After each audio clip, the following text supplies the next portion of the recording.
I get it, Peter, I really do. But right now, I need to fix this. Gwen slid a sheet across the breakfast table, the Connor's formula and variations she'd been compiling. Peter frowned. College is still important. Since the Goblin incident, Gwen had been absent from school. First her father's funeral, then dealing with his estate. Though the college had been patient, their recent letters made it clear time was running out. Gwen sipped her coffee and shook her head. I have Kurt Connors here. Live 2, when she actually gets out of bed. I'm learning more here than any classroom could offer. Peter leaned back.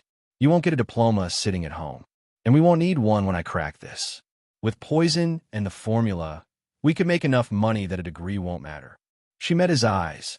Please, not this. Not now. He sighed, defeated.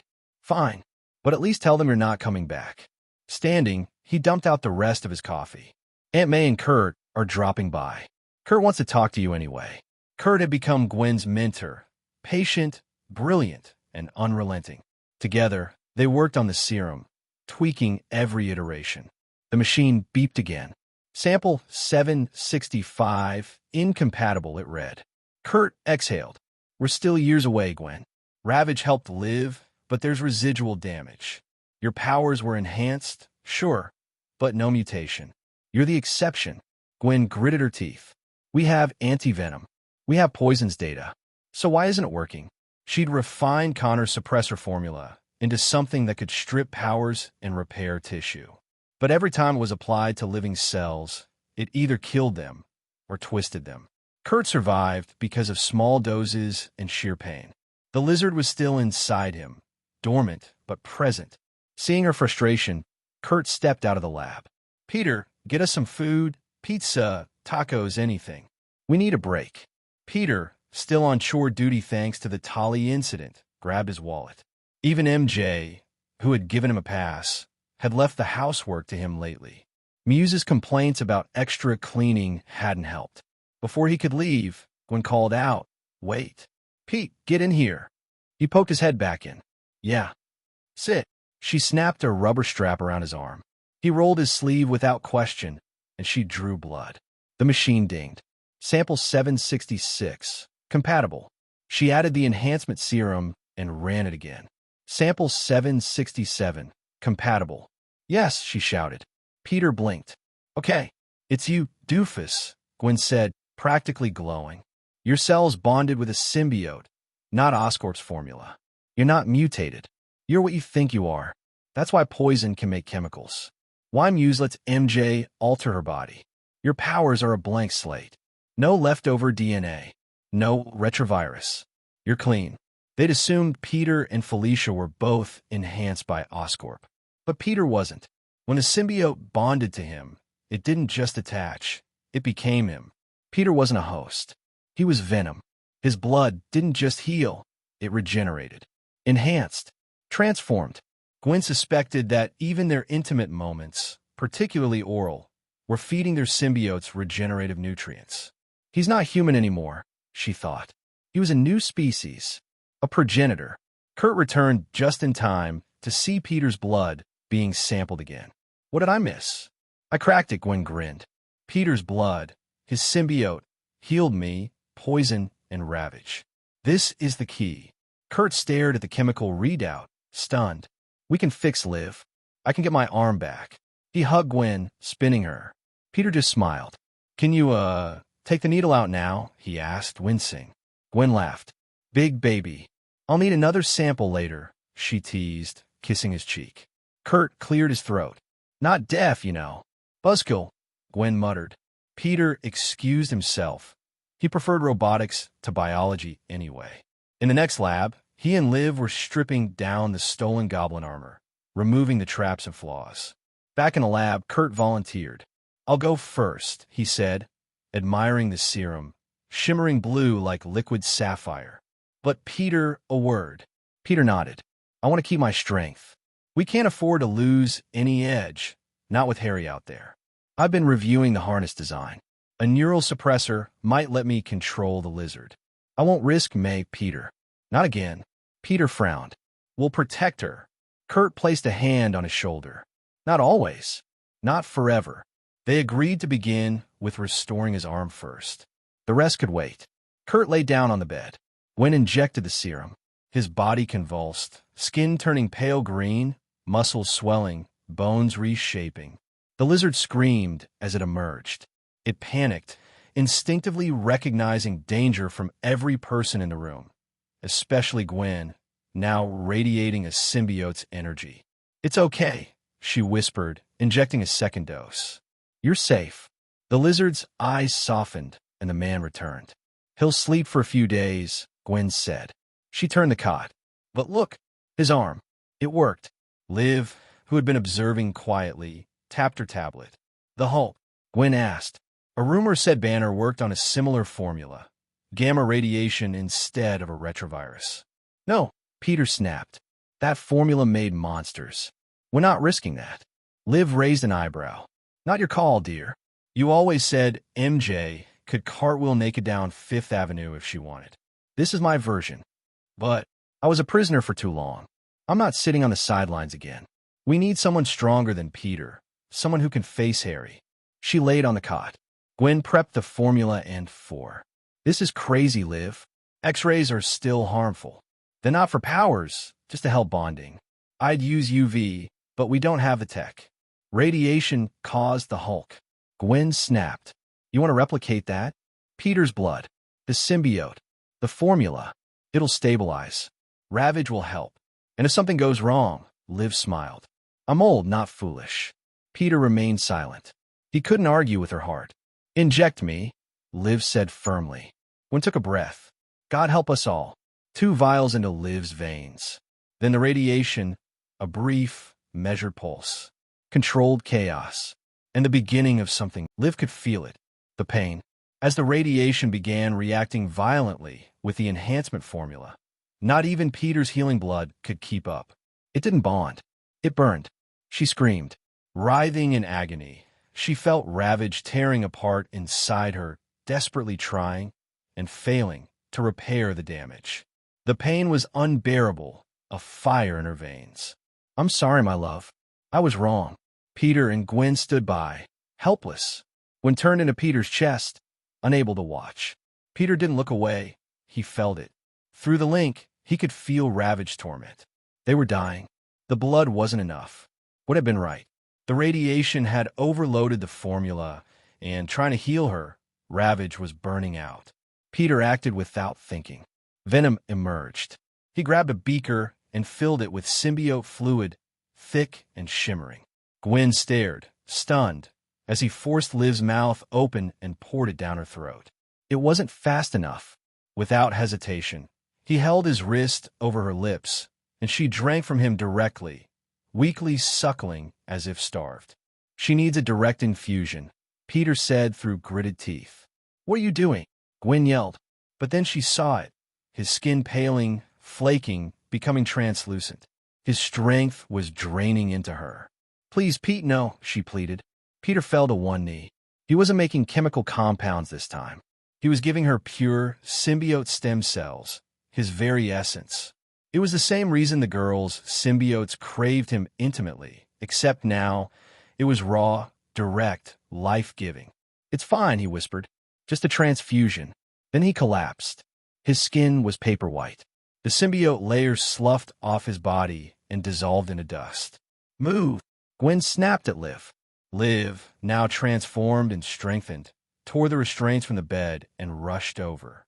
"If he dies, I'll kill you myself," Gwen growled. She cradled Peter in her arms, laid him on the bed, and worked quickly. "Get a glucose bag, now, and then get the hell out of my lab." Liv silently obeyed, passing Gwen a yellow 4 bag. Then, without a word, she left, letting Gwen grieve. "He's fine," Ravage assured her. "He wouldn't die from this. But Gwen needs this moment." Liv understood. She hadn't processed her own trauma, her father, her imprisonment, the pain of becoming whole again. Gwen had carried so much, and now, watching Peter fall, she had snapped. Liv climbed the rafters, letting Ravage spread. Her body stretched and shifted. She needed to breathe to process. She'd been arrogant, wrong, and Peter had nearly paid the ultimate price. Up in the rafters, she wept, tears unseen beneath the black-red skin of her symbiote. Peter awoke, sore and spent, to the sound of soft weeping. Gwen sat beside him, red-eyed. A damp patch on the blanket revealed she'd stayed by his side all night. "Don't you ever do that again," she snapped and smacked his chest. "Ow. Okay, ow. You almost died, idiot." Peter gave a tired smile. "But Liv didn't, and neither did you. I'd do it again in a heartbeat." He reached up, gently brushing her cheek. "It's not selfish to protect the people you love."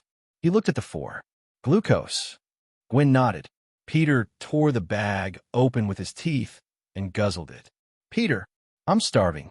He exhaled and wiped his mouth. "I connected with Ravage. I saw things. About the symbiotes.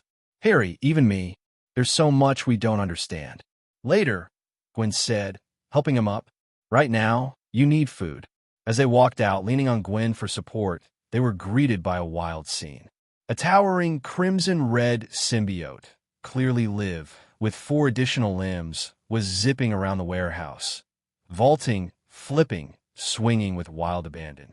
She was laughing. It seemed the formula had worked. She was enhanced, maybe too much. "A lot of food," Peter muttered. Liv landed, her symbiote retracting into her regular clothes. "Oh my God, Peter, it feels incredible. No wonder you never sleep." Then she paused, grinning wide. "Tonight, please." "Food," Gwen shouted, already anticipating the chaos. "I doubled our usual order." They settled in. Gwen set down a slice of cake. Liv nearly snatched it, until Gwen growled, "It's his." Liv backed off as Gwen made coffee and fixed Peter a small omelet. Afterward, she looked at Liv with narrowed eyes. "Bed rest. No exceptions. We'll discuss punishment once he's better." Liv helped Peter into his favorite chair, guilt still etched across her face. Later, a knock on the door turned into a minor disaster. The cops arrived. Apparently, for symbiotes, ordering enough food for 20 people looked like a meth lab operation. Peter spent half an hour giving a tour, showing permits, and convincing them that, yes, this was just a weird college research group. "College students," he muttered to Gwen after they left. "We're going to need better cover stories." Liv helped Peter back into his seat. He was recovering, but slowly. What he hadn't told Gwen was how deep the drain went. His symbiote form was gone for now. Every viable cell had been poured into Liv. He didn't regret it. From the rafters, Liv leapt again, practicing her abilities. Her tendrils stretched and retracted effortlessly. She was adapting fast. She landed near the table, shifting in her normal clothes. "Peter, dear," she said, tapping her fingers, "I want to join you and Felicia in the field. I know I'm not a fighter, but I want to be. Harry took everything from me. It's time I take something back." Peter smirked. "Anything, Peter." He gave her a cheeky grin. "Oh, you're horrible," she said, sitting on his lap and kissing him gently. "Should I just leave the food and walk away?" Gwen asked, holding a stack of boxes and drinks. "Food." Liv jumped up, and Peter winced. Gwen narrowed her eyes. "You're still hurting." "I'm fine," Peter lied. Liv checked his pulse, stared into his eyes, and shook her head. "Idiot." She turned to Gwen. 2 days. Bed rest. I'll make sure." "You better," Gwen snapped. "You're still getting punished." Peter smiled through the pain and bit into a slice of pizza, only to wince again. "Burn my tongue," he mumbled. "For the first time in a year," Gwen teased. They all laughed, finally together. Hey, everyone! If you enjoy my quantum audiobooks, you can support me by becoming a Patreon member. Your support helps me keep creating, and you'll get exclusive perks. You can also access my audiobooks directly through Google Drive. Check out the link in the description. Now, let's get started. "What do you mean Peter's hurt?" Felicia stood tapping her foot on the ground. She had crossed her arms and looked incredibly angry. She had already been having a bad day when she got a phone call that dragged her away from a worrying case of murder and back home, where she was about ready to commit one herself. "He used all his powers to save me from, well, me, and now he's drained. So no sex, plenty of bed rest, and definitely no fighting. He's weaker than a kitten. Well, not our kitten but a normal one," Liv explained. "You'll have to take a step back from your black cats. I doubt Gwen or I will be capable of defending this place if Harry comes. So, after saving Gwen, you needed him to save you, and cause of that he's hurt? And then because of that I need to stop doing my job, potentially losing everything I've worked for," and Liv nodded. Felicia waved a finger in her face. If he didn't love you, you stupid bitch, I'd fucking hurt you. And she stormed off to Peter's home where Gwen was sat in a chair next to his bed, drinking coffee and reading while Peter slept. How is he? Felicia asked and Gwen shrugged. If I said I knew I'd be lying. Not just the blood loss but he drained Venom to the point of death. Any more and he would have died. Not just lost his powers but died, and Felicia fought back, the tears welling up in her eyes. The stress of the day already weighed on her, and right now, she needed Peter more than she realized. To see him hurt and drained like that stabbed her in the heart, and it was too much for the normally stoic Felicia to bear. Ah, hey, Gwen put down her book and pulled Felicia into her arms, sitting them both down and hugging her tightly. He'll recover though, just a lot of rest, so, you need to get me and live up to speed on some basic moves. Peter isn't fighting anytime soon. Gwen knew Felicia cared more than she let on, and it was strange to see her upset like this. Everything okay? And Felicia buried her head in Gwen's shoulder and nodded. Felicia looked up at her, wiping her eyes and taking a tissue from the side of Peter's bed to blow her nose. We can set up a sparring ring. I can go over basic moves, training once more, and then you guys can actually get experience fighting. It'll be rough though, Pete, and I don't hold back. You can't. You need to learn to either take a hit or avoid it. Felicia took a breath. And you also need to learn to give it out as well. The bad guys aren't going to be gentle. You can't be either. But Gwen gave her a look. Really? And Felicia took a breath and let it out slowly through her nose. Really? I'll deal. I just needed Pete was all, and Gwen sighed and rubbed a hand on Felicia's shoulder. She sighed. We need to speak though, Pete. I can hear your breathing is different. I know you're awake. And Peter rolled over. Sorry, just didn't want to disturb your time. And he frowned. I'm fine though, just tired and hungry. Don't give me that crap, Pete. Your skin is pale, your eyes bloodshot. When will you stop trying to shoulder everything on your own? Felicia looked over at Gwen, her own face red from crying and her eyes puffy. Gwen, go get some coffee, wash your face and get Pete something to eat. Okay, and Gwen nodded, marking her place in her book, and dumped the blanket on the chair. Felicia waited until Gwen was out of the room before she gently closed the door, and Peter stared at her expectantly. Yup, really fucked up that one, Pete. You can't go dying right after her dad. Shit, your little burned the world bit. Gwen would go nuclear if you died. We all would. Don't you get that? Really? 'Cause I thought you were all just fuck dolls for me to come in. Look, Felicia, stop. I get it, I do. You all love me. It's not a competition though. I can't stand by and watch any of you get hurt. Not when getting hurt is part of who we are. I couldn't watch Gwen die again. I couldn't watch her die because of me, again. He yelled. He shook his head as his eyes started to mist up. This isn't fair. So I saved her. I saved them both. MJ saved you. We always save each other. Isn't that a family? I can't lose anyone. Not anymore. We all need each other. And Felicia broke down and climbed into bed with Peter, and they lay there, both hard asses, trying not to cry. But if it was any of you, no matter what, I would. And he hugged and kissed the top of Felicia's head. But you're heavy and I'm sore. So shoo, I want to sleep again. I'll be fine. Just rest and food. I'm not injured, not dying, just tired and spent. Felicia lifted herself up on one arm and looked at him, as if trying to verify his claims, but shrugged. Not your mom, Pete. Liv's upset at herself. Gwen's upset at you. Me, I'm mad 'cause Goblin got away. Mad 'cause we have to do this stupid shit to fight him. I mean, someone shot me, and while I recovered I wished I had Gwen wailing over my bed, wanting to wipe my ass for me while I got better. You've got 4 women wanting to help you, Pete. Maybe let us. Okay. Peter nodded. Can you send Gwen in, maybe for apologies, and, in fact, no, get them both. Felicia shrugged. Sure. Okay, get your asses in here. Pete might be stupid and sick, but I can hear you both out there. A concerned red-eyed Gwen peeked her head around the door, and a very quiet, docile-looking Liv stood on the other side of the doorway. Right, Pete, shush for now. Gwen, stop crying and suck it up. He didn't die, and for once he's right. You died at the diner. He saved you. I got shot and MJ saved me. Liv here got fucked up and we saved her. Then you got poisoned and Peter saved you, and then Liv got fucked up again and he saved her. Point is, a family does that. Now, something else family does. Liv, how could you be so fucking stupid? And Felicia balled up the tissue and threw them at her. Sure, train, power up, but seriously, shooting yourself with a fucking space laser thing doesn't help. You knew it could kill you, you knew it could kill Ravage, and yet you did it. Oh, it was my choice. Fucking bullshit, family. You don't fucking put yourself in danger just 'cause you're scared of losing someone. Did you think Pete would be okay if you died? If any of us did. Oh, but don't you sit there, mister. I'm throwing myself on the grenade, Parker. Liv was stupid and you should have stopped her before this happened, and why the hell am I the sensible one all of a sudden? Shit, you 3 have like a bajillion brain cells combined, and right now none of them are working. Felicia ranted at the trio.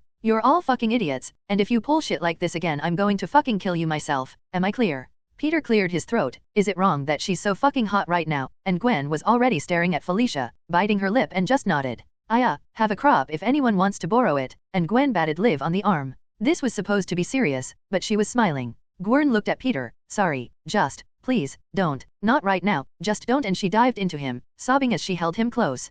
Gwen, he croaked, squeezing too hard, and he panted as she let him go. Don't get hurt then shithead, and she batted him but stopped before she connected and rubbed a hand over his chest. Please, please don't get hurt, and she broke down again. Peter patted and rubbed her back as she sobbed into his chest. He sighed and rubbed Gwen's back. He moved slightly as Gwen began to snore. The emotional outburst was too much for her and she'd fallen asleep again. She's fine. I think she needs this more than me, and Felicia rolled her eyes. Stop doing stupid shit, and don't call me at work unless you are actually dying. Fuck, and Peter raised an eyebrow. That bad? And she nodded. Some whack job with a skull on his chest is killing enforcers, and I have no idea where to start to find the guy. She leaned back against the doorway and crossed her arms. Drugs and whores are easy. Finding killers isn't my job. And as she turned she patted the door frame, I just needed some help, so stop it, okay? Please? And she smiled and shook her head as Peter shrugged with a small grin. Doing stupid things seemed to be the trademark of the warehouse right now. Maybe ask Matt? I mean, the cats are yours but he still goes out, right? So spread the workload.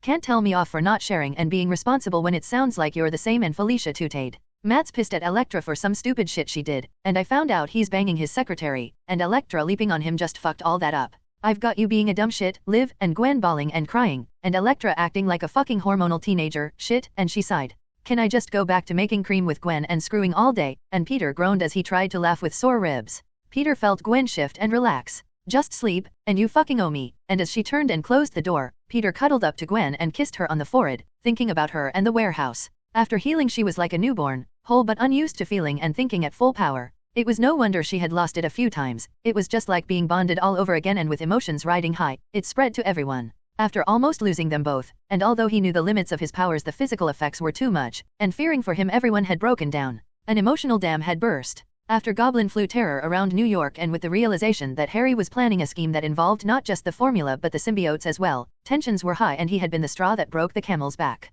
The problem they all shared was just that, not enough sharing. Sex was the main stress reliever in the warehouse, but talking wasn't. They had all grown up with parents unwilling or unable to listen, and as a result, they bottled up too much until it erupted in an argument. It was the start. Gwen and Liv were now back to normal, or as normal as things got in the warehouse, and with that, they could deal with the latest threat. The rest, they could work on, just not until things were a lot calmer. He was worried about Felicia as well. A new vigilante not just operating in Hell's Kitchen but killing was bad news, and whoever it was can't have worse timing. With him out for now and everything else, he didn't want Felicia to make the same mistakes they all had. To keep working until she broke. Sighing and leaning back in the bed, he shuffled, to Gwen's complaining, until he was comfortable. Peter shut his eyes as Gwen cuddled up to him more, and his last thoughts were of tomorrow, and the plans they needed to make to deal with Harry. Once and for all. The buzzer for the front gate went, and having moved a new box, wired to the main table, Peter idly flicked the switch and watched the video monitor flicker into life. The atmosphere in the warehouse had cleared and everyone seemed happier for it. Gwen had been declared fit after running the exercise course with them all, and Liv had finally come down from her symbiote high.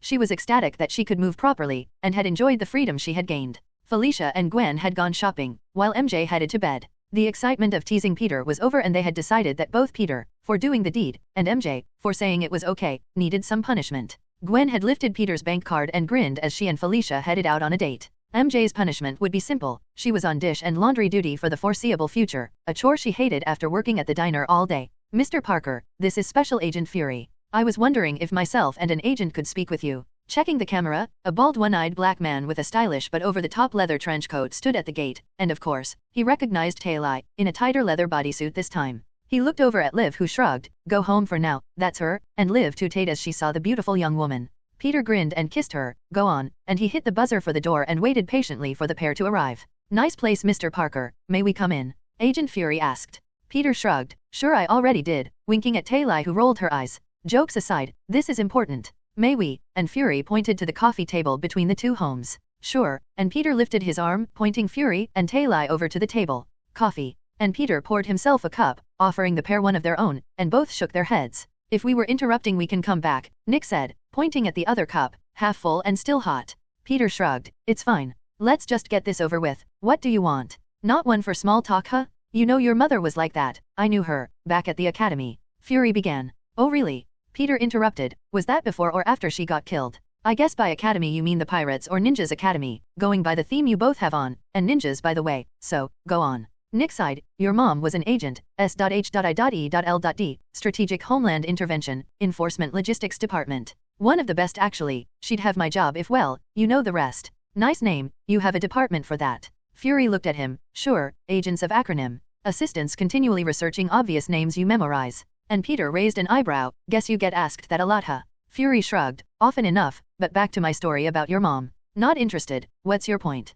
Peter asked. Not interested, huh? Well, it was worth a shot and Fury shrugged, disappointed, but he had other cards to play to get what he wanted from Peter. Oh, okay, then where were you guys when she died? 'Cause I don't remember anyone mentioning a pirate Pete at the funeral, or oh I don't know, when my uncle died and my aunt had to work 2 jobs, or even when I hit 18 and the insurance checks started to come to me, and I realized that the government pension we got for her and my dad was worth shit. So no, let's go there, Agent Willie. Peter had no patience for Fury's shit right now. Agent Willie? Oh, the Goonies, yeah I get that. So, right up until Flash Thompson ratted you out things were pretty great I bet. Yeah, threatening to rip someone's head off really doesn't make them sympathetic to keeping your secrets. So you, Gwen Stacy, Mary Jane Watson, and Felicia Hardy, all enhanced, all very dangerous. Nick leaned forwards, and his leather jacket squeaked, which brought a small smile to Peter's face. He looked over at Taylai, who was sat stoically, scanning the warehouse. What do you want? Agent Fury. I want to do a quid pro quo, Mr. Parker. You share then I share. Simple, no strings and no bullshit. 1 question, 1 answer, and if you don't want to answer then it's over. I'll leave and we can do this the much harder way. Nick leaned back again, motioning to himself and then to Peter and back again. Oh come on, at least Taylai bought me coffee before she fucked me. Questions? And if you don't like my answer then you come in guns blazing, huh? I don't think you'll like that option, Agent Fury. Peter shook his head. He knew if he admitted he was Venom, his next stop would be jail, or worse. You listen to what I have to say, and I can make a lot of your problems disappear. And Fury pulled out a file from his coat, and slid it across the table to Peter. What's in that file? But only once you answer my questions. Well then, let's stop with the bullshit and the deflection and just talk. So are you Venom? Peter laughed, right to the heart of it, huh? Nope, you first, let's build some trust. What do you want? He tapped a finger on the file. Nice offer, but this could be empty, and once I talk I'm at your mercy. Oh that's easy, you heard about Harlem, right? Well, that was another one of your enhanced friends. What I want is for you and your kind to stop wrecking the city. For you to maybe come to an understanding with local law enforcement that saves lives while allowing you to operate, and if I scratch your back then you know, you can scratch mine. Now, are you Venom? The impatience was thick in Fury's voice. While Peter was in no mood for games, neither was he. Well, that was as vague an answer as you could possibly give. The last time law enforcement came after Venom, someone died. The last time Venom checked the brothels and shitholes were operating by paying off local law enforcement. So as you never really answered my question, what do you want? 'Cause that bullshit answer doesn't wash, Agent Fury. I want a team of enhanced individuals to deal with and terminate threats against the world, Mr. Parker. Fury pointed at the file and Peter flicked it open, lifting the first page. Avengers Initiative. Sounds fancy. Bruce Banner, also known as Hulk, Agent Natalia Romanoff, aka Black Widow, Agent Clint Barton, aka Hawkeye, Carol Danvers, aka Captain Marvel, and Tony Stark as technical advisor. Very impressive, so why me? That's 3. Answer the damn question first or we walk and I send in a squad of agents to arrest your ass. Peter snorted. Yeah, on what charge? You just piss me off is good enough. I get to be director of a multinational law enforcement agency for a very good reason. Agent Romanoff might have bought you coffee but I won't even use lube when I fuck you. Fury was up and leaning over the table, staring at Peter. And if I admit I'm Venom, then you cart me off to a lab and try to dissect me. Fury shook his head. Nope. Your powers, while impressive, I bet aren't replaceable. I don't care who gave them to you or how you got them, only that I can depend on you if the time comes. Well, Agent Fury, I'll need a contract, a guarantee, in writing for me and those I am associated with. I'm not about to wipe my ass for you, get me those and we can talk properly. Second to last page, was all Fury said. Peter raised an eyebrow at the contract, guaranteeing immunity as long as a certain number of rules were followed. They would even pay him for freelance work he did. You know I can't agree to this without discussing it with the others first. I can respect that. Oh, a nice place. Peter smiled. I will give you one for free though. Ms. Romanoff, the next time you're sent after someone you suspect of being enhanced, wear a different scent. Some people can smell the formula they used on you, and yours is bad. Natasha frowned. Bad, and she sniffed the back of her hand. Then why? Peter laughed. The bathroom. It was obvious you were a plant. I mean, I'm pretty but not that pretty. Even I'm not going to say no to a super hot woman who offers herself willingly. Peter said, smiling, and Natasha shook her head. Fury flicked his eyes between them. You know we're at work. Save the flirting for later, but you have 24 hours. Talk to your people and call the number on the last page. If I don't hear from you, don't expect the same deal, Mr. Parker. Peter just scowled, yeah, and waved a hand at the pair, while reading, the door's over there, show yourselves out. Peter watched as Fury and Romanoff headed out the door, and soon enough Liv poked her head out. I heard, you'll take it won't you? She asked and he nodded. Even if it's just for you Liv, amnesty means you can go out again, and taking his head in her hands she sat on his lap and kissed him. But freedom for me means a cage or worse for you Peter dear. Anything, if you are all safe then anything, and she sat on his lap and cuddled up to him. Oh, and here was me thinking that Peter Parker, yelling at the head of a spy organization about his mother, had no sentimental bones in his body. We're all big girls, Peter, we can look after ourselves. Peter shook his head and wrapped his arms around her. They already know, the honey trap, the excuse to turn up today. They know. If Flash talked then it doesn't matter, he knows about everyone, and once we're taken then it's just you live, so no, I've got no choice do I? Burn the world huh, even yourself. Peter shook his head. If S.H.I.E.L.D. was as great as they said then they'd have come in here guns blazing. They need us live, need me. Even if it's for a crappy job. It pays, and really well. Peter flipped open the contract. Each consultancy was $1,000 and each job where he would actually work could net him up to $10,000. Pays good, and Fel and I will run out of scumbags to shake down eventually. Even now most are pulling out of Manhattan and Hell's Kitchen, so legit might not be too bad. Who's legit? Felicia asked as she and Gwen came back from shopping, laden with bags. Peter shrugged and slid the file over to her, waiting for her response. Super spy Peter Parker huh, the name's Parker, Peter Parker. Yay, I dig it and she shrugged. Things are stabilizing now. Kingpin and Prowler are out of the picture, plus immunity for the 5 of us seems pretty sweet if you ask me. You should phone Matt though. I'm pretty sure he'd be over the moon to know you were actually legit, and not the giant monster he thinks you are. Peter just snorted and while he shook his head, dialed and started to go over the contract with Matt. They just had to wait until MJ woke up before they could all decide. Once Gwen and Felicia had headed into their home and Gwen and Peter wrestled to get his card back, they chatted and talked, S.H.I.E.L.D. being the favorite topic until MJ finally woke up for her late shift at the diner. I still have doubts dear. Liv had snuggled up to Peter again, something she always did when she was anxious. It still doesn't sit right with me. But, I will trust you and support you, so, yes. A sleepy MJ, still in her PJs, drinking a coffee just shrugged and leaned back. I'm easy, up to you, and Peter snorted, ass, she whispered behind her cup but still grinned. Peter flicked on his phone and sent a text to the number. I'm in, was all he sent and soon an e-doc with the contract arrived. Making sure it was the same as before and that it covered everyone in the warehouse, not just Gwen, MJ, Felicia, but Liv as well, he signed it. Once it was sent a S.H.I.E.L.D. badge with Peter Parker. Provisional was displayed. As Liv and Peter watched Kurt undress they understood the severity of the situation. Today they were going to properly cleanse Kurt and re-enhance him. He was unwilling to leave May unprotected, and with Gwen's work on the lizard formula they wanted to keep it and him separate. The only issue she had been unable to solve was the regeneration. The lizard formula had a flaw, that to regrow a limb the subject needed to remain enhanced. This wasn't a cure-all. Even the basic Stacy formula, as it had been christened, could only repair. Regrowing a missing limb or organ was beyond even its semi-miraculous powers. Gwen had already fixed the formula, and with a small workshop capable of doing the work the harness had been taken apart and Liv had been working on 2 new ones. One for her, with the standard 4 additional limbs. Peter was content with the modified harness he had taken from Liv, and she was more than happy to let him, and an extra one for Kurt, that only contained the mental neural connectors. If they were set right, he would be able to remain conscious during his transformation and then guide the lizard part of him into a more docile and controllable state. I don't really need to explain this to you, do I? And Kurt shook his head. To save on the cleanup, he agreed to be strapped almost naked to a gurney. It was just welded rebar, as Peter had plenty lying around, but it would be secure enough that if he lost control of the transformation, it would hold him. Lastly, Peter was there to make sure that if he did lose control, Venom would make sure the lizard behaved itself, even if it wanted to run and hide. After the first injection, Kurt spent a good few minutes vomiting, and then strapped down once more and given the second injection, coupled with the new harness. While it was noticeable, the thick metal back adorning his neck would be prominent if he took his top off. He figured that as May already knew he was sick, he could pass it off as a medical device. While technically untrue, it was close enough he didn't feel guilty about lying to her. As the second injection took hold, he felt the lizard within him stir, but this time the override in the collar kicked in and he felt it settle. It was a strange feeling, as the creature that dwelled within him stirred but then became docile, and he nodded over to Gwen and Peter. I am going to transform, and Peter darkened and grew as Venom stood, tensed and ready.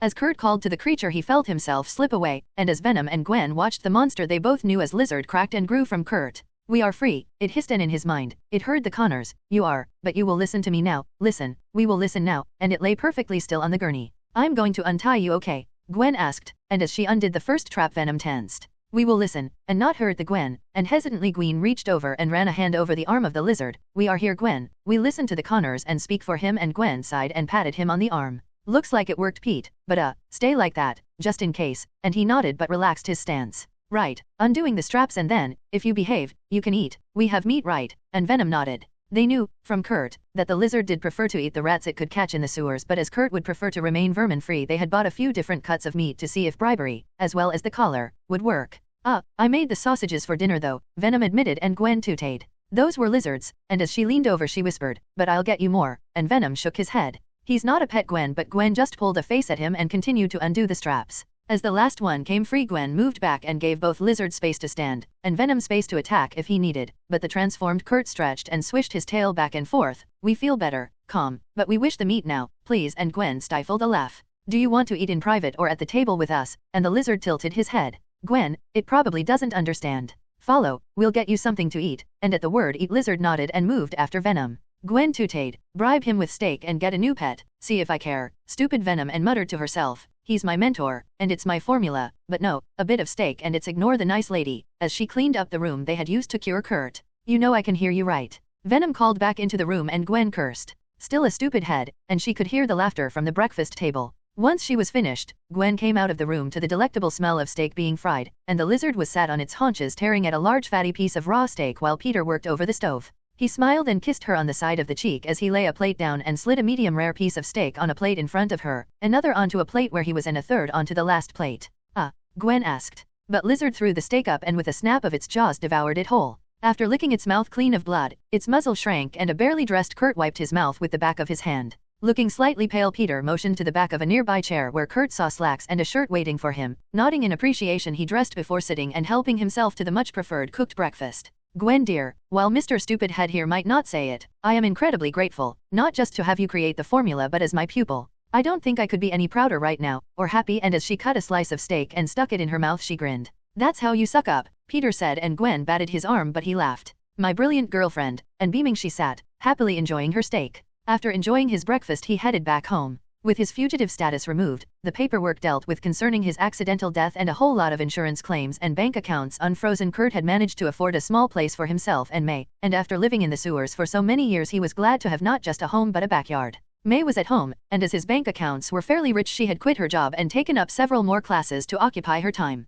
As he unbuttoned his coat and shouted, I'm home, up the stairs she came down, toweling off her long brown hair, straight from the shower. Kissing her on the cheek, hello dear, he said, and she smiled. Anything interesting in the post? But she shook her head. The usual, maybe a job offer from Hammer Industries, she said, but no. Even Aunt May knew of his reputation and she would prefer Kurt to get a job in a smaller, less volatile lab this time around. She knew Gwen had offered to pay him for tutoring, but he needed a real job, and not to be stuck in the warehouse with Peter and his friends. For now, fixing up the ramshackle 2-up 2-down house had been Kurt's focus, but now, as he sat at the table he needed to explain a few things to May, and hopefully not land Peter in hot water with his aunt. Dear, he said hesitantly, and May raised an eyebrow at him. I might have fixed my small problem, and maybe, after I've made sure that it works, maybe we can go on that holiday we planned. Cured? Does that mean you won't be spending time at the warehouse? And Kurt frowned and half shook his head. I do still tutor Gwen, but yes. It does mean more time here dear, more time for us, and as he looked over expectantly at May he heard something knock over the garbage cans in the backyard.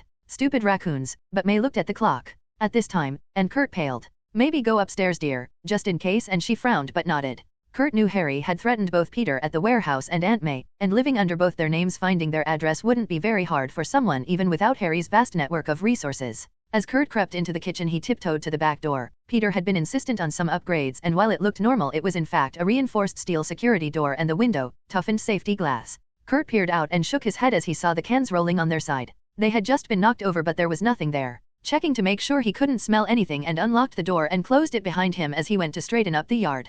He waved at May as she peered out from behind a curtain, and as she moved from the window, he began to right the cans and stick their dented lids back on. Dented? He thought to himself, and as he lifted one to examine what caused the mark it was smashed into his face, throwing him backwards. A symbiote, red and black, giggled as it stretched up out of the can and as its alien limbs lengthened and sharpened. Oh, we promise this will be fun. Fun for us and fun for you too. Kurt had no idea who this was, only that he recognized it as a symbiote. Harry, he thought and took a breath. Come on then, old friend, and as he sent the command to the collar his body erupted in a wave of pain. The symbiote watched as Kurt doubled over and with a cracking noise suddenly leapt at him, his skin and body now suddenly thick and scaly green. In shock, the symbiote sliced out with an arm blade, but the lizard simply caught it in his jaws and bit down. Howling in pain his other arm came and smashed against Lizard's head, but rather than let go he shook the red symbiote, lifting him off his feet and thrashing him like a rag doll. As he yelled and screeched in pain Lizard let go and threw him towards the back of the yard.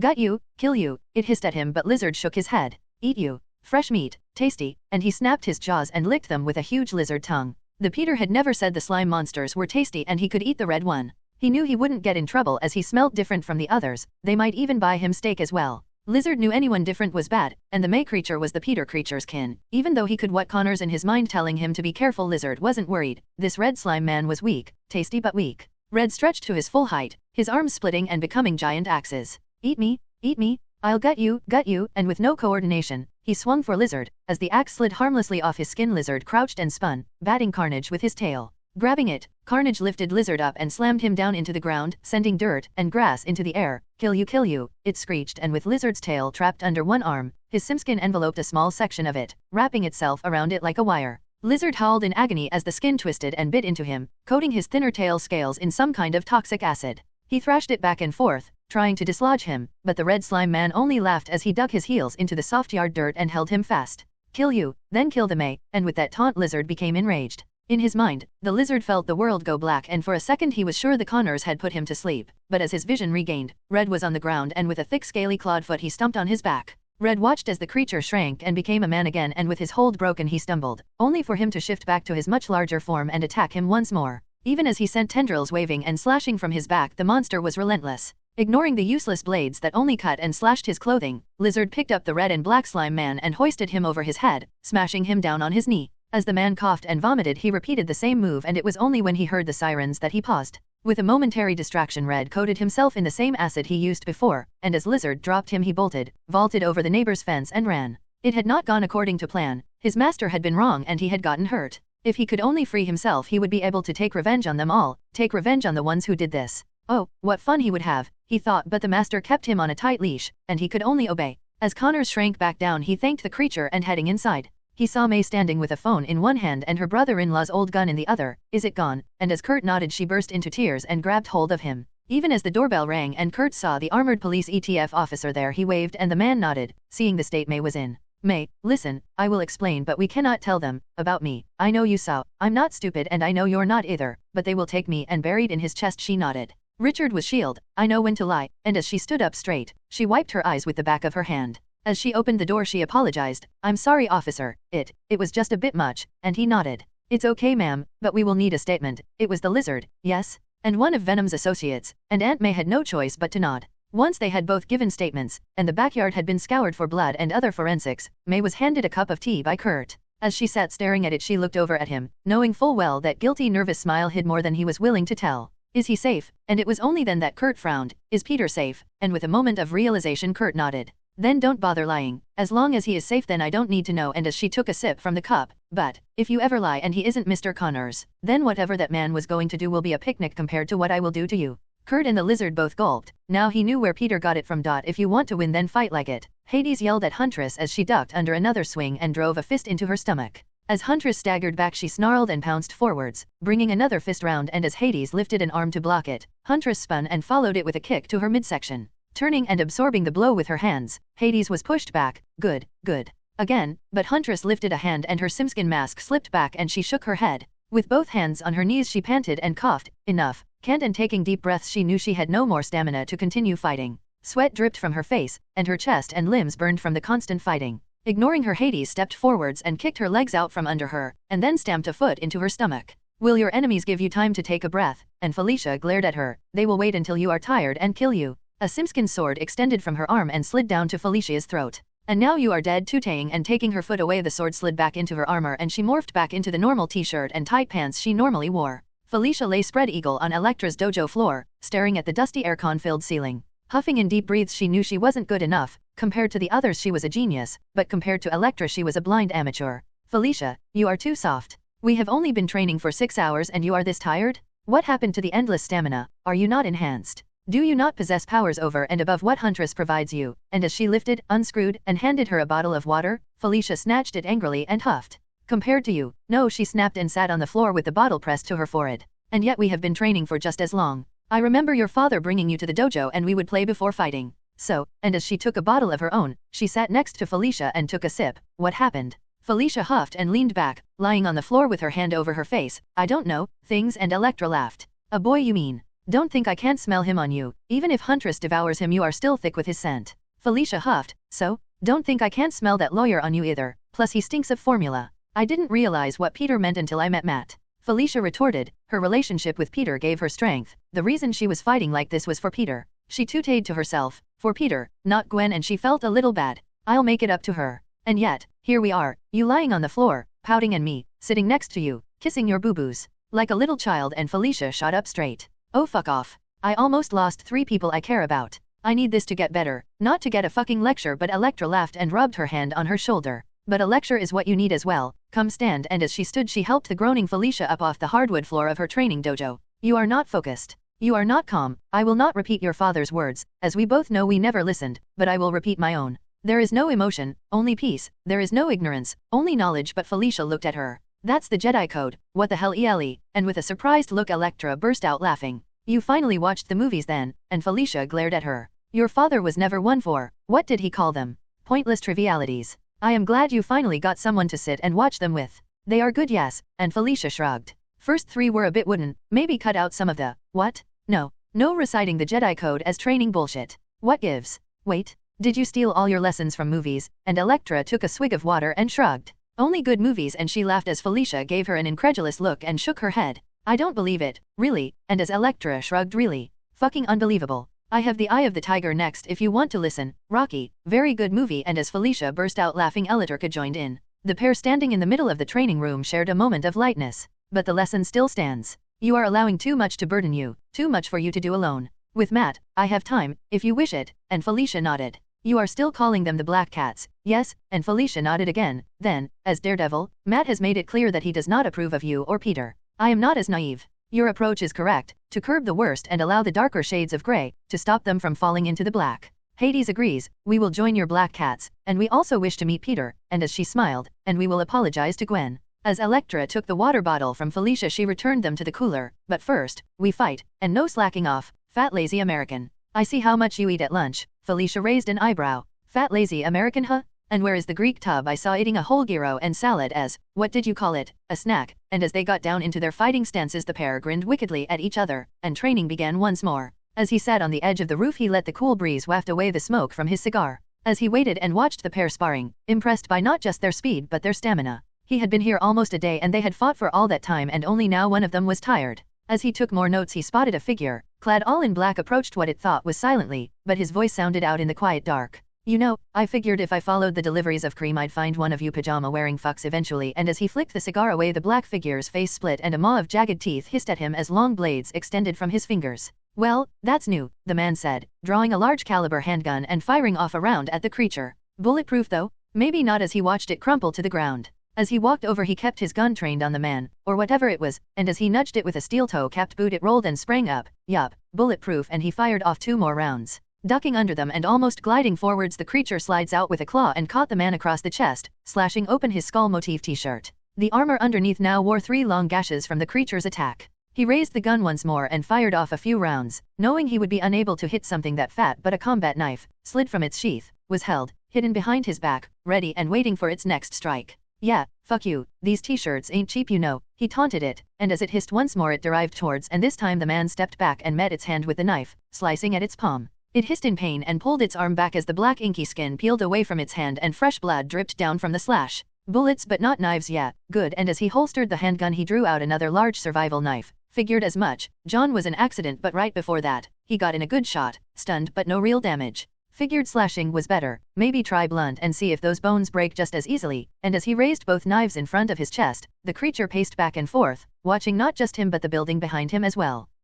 Home? Or a less than friendly visit, and all he got in reply was a hiss. Frank had watched the dojo for a while now. Whoever was at the top of the food chain after Fisk disappeared spent time here, but even Frank wasn't stupid enough to take this place on. He had a thick dossier on it and he knew Electra Nachios owned it and trained there. Fuck, he thought to himself, if she's mixed up in this then I can kiss this lead goodbye. He had also heard the name Thomas Hardy, and if it was his daughter, he figured she wouldn't have had his wife and daughter killed. Thieves don't kill, but he still needed to be sure. Frank was not having a good time right now. While the creature was vulnerable to his slashing, it was also fast and slippery and twice now it had gotten him a good blow across the chest. Even the fine Kevlar weave with chainmail underneath was scored from its finger weapons. He had gotten a few good hits in as well, and blood, or something, dripped from a slash across one of its arms. Look, give it up. Tell your boss I want the names of anyone involved in the Central Park murders. All right. And lowering the knife a small amount he waited to see if the creature would respond. As it hissed once more it ran forwards and as Frank brought one knife up to defend, this time it let him stab it. The knife penetrated deep into the creature's arm and it grabbed hold of him, crushing him in a bear hug.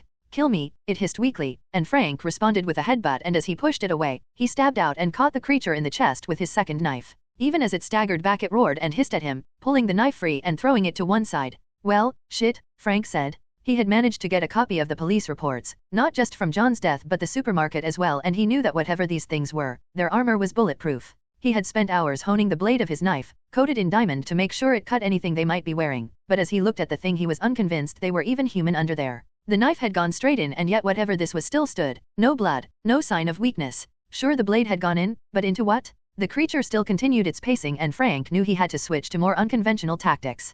Come on then, he roared at it, and as it skated forwards once more, Frank twirled and let it run past him, pulling out and spraying the creature with a strong-smelling liquid. As it was doused it shook itself, but Frank shook his head. Homemade napalm, and striking a match, he tossed the lit flame at the creature, watching it burst into a bright orange flame. As the creature struggled it dived off the roof and ran screaming down the street. As Frank watched he pulled out a fresh cigar and lit it with a match. Yeah, you run motherfucker. You tell them the Punisher's coming for em. And as he went back to watching the dojo, he sat on the edge of the roof and smoked his cigar. Hearing some commotion, Felicia took a glance out of the dojo window, seeing nothing, and even as her eyes picked up someone smoking a cigarette on the roof of their building she shrugged and turning back to Electra, and began to train once more. What do you mean by them all? Odin roared at Thor. His son knelt in deference to his position, and now was dealing with his father's rage. A war had started in the Nine Realms and the long and bloody campaign had finally reached its conclusion. After 10 long years Odin, weary from battle, had come home to the worst news he could imagine. Father, you told me, the Clintar are a scourge on the Nine Realms, one to be contained, so I took care of the problem, once and for all. Thor had stood and looked over to Loki, who nodded as they faced their father. Thor was stood in his battle armor, having been summoned by Odin as soon as he heard the report. His messy blonde locks hung down his ruggedly handsome face, and the silver armor, tied together with a long red cloak, still had stains of battle and blood on them. To destroy an entire planet is unacceptable. We rule, we do not commit genocide, not for any reason. They were contained, they were allowed to live. Odin shook his head. You cannot simply destroy an entire race because they have a checkered past. It was Loki that stepped forwards. Forgive me father, but we found this, and Loki conjured an illusion. A scene played out, and as Odin watched, he saw as Thor, the warriors 3, Lady Sif, and Loki fought their way to the Clintar capital, and they watched as a rocket launched itself out through the atmosphere. Unlike Thor, Loki's green battle armor was impeccable, and its long coat, with golden trim, hung as if he had walked from the salon. Even his long black hair hung down in flowing locks around his slender face. We discovered they had been planning to escape from their planet, father. That's why we attacked, not out of arrogance but fear. Fear they would once more ravage the galaxy and bring war to us all. Still, one escaped and yet you destroyed the planet. My sons, you did the wrong thing for the right reason. You should have come home and allowed the forces of Asgard to find and punish the Clintar, not crush and destroy their planet. In truth, it was an accident that set the planet's core aflame. The Clintar had set up several geothermal reactors, pulling out the warm energy of the planet's core. In his enthusiasm for battle, Thor had smashed several to pieces, setting off a chain reaction that sent the planet into meltdown. Thor shrugged. I don't see the issue, father. One Clintar cannot spawn an army, and with their planet gone it's over. Nobody liked them anyway, gross slimy gloopy things, and Thor shuddered at the thought of having one bonded to him. Nobody liked them, Odin yelled at Thor, is not an excuse for genocide. Father, Loki began, but Odin yelled. Silence. My sons, you did wrong, you destroyed a planet, destroyed a race, no matter the reason, no matter the justification. I cannot allow this to go unpunished. Lightning crackled around Odin. For your crimes, until you learn to use judgment and not violence. Until you learn patience and tolerance, I strip you of your power, of your hammer, and as the energy crackled around Thor, he was lifted up and Mjolnir flew to Odin. Whoever finds this hammer, if they are worthy, then they may wield the power of Thor, and the hammer shot off towards the Rainbow Bridge. Heimdall slid his keysword into the mechanism, and as the hammer flew towards him, a gate opened and the hammer vanished, somewhere into the Nine Realms. He watched it as it grew smaller and smaller in the distance, and a small smile crept over his face. It was headed to Midgard, and he knew Thor would have fun there. And you, Loki, do not think I don't recognize your hand in this. Your brother is one for fighting, but he was led. The wave redirected to Loki, lifted from his feet. To teach you humility and honesty, to teach you friendship and sincerity, I take from you your power, and turn you to a form to learn restraint. As the energy encapsulated Loki, he yelled and began to glow. His features shifted, going back to the pale white of his frost giant form, and then he shifted once more, his shape shrinking and becoming curvier. Large pert breasts adorned his new form, still with thick luscious hair and a scowl on his, now her face. You are both banished to Midgard. Once you have sought out the last Clintar and righted the wrong you have committed, once you are worthy of your power, then, you shall receive it back. Thor looked over at Loki and raised an eyebrow. He had a small smirk on his face as his brother became his sister, reminding him slightly of Lady Sif. Loki, on the other hand, was not amused in the slightest. She still had some of her power, illusion magic was still at her command, but this new form was uncomfortable, and her new large breasts strained against her now tighter tunic. Now leave. Heimdall is expecting you, and I banish you from Asgard until your quest is complete. As Thor and Loki left the throne room, Odin slumped back down. Queen Freya lay her hand on his shoulder. Are you sure, Odin? You have put off the Odin sleep for too long, and now, to remove their power drains you even more. Asgard will be undefended while you sleep. If I fail once more, my love, then Asgard will need both to defend itself. Thor is too brash and headstrong, Loki too dishonest and duplicitous. They need to learn to work together, not as enemies but allies. Asgard needs them, we need them. But changing Loki? Don't think I didn't feel your hand in that. Would you care to tell me why, a woman of all things? Queen Freya sighed. Loki is in need of a lesson, my dear. There have been reports. A small reminder that the fairer sex is not to be trifled with. Odin laughed as she continued. I shall prepare the chamber for you at once. Leave the defense of Asgard to me. Lady Sif shall accompany me. The warriors 3 shall lead our forces to keep peace in the realms while you slumber. We should give them punishment as well. Not once did any of them stop Thor. Even Lady Sif, who I held in higher regard, took part in the battle. We cannot allow Thor's brashness to infect and create chaos within our ranks. I shall ensure they learn their lessons well, but remember, dear, Lady Sif and Thor are almost engaged, and the warriors 3 hold loyalty to Asgard, not the crown. They must have good reason to have followed Thor, even if it was just to watch over him, and but Odin raised his hand. I shall leave their fate to you, my dear. Odin patted his wife's hand again before standing, surveying the gaudy golden throne room. He shook his head. If only he had more time, if only he could delay the Odin sleep another year, then Asgard might still survive. He shook his head, and with an unsteadiness shown only to the queen, he descended the stairs and headed to the sleep chamber. As Odin reached the chamber, its glass dome slid open and Freya helped him inside. He could feel the energy of the chamber already beginning to heal his wounds. Are you sure you won't tell him? She asked, and he shook his head. Right now, he would get himself killed. He will find what he needs on Midgard, and should be back before you know it, and he smiled as he patted his wife's hand. As shall I, and as he lay down. And if you are not? Freya asked with a worried look on her face. Then I leave the realm in the capable hands of the most intelligent and beautiful woman in existence. As the dome began to close, Odin felt himself being drawn into sleep once more, and soon as the lid closed and the pressure seal hissed, he was deep within the Odin sleep. Freaky ran her hand over the glass dome. You are such a silver-tongued old fool, and as she leaned over she gently kissed the glass.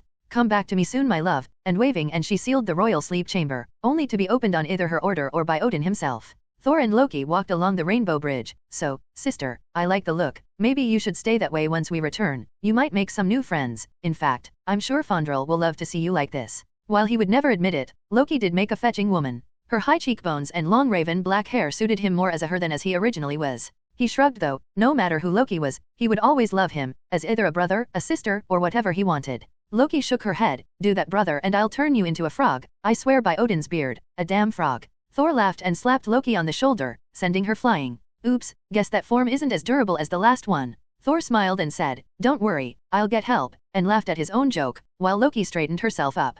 Not funny, Thor, not funny. Oh come on, my jokes are always funny. To you maybe, but not to anyone else, Loki lamented. The pair continued to argue and bicker as they made their way to the golden-domed rainbow bridge portal room. Greeting Heimdall, I believe my father has sent word. We are to depart for Midgard at once. Of course, Prince Thor, although, may I suggest something a bit less dramatic? Capes and armor are a bit out of fashion on Earth, as it calls itself these days, and Loki, horned helmets are very conspicuous. Ah, of course, then what do you suggest, my old friend? Waving his sword over Thor, he transformed his clothing into a pair of simple blue jeans and buttoned-up plaid shirt and a denim jacket, while Loki was made over with a floral-patterned summer dress and simple heels. Looking down, she shook her head. Oh no, not like this, and closing her eyes she tapped into the small remaining power of her magic. Her clothing changed and became a black business suit, with a black shirt and black tie, and black flats finished off the ensemble. I am not some doll for you to dress up, Heimdall. I am still the Prince of Asgard.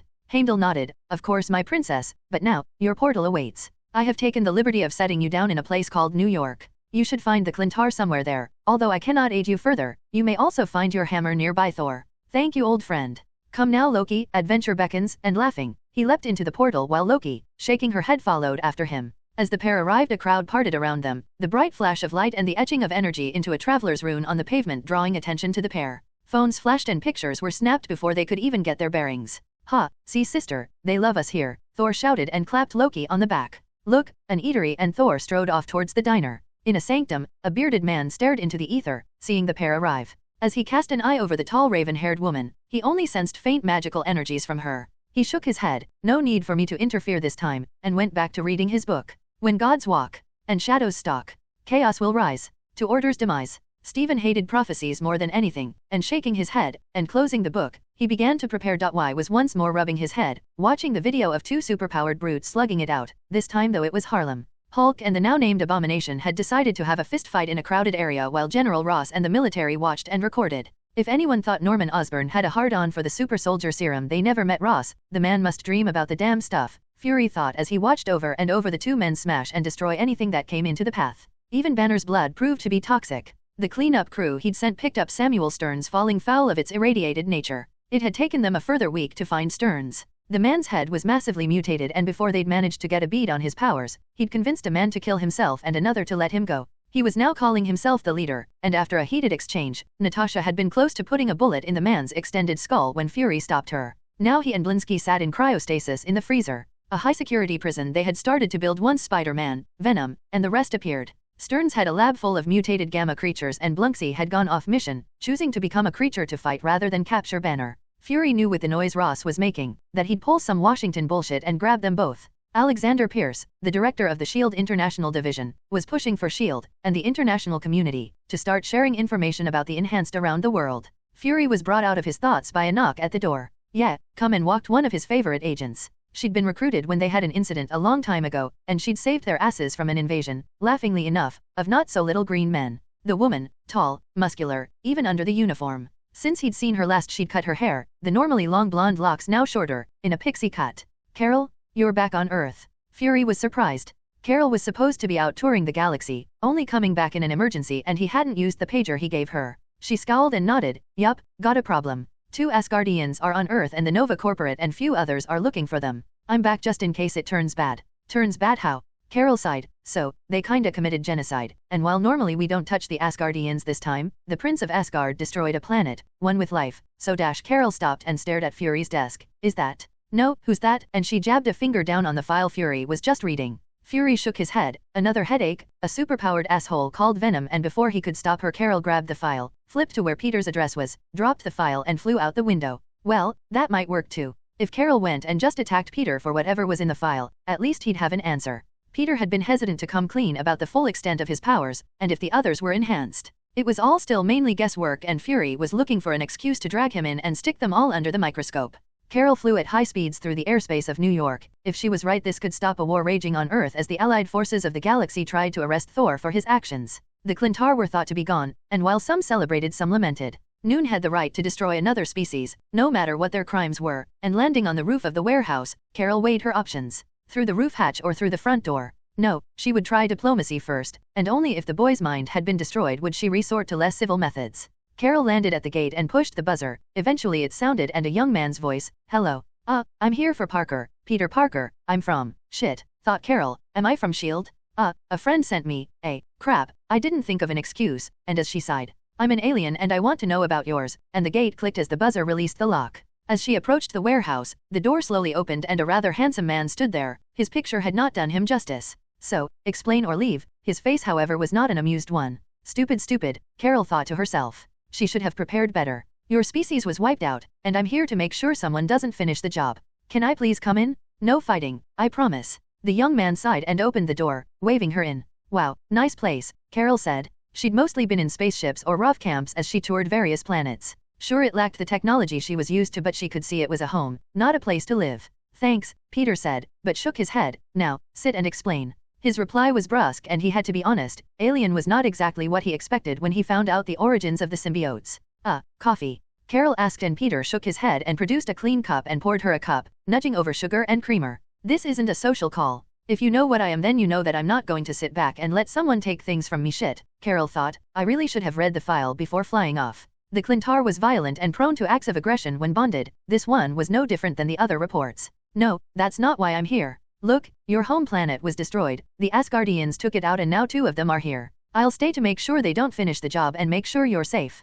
Carol explained, but Peter shook his head. I don't need a bodyguard, thanks, but what planet? I'm human, Peter explained. So far this had not been productive. So, why not start at the beginning, Miss Oh, Danvers, Carol Danvers. Sorry, I kinda rushed over. Carol took a breath. So, your species is Clintar. Originally made as a weapon, they freed themselves and set up a home world. From there they bonded with, and then stole the technology of other races, waging war on the galaxy. The Asgardians wiped them out and drove them back home, destroying any means to escape off-world until the 2 princes of Asgard destroyed the planet, wiping out the species. Shit, take a breath, lady, Peter thought.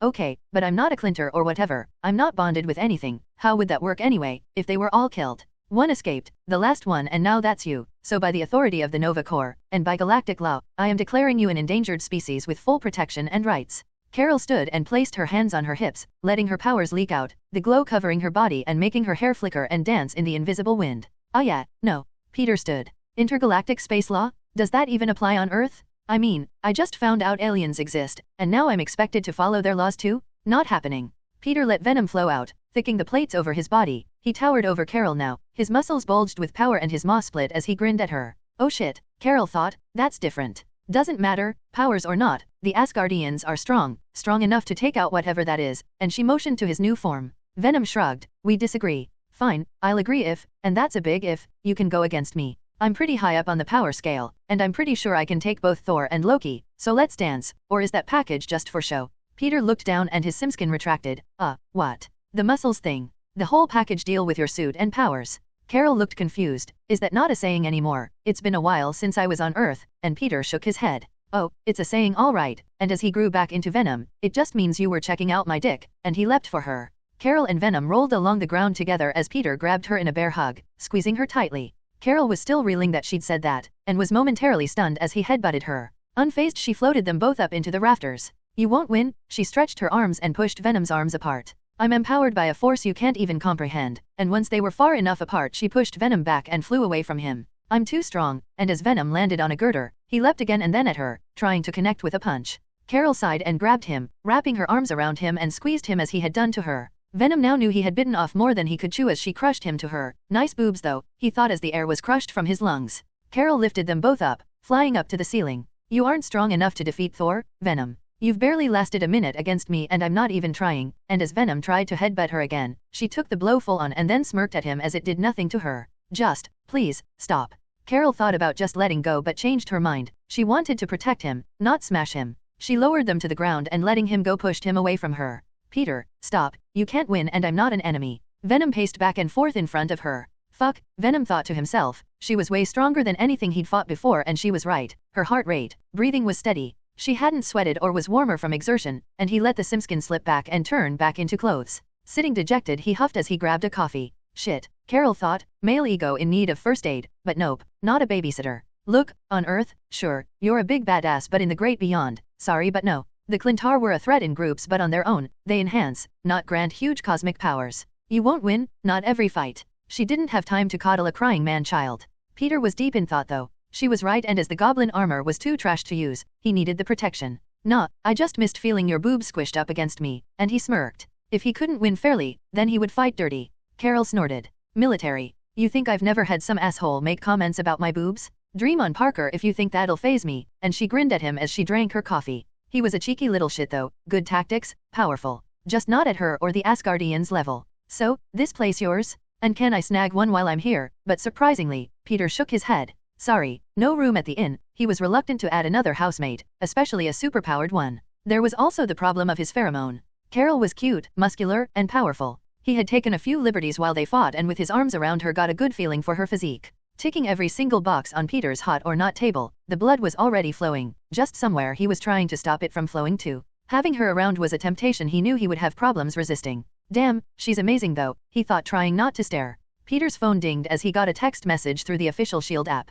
Carol Danvers, full agent of S.H.I.E.L.D., and now your boss. Kiss her ass, wash her feet, give the woman any damn thing she wants. Fury. A set of orders and a contract was sent and as Peter read it his face fell. As a provisional agent, Fury had placed him under the command of Carol, and he really had to do whatever she wanted. He'd be paid of course but he shook his head and sighed. So, that one's mine and that one's lives. MJ lives there, and Gwen and Felicia live there. So, I guess you can take mine and I'll move, and Carol shook her head. 4 women lived here, never a good thing and she wondered exactly what she signed up for. Across New York, Fury laughed as he sent Parker that text, killing 2 birds with 1 stone. A pain in his ass was now under surveillance and a superpower was now locatable anytime he wanted. It had been a good day today. Gwen raised an eyebrow at the new woman as she came home from spending the day with Felicia. As long as she was quiet and didn't interrupt she could hang out in the office with Felicia. They had even taken the risk and had sex a few times there. After the stress of the past few days, partially her own fault and mainly Liv's they had taken that route today, and while Liv and Felicia picked up an order of food, she had headed back to the warehouse to see if Peter was okay.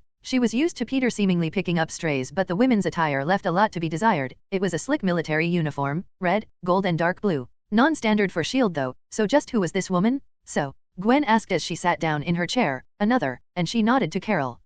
This is Gwen, and motioning between them, Carol, my new boss, and bodyguard. Peter handed her a cup. Bodyguard, huh? So is she guarding it out here, or in the bedroom too? And she winked at Peter, who sighed and shook his head.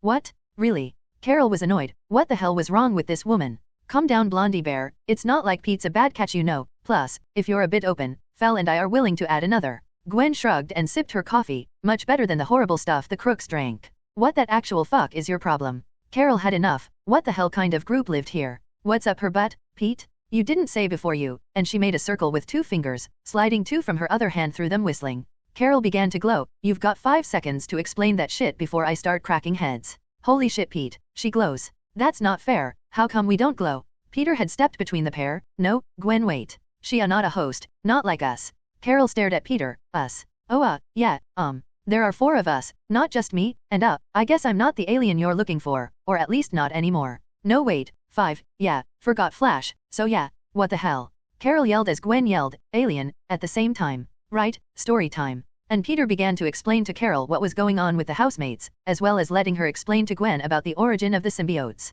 Once they had finished, Carol slumped back in her chair. I can't believe you have 4 women, and she shook her head. Earth had changed since she'd left, changed a lot. It didn't bother her. While some alien cultures adhered to strict monogamy, it was not a universal truth. Some species had 3 genders, some were just 1, or used a non-gendered method of reproduction. Carol was lost in her thoughts about how one man could even satisfy 4 different women when Gwen brought her back to reality. So, you think someone will try to kill Pete? Gwen was huddled over her cup, a serious look on her face. If the Asgardians were as big a threat as Carol said, then not just Pete but all 5 of them were in danger. Who wants to kill Pete? Liv and Felicia walked into the warehouse, laden with shopping bags and fast food containers. Pete, another blonde. Felicia laughed. Gwen's mine. You can't have her. She winked at the newcomer. Seriously? Do you all just screw all day? Carol was flabbergasted. It seemed even some of the more open species would be sat here red-faced listening to this group. Not all day, some of us work, but let's be frank here. If you're going to piss and moan about something, and you pick that, then leave. Just don't bother.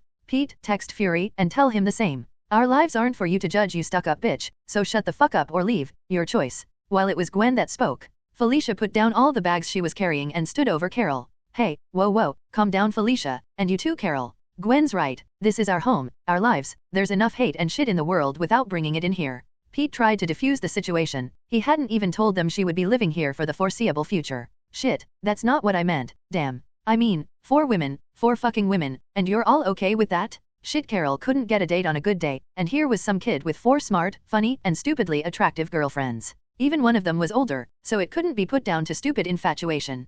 Carol shook her head. Jealous. Liv asked, it's fine dear, Peter has attributes we all find appealing, but he is right though. We are happy and your presence is a disruption. Even if there is a threat to dear Peter, I'm sure the 4 of us can deal with it, right? And the other nodded. They are right, you know. Sure, you're strong and glowy, but we're not pushovers. You think you could take the 5 of us? I bet even you get tired. Peter put another cup in front of her. Carol shook her head. This had all gone wrong. She was supposed to be helping him, not fighting and pissing off his girlfriends. She took the cup. No, Thor and Loki are on a different scale. Carol shook her head. I'm not. She took a breath. I've not been on Earth for years, 10 at least, so this. I was just shocked is all I mean. 4 women. Goddamn boy. Is that your power? I think you broke her, dear. Why don't you get a room ready for her while we have a girl talk, okay? Liv rubbed a hand on Peter's shoulder and at girl talk he bolted into his place, knowing exactly what 5 women together could mean. First, Olivia Octavius, and yes, I'm a host as well as being enhanced. Everyone is here and we all, and I mean all, love him, so, you have 5 minutes. Carol once more explained while the 4 looked on with various levels of concern etched on their faces. Well, that's a lot to take in, but Gwen was right, you know. Peter might have been exposed to a symbiote, but he isn't a host. We've already checked his cells. We are, but he isn't. His symbiote is with another man, but we suspect that S.H.I.E.L.D. knows that, yes. Carol had to shrug. I kinda flew off before my briefing finished, she admitted, and Gwen laughed. Oh, I'm sure Fury loved that. Flash Thompson, you might want to check up on that. Fine, so I screwed up, but that doesn't change Thor and Loki being on Earth. That doesn't change that Peter, you 4, and Flash are in danger if Thor is here to finish the job. Liv sighed. You're quite right, dear. Take my place and I'll talk to Peter. Gwen, Felicia, we may need to make some plans for defending this place, and looking around. Get the goblin armor and we'll see if we can fix it up and get Peter to assimilate it. That should boost his power considerably. And Ms. Danvers, please try to be more understanding with Peter. He's a fragile boy. He might be a little difficult sometimes, but he's lost so much. Having said that, feel free to indulge. It's been what, 10 years you said? Peter was happy to give me a good seeing to. You're pretty cute and I'm sure he won't take much to get into bed. Carol hid behind her cup and pulled her legs up. Oh shit, she thought to herself, wondering if she could get Fury to transfer her, or if Mars had a habitat yet. The only one to be left out of the conversation was MJ. She had left for her last shift and was busy dealing with her own drama. MJ was already in a bad mood. She had come home last night from her second last shift to find everyone either crying or shouting. Peter had done something dumb, as had Liv, and Felicia was upset and so was Gwen. MJ was tired, hungry, and only had one shift left. The only reason she hadn't just packed her job in the second she got the movie was so she didn't leave the rest of the staff short and overworked. She yelled at them, dumped all her chores onto Liv, took all her night privileges, and then went to bed. In the morning Peter had proven he wasn't as hurt as everyone thought, and with a huge smile on her face, MJ had headed to work. Now she watched as the strangest couple were arguing in the diner, and of course, they were sat at one of her tables. Of course I don't have money, why would I have Midgard currency, brother? Loki had a hand on her forehead, as Thor finished another plate of steak and eggs. Well, you've got that glowy magic thing, can't you just make some? Thor said, as he licked the plate and belched. Loki sighed, but her attention was taken by the strange moving picture device hanging from the wall. Brother, look, she pointed. The screen had Venom fighting Spider-Man and Agent Webb, and even Thor recognized the Kleintar's powers when he saw them. Good, Thor said, laughing. See, they're not dead, and he clapped a hand on Loki's back. Now, let's find them and pursue Father and the snot monsters to forgive us, then we can go home and you can, I don't know, get a manicure or something. Loki shook her head. If it was going to be that easy then Father wouldn't have sent them here. Your hammer? Loki asked, as she spied the money being exchanged and under the booth made some appear, draining what little magic she had left. This was the last of it. Whatever Odin had done had left them both mortal and vulnerable, even if Thor still acted like he was a prince. Yes, the hammer too, Thor said, laughing, and threw his cup down to the floor. Serving wench, another, he yelled. Oh fuck this guy, MJ thought as she spied the huge blonde beefcake of a man. His girlfriend looked pained as he smashed his coffee cup on the floor. Hey asshole, you'll pay for that, MJ yelled as she stormed over to their table. It was her last shift at the diner. The movie meant taking time off, and with it being 3 months the boss said no, but with her royalty checks from the advert starting to come in and a nice payment from the movie, she was going to quit anyway. She just didn't need this shit on her last day. Sorry, the raven-haired beauty said, lifting her hands in surrender, here, and handing over the money she had. MJ felt it beneath her fingers. It wasn't quite right, it was money, she could see that, but it felt wrong to her. Hey Carl, got the pen? And he nodded and threw over a small handheld wand. Flicking the switch she shone it over the notes, and right enough, they failed to glow under its light. Hey, call the cops, it's fake, MJ shouted. Thankfully the diner had a no interference policy. Cops were called, but if these two were long gone then that was their problem. Brother, I think we should leave. I think she saw through my illusion, Loki leaned in and whispered in Thor's ear. Nonsense sister, no one can see through that, right? Especially not some. Oh hello, Thor said, grinning as he saw MJ. I'm a god, you know, and he raised an eyebrow at her and giving her his best smile. MJ just rolled her eyes, creep, and while Muse and her considered smashing a tray over his head she thought better of it. If the police arrived she didn't want a scene. Loki reached out a hand and took MJ's arm. I'm sorry for my brother. She paused. It was her turn to realize something was off. Thor, Loki motioned her head to MJ. It's her, the, you know, thing. Really? Her. Thor peered at her. Nah, don't see it. Loki rolled her eyes at him. Miss, there's been a misunderstanding. Please, if we can explain. And Loki pulled her down. Even if her magic was sealed she was still stronger than a mortal. We know who and what you are. We won't hurt you, but we need to talk. Somewhere more private. And MJ paled. Her phone was in the break room and there was no way she could expose her identity here. Losing her job would be the least of her problems. Carl, cancel the cops. Just some foreign tourists trying to pay with weird money. Cover me while I go to the bank and get it fixed, yeah? And the line chef nodded. They weren't busy and it was quiet enough that she could take her break. Quickly grabbing her phone, MJ looked anxious as she led the pair to a side alley. Tapping on it. Pete, help was all she sent. MJ stood and stared at the pair. These two might know her secret, but they seemed like the biggest morons she could find in the state of New York, and she wasn't sure if she was even in any danger. You see, we're Asgardian, and we need to apologize for wiping out your planet. It was an accident, totally not my fault, Thor explained, and even Loki was rubbing her hand over her face, as he stammered and blundered through the apology. Loki shook her head. What my brother means. We know you're a Clintar and our father sent us here to explain the mistake we made. To apologize and to make things right, she said, and MJ was still just as confused. Right, I'll pay the tab, okay? Just head back to your spaceship, okay? And I'm sure your little green friends will pick you up. And MJ backed away, wanting to leave but unwilling to turn her back on the crazy couple. Spaceship?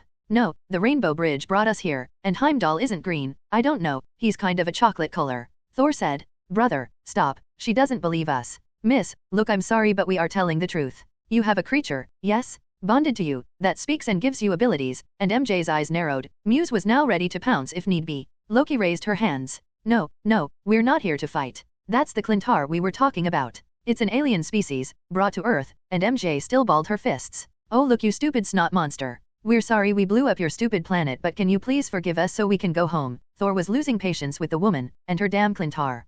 Brother. Loki asked as a convoy of armed troops appeared. At each corner of a block, one truck stopped and 10 soldiers got out as the rest of the convoy continued down the street, each truck eventually covering the avenue. Did you betray us? Thor roared and held out his hand as if waiting for something. Oh yes, I forgot, and put his hand back down, looking embarrassed. People of New York. Staten Island is now under martial law. Please return home and await further orders was broadcast from the top of a van, its message set on repeat. Any sensible invading force would have understood that asking New Yorkers to do anything was an exercise in futility, and it wasn't until the first soldier held up a rifle and fired into the air that anyone even paid them any attention. In the distance, a strange ripple spread across the sky and the island was covered in a domed energy field. You have a shield generator? Thor asked, but MJ shrugged as she was just as confused as they were, staring at the sky in horror as the shimmering dome blanketed the sky, and the soldiers began to order people around, waving their guns at them. The unlucky few that resisted weren't killed. Instead, the soldiers fired at them with a stun rifle, and then, as large glass barrels were brought out from the trucks, Thor, Loki, and MJ watched in shock, as a black slug was fished out and attached itself to the neck of a hapless pedestrian. The person twitched once and then lay still before standing, their body covering itself in the same strange armor the soldiers were wearing. I knew it, it's a dim invasion, and Thor swung a fist at MJ. Muse, unamused by this, sidestepped and he smacked into a wall with an oof. What makes you think I've got anything to do with this? She yelled. Shit, Pete, hurry the fuck up, and she looked up, hoping he was on his way. Venom checked his phone. After he received the distress call from MJ, he checked her location and then all 5 began to make their way over. Liv and the rest were all in full combat mode, as Huntress had been training them and they knew to expect Harry's anti-venom. They had fashioned shields from the scrap Peter had around the warehouse. The small darts were designed for simskin, not sheet metal, and even with full-body tower shields strapped to their backs, the group made good time heading over the river. As this was an emergency, and with Carol and shields backing, no one gave any mind to suiting up during the day. MJ was in trouble and that was all that mattered. Staten Island was in a panic. Soldiers tasered and held down pedestrians while implanting them, and while most stood up as the black armor covered them, some twitched and then crumpled. With each death the soldiers injected the body with a chemical and watched as it dissolved, adding more to the already panicked crowd. Several fights had broken out, and as Venom and everyone sped at full speed towards the diner, they watched as a huge energy dome began to slide down behind them like a rainbow curtain. It's a shield generator. We need to hurry. Carol sped forwards, trying to pinpoint the center of the shield. It was the Life Foundation building, a fountain of lights and colors erupting from its roof and spreading downwards towards the water. They could feel the energy as it slammed into the ground behind them. Staten Island was in chaos, and as soldiers came towards them, they watched as Carol blasted them with beams of light. We need to find MJ. Venom shouted as he checked his phone. Whatever the energy shield was, it had cut all signals off, and other than her location being near the diner where she worked, he had no idea where MJ was. Carol, head to MJ and protect her from the Asgardians. You 3, come with me. Harry's behind this and we need to get to the Life Foundation building and stop him, Venom ordered. This wasn't time for arguing. If Harry was taking over, and Venom knew he had the symbiotes to do it, then he needed to be stopped. Carol shook her head. No, I go with you. Venom retracting his simskin. No, please, if they're as powerful as you say, please, save her. And Carol saw the love and concern in his eyes and taking a deep breath.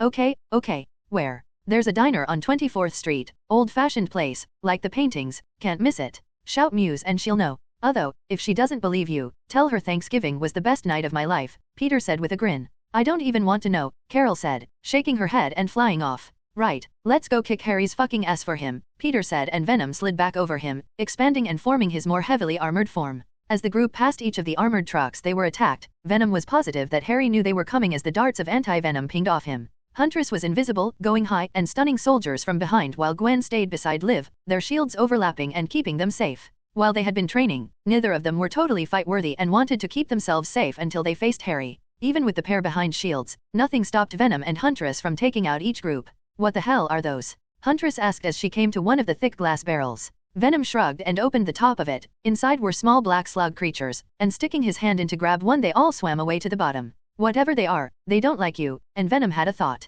Didn't Harry say symbiote fragments? What if these slugs are symbiotes, but not a whole one? Hand me that gun, and Huntress handed Venom one of the dart rifles the soldiers were armed with. Crushing the magazine, he let the anti-venom drip into the barrel and the slugs writhed and tried to escape, leaping up and out of the water before melting into a puddle of goo on the sidewalk. He's infecting the population.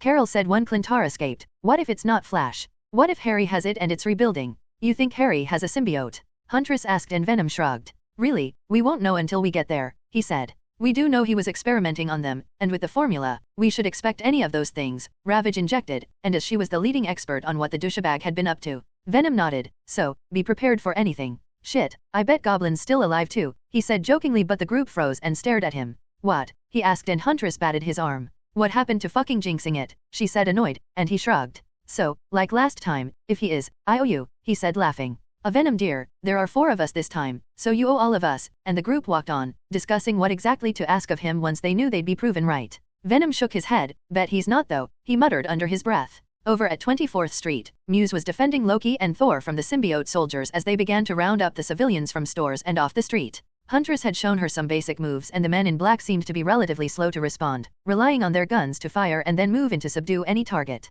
With Peter's help, he had shown them how to ground electricity, and she was fending off tasers, darts, and anti-venom shots with a trash can lid, while the pair made a makeshift barricade from dumpsters and trash bags. Brother, we need some help. I don't have my magic and you're useless without your hammer, Loki said, concerned. One symbiote against so many would fall eventually, and she did not relish becoming a host for the creatures. I know, but we apologized and I still didn't get my hammer back, Thor said in frustration, as he moved another dumpster from the alley and blocked off more of the path. Muse heard someone shout, and as she looked up, a streak of bright light flew overhead.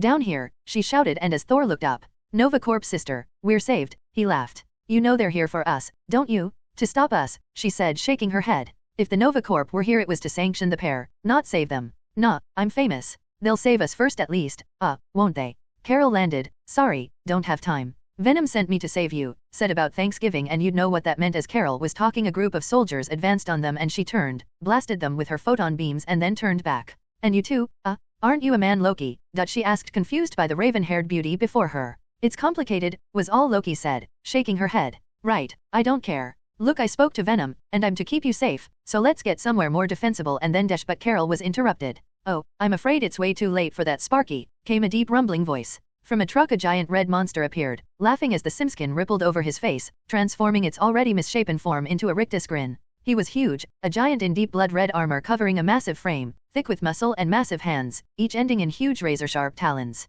I figured I would find one of the pests taking out our troops, not 4 of you. If you don't want to die, leave the bug to me. Bug? Carol asked. Really? What are you, a fucking caveman? Harry tells me the symbiotes like to name themselves. You can call me Gargoyle, but I prefer Red Goblin. Red Goblin towered over the quartet. The mutagenic formula had altered him so radically he looked more like the love child of Abomination and Hulk than Norman Osborn. Carol shook her head at him. Sorry champ, not gonna happen. How about you leave and I won't beat you till you're green again. Green? Do you think I'm related to that moronic beast, Hulk? I am a superior creature, one of greatness and pure power. You are a bug, a stupid insect that should be on her knees worshipping my brilliance, and Carol frowned. I wouldn't get on my knees to be sick after looking at you, and Carol began to glow as the photon force flowed through her. Her time in space meant she never underestimated her opponents. A small innocent-looking cat could turn out to be a huge intergalactic threat, and even if this was Earth-based tech, he could still have powers she didn't know about. Oh, glowy. Harry said there were others, and so I have this, just for you. Goblin pulled out a sledgehammer from its back. The head glowed a deep blue color as he powered it on, and Carol felt her powers thrum. Carol could feel the connection between whatever was powering that hammer and her own powers. Carol now knew what happened to the Tesseract once Fury had gotten his hands on it. Fucking asshole, she cursed in her mind. If S.H.I.E.L.D. wanted weapons based on the energy signature the Tesseract gave off, then they needed a weapons manufacturer. Stark was too unreliable, too willing to bend and break the rules, and Hammer was too incompetent. Oscorp must have won the bidding war, and now this giant red asshole had a Tesseract-powered weapon to fight with. Carol avoided a swing as he charged at her, roaring. The hammer was unwieldy, but with his giant frame, he was more than capable of swinging it. As it passed over her, she saw wisps of energy pulling themselves from both her and the hammer, and they sparked when they touched. Shit, she thought. Not only can I not use my powers, I need to make sure he doesn't hit me with that. The trio had retreated into an alleyway, trying to avoid drawing more attention from the strange soldiers as Carol and Galbin fought. Covering herself with simskin, MJ began to lift trash cans and dumpsters, forming a makeshift barricade to at least hide behind. Someone as big as Goblin would have no trouble smashing his way through it, but even a few seconds might be the difference between life and death. If only I had my hammer, sister, Thor lamented, looking over at Loki and MJ. He had a thought. You are a Clintar, aren't you? And MJ nodded. If that's the monster you keep mentioning, then yes, I am, I guess, and Thor smiled. Good, bond with me. I'm stronger and faster than you, but MJ shook her head. Muse doesn't fight, and Thor laughed and looked over at Loki as if MJ had made the funniest joke ever.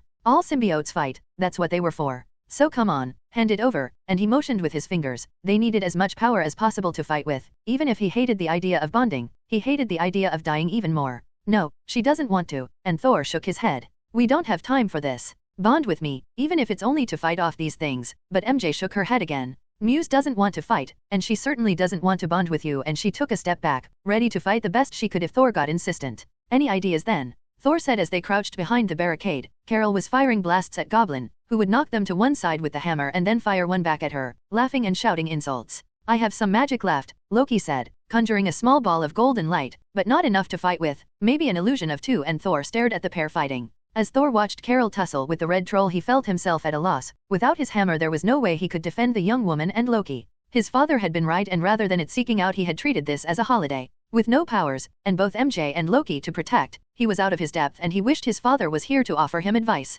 Rubbing his hands over his face, he watched, helpless, as Carol and Goblin fought, each one a perfect match for the other. I'm sorry, friend Carol, I cannot help myself, let alone you. There was only one thing he could do, the one thing he was most afraid of, but steeling himself to the inevitable, he motioned to Loki. Sister, I have a plan, and Thor moved behind a dumpster with his sister and MJ. Across the island, Venom and the rest were slowly making their way towards the Life Incorporated building, slowed by each stop at the soldiers' checkpoints. Unwilling to fight the newly bonded soldiers, they would take out the ones at the ATVs, kill the barrels of sim slugs, and then move on, Huntress stunning the guards before poison did her work. Ravage and Venom stood guard, webbing and disabling anyone who spotted the quartet, and after the fifth ATV, they found the building in their sights. We have no idea how many of these things Harry actually has. We need something to eliminate them all. Ideas? Venom asked at the group crouched in an alley across from the entrance. These guys are weird. Their symbiotes aren't whole, it's basically a bug moving them about. See how stiff they are, how robotic they look. I bet there are tougher ones inside, and that is what we should be worried about, Ravage said, pointing to each of the patrols as they went past.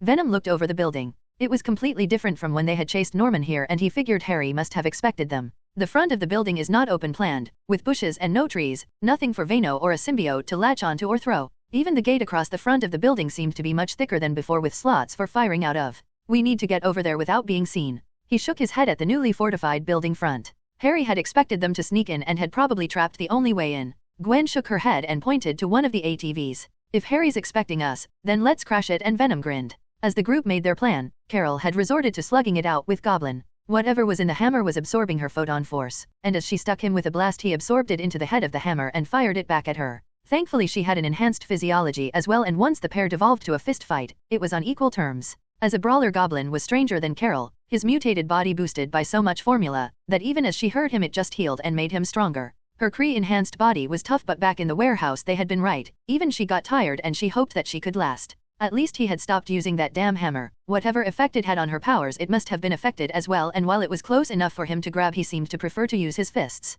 She ducked under a right and stuck him in the stomach, but even though he slid back several inches, he just laughed. Little bug, even with your powers, you're no match for us. Once the glow bug runs out of juice, she's just meat for the beast, like the rest. But Carol responded by flying forwards and smacking a fist into his face. Even if the photon force was absorbed by the hammer, she could still use it to fly. Goblin crossed his arms and two large blades grew from them. Like my toys? Gargoyle makes everything so pretty for me, and he swung widely, slashing huge arcs that forced Carol back and on the defensive.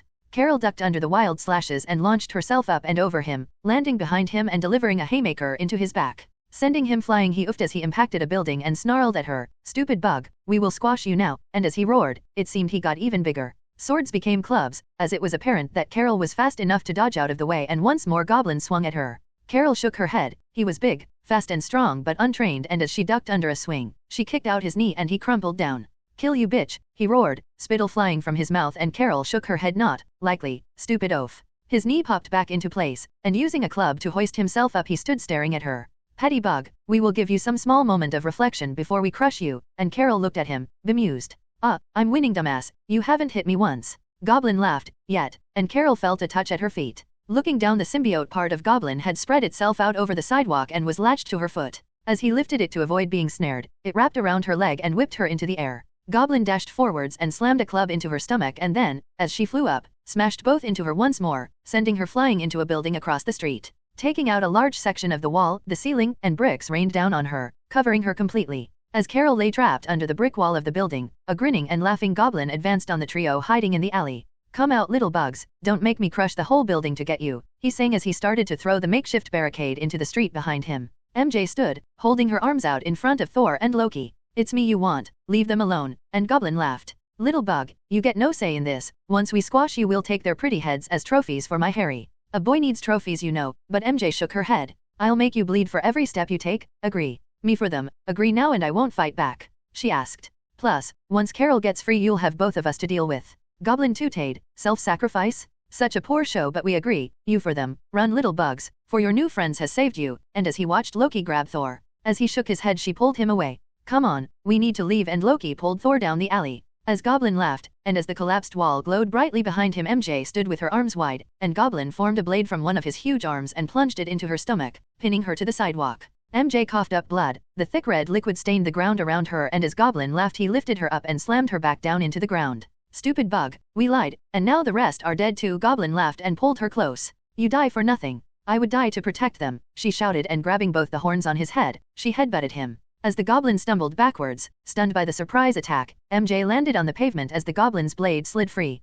She fell to one knee and wincing in pain she righted herself, holding her stomach with one hand. I would die on any day so that others may be free from monsters like you. MJ stood straight and seemed to grow taller. But that day is not today. As Goblin laughed at MJ's fate he failed to notice the lightning crackling around her eyes. Thor and Loki both looked around as they heard the whisper. Whoever is worthy. Whoever is worthy, she shouted, standing and holding out a hand, reaching for something in the sky. Thor now knew what his father meant. To be selfless, not selfish. To be firm but tolerant, and most of all to protect those unable to protect themselves, no matter the cost.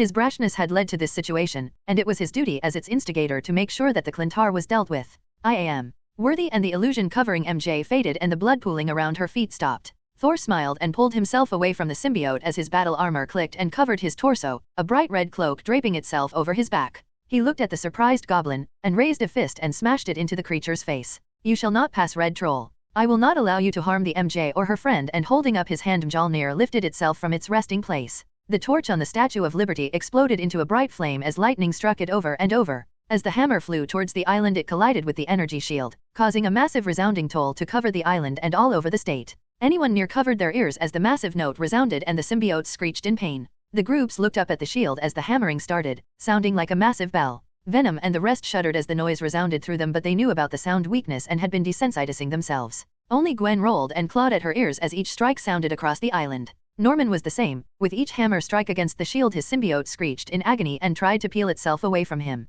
All over the island the sim soldiers fell clutching their ears. The glass barrels writhed and bubbled as the smaller slugs, with no protection, burst as the sound overwhelmed them. Lightning crackled along Thor's arms and he held his hand aloft, each pull of his hand striking Mjolnir against the shield once more. As Carol shook her head, working off the massive energy spike Red Goblin had hit her with, she saw a shimmering light cover Loki and he was back to being the strangely handsome man as before, and Thor, fully clothed in resplendent battle armor, holding up his hand. Move, and Thor, seeing a brightly glowing Carol, let his hand fall and as the giant green mutated Norman screeched and held his ears, Gargoyle stretched and sloughed off him like an oozing blanket to escape the noise.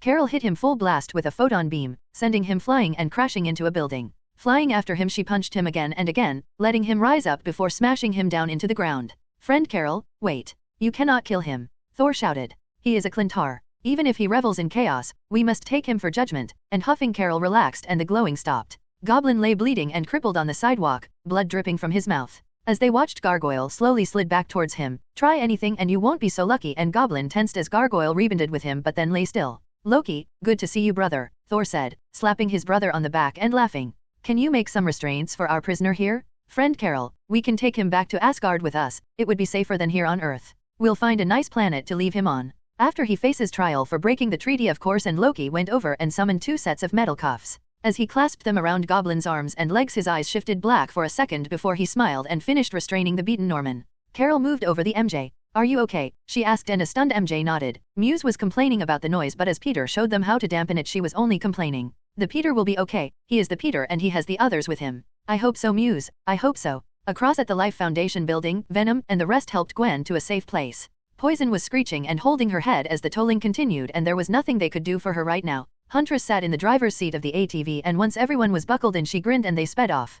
Poison had retreated into Gwen but even now she could only suffer the pain while Ravage and Liv tried to shelter her. Smashing through the gates, the armored front of the truck thumped over any and all sim soldiers in their way until it rammed into the reinforced glass front of the building. Harry wasn't stupid, and the front had been redesigned to take the weight of someone the size of Venom crashing into it. Even the weight of the truck only dented and smashed out the reinforced glass. I'll stay and guard Poison, Ravage said, cradling the sobbing symbiote in her lap.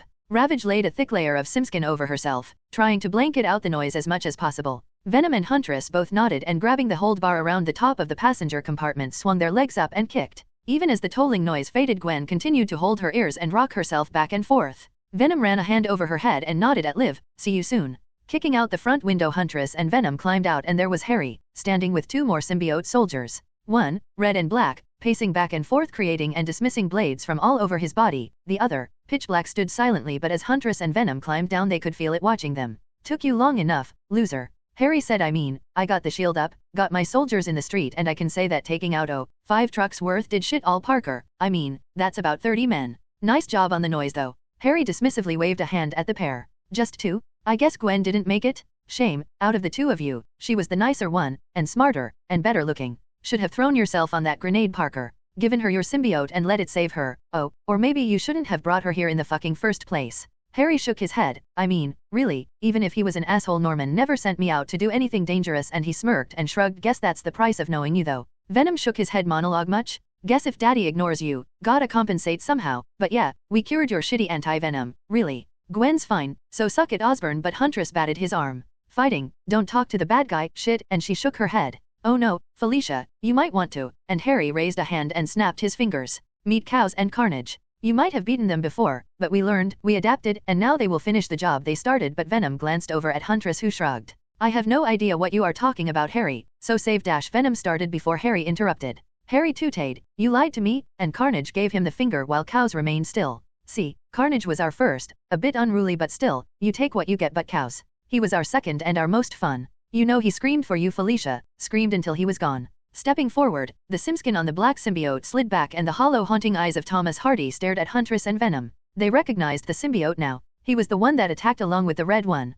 Harry had tested them, and now they would get payback. No, Dad, no. Huntress took a step forward, but Venom put a hand on her shoulder, stopping her. Fucking let go of me, she shouted, and shrugged him off, but his grip was like a vice. Look at him, and as Huntress stared, she saw. His face was hollow and sullen, black bags under empty eyes. She could see his skin was pale and sunken over his face, and even the skin on his shoulders was white. Whatever had been done to Thomas Hardy left him starved and emaciated. Oh, he's fine, doesn't talk much, but he still works, wanna see? And as he snapped his fingers once again, the skin slid back over him and his face split apart into the rictus maw. Felicia flinched back and dropped down into a fighting stance as they waited for Harry to finish his speech. Kill them both, I don't need them alive for the next part of my plan. And giggling and screeching, the pair leapt for Huntress and Venom. Carnage giggled and laughed and leapt at Venom, who moved aside easily, while Cows leapt at Huntress, who grabbed the symbiote's outstretched hands and threw him to one side. Dad, you don't need to do this. You can control it. Huntress and I don't fight each other, we exist together, please. But Cows ignored her, slashing at her with finger knives.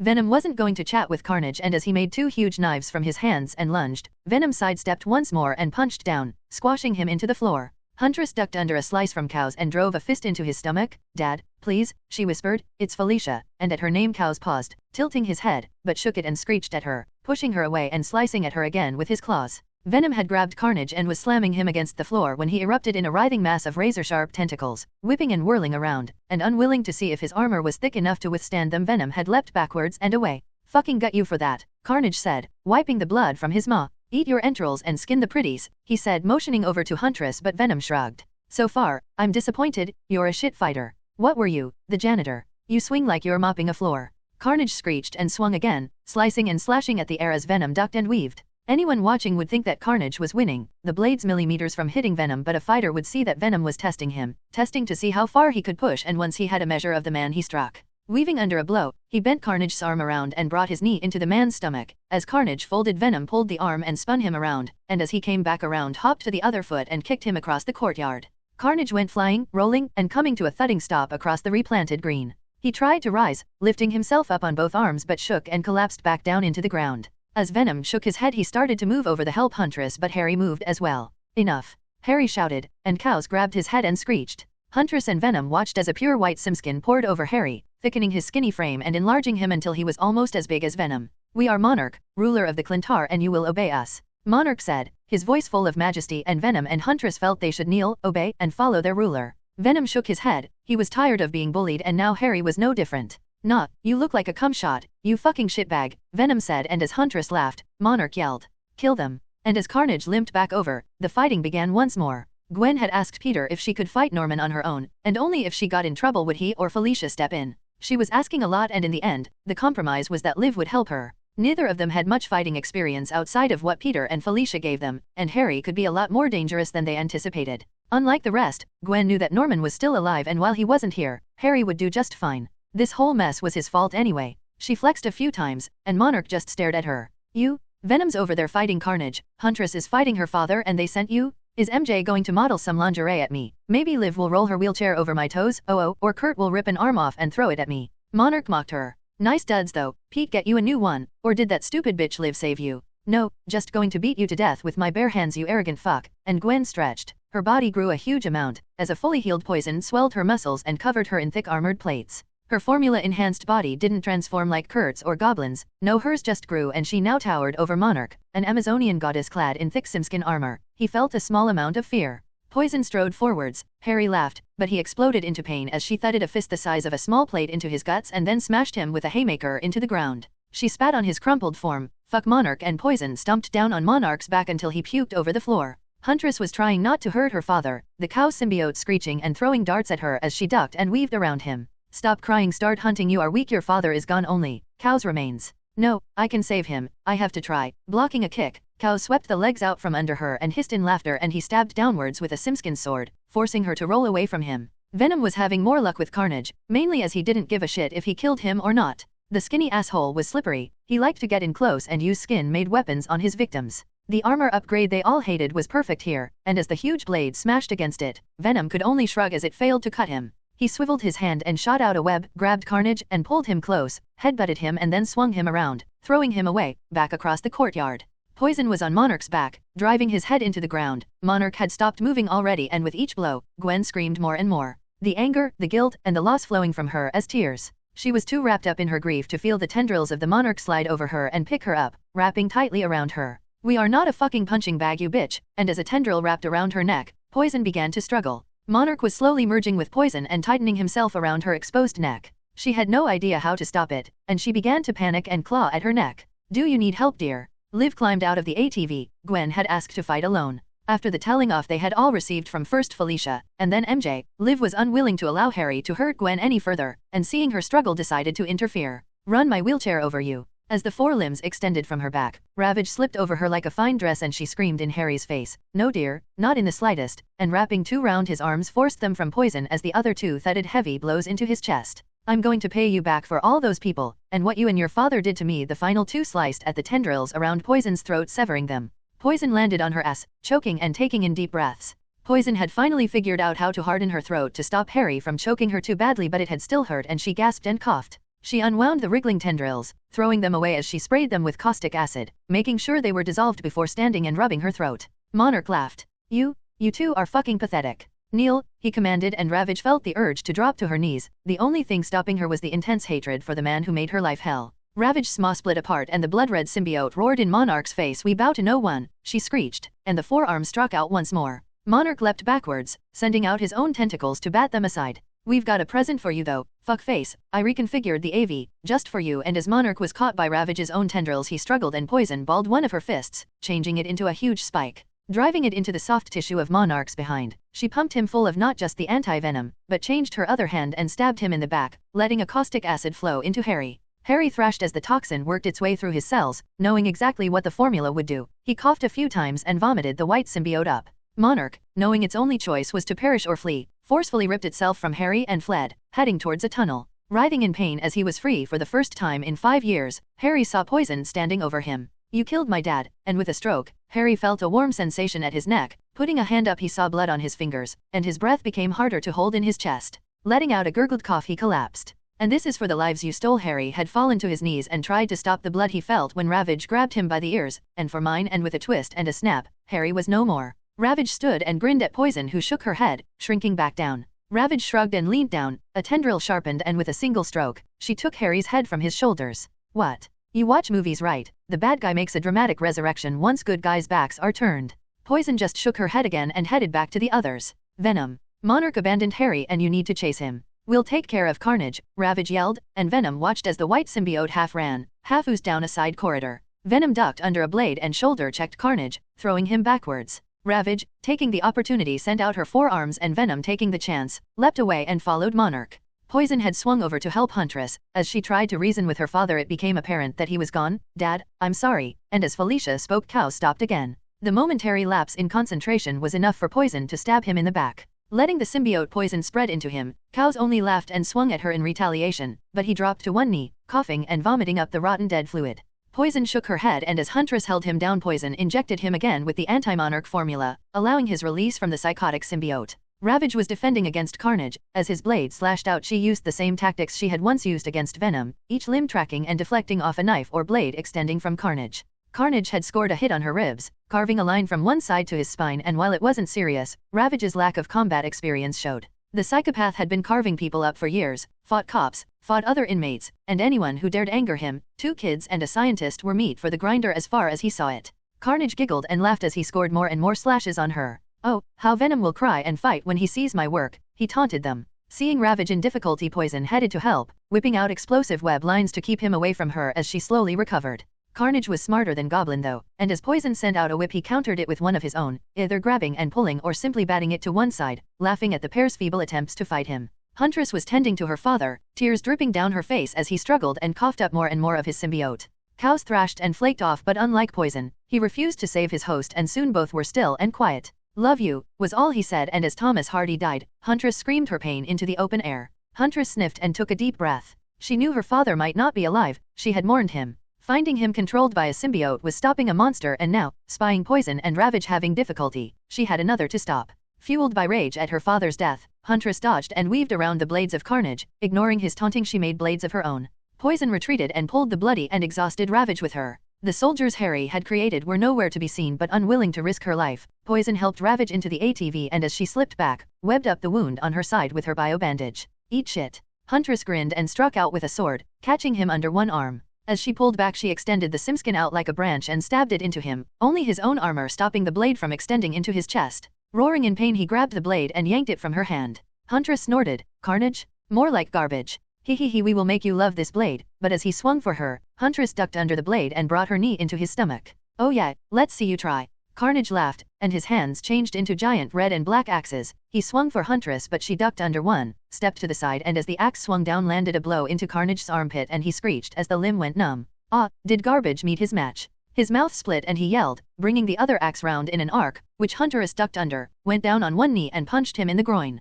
He screamed in pain and she rolled backwards as he tried to bring the axe down on her. "You mean you felt that? 'Cause I never felt anything," wiggling a pinky finger at him. "We will kill and eat you, bitch," he yelled, and as he ran towards, his arm became a huge spike. As he struck forwards, Huntress rolled and brought up both arms. She took a knee and punched, both hands like spades as they dug through Carnage's chest and out the back. She screamed in his face and pulled her hands apart, and 3 soggy parts of his body thudding on the ground. Huntress spat on the parts and headed into the ATC where Gwen and Liv were sat, drinking water from a supply crate. As she handed her bottle to Felicia, Gwen saw the mess move, and huffing, lifted herself up and wrapping herself in poison once more, made sure to spray Carnage with both the anti-Monarch formula and Cletus with a strong acid, letting them both turn to black slime. Back in the ATV, the trio collapsed together, leaning on one another. They were tired and covered in bruises and slashed. While Venom had left to take care of Monarch, Cows, and Carnage had been tough for the 3. Only Huntress had combat experience, and Liv and Gwen suffered for it.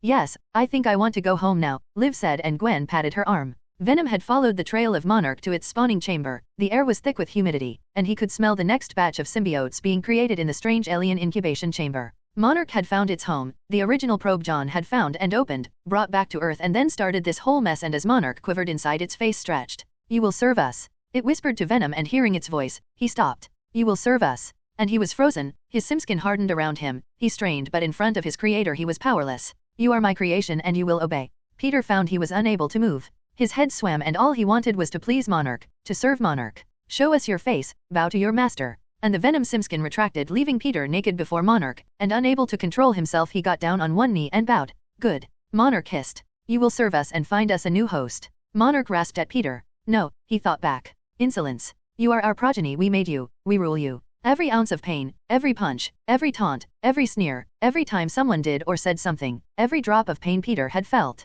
At Flash for his bullying, at his uncle for dying and leaving him, at his parents for taking a baby on a SHIELD mission. Every ounce of that he screamed in Monarch's face. "No," Peter thought again. "No, no, no, no." And Monarch flinched. A bright blue gem, embedded in the housing of the alien spacecraft, glowed brightly for a second before dimming. "We are Venom."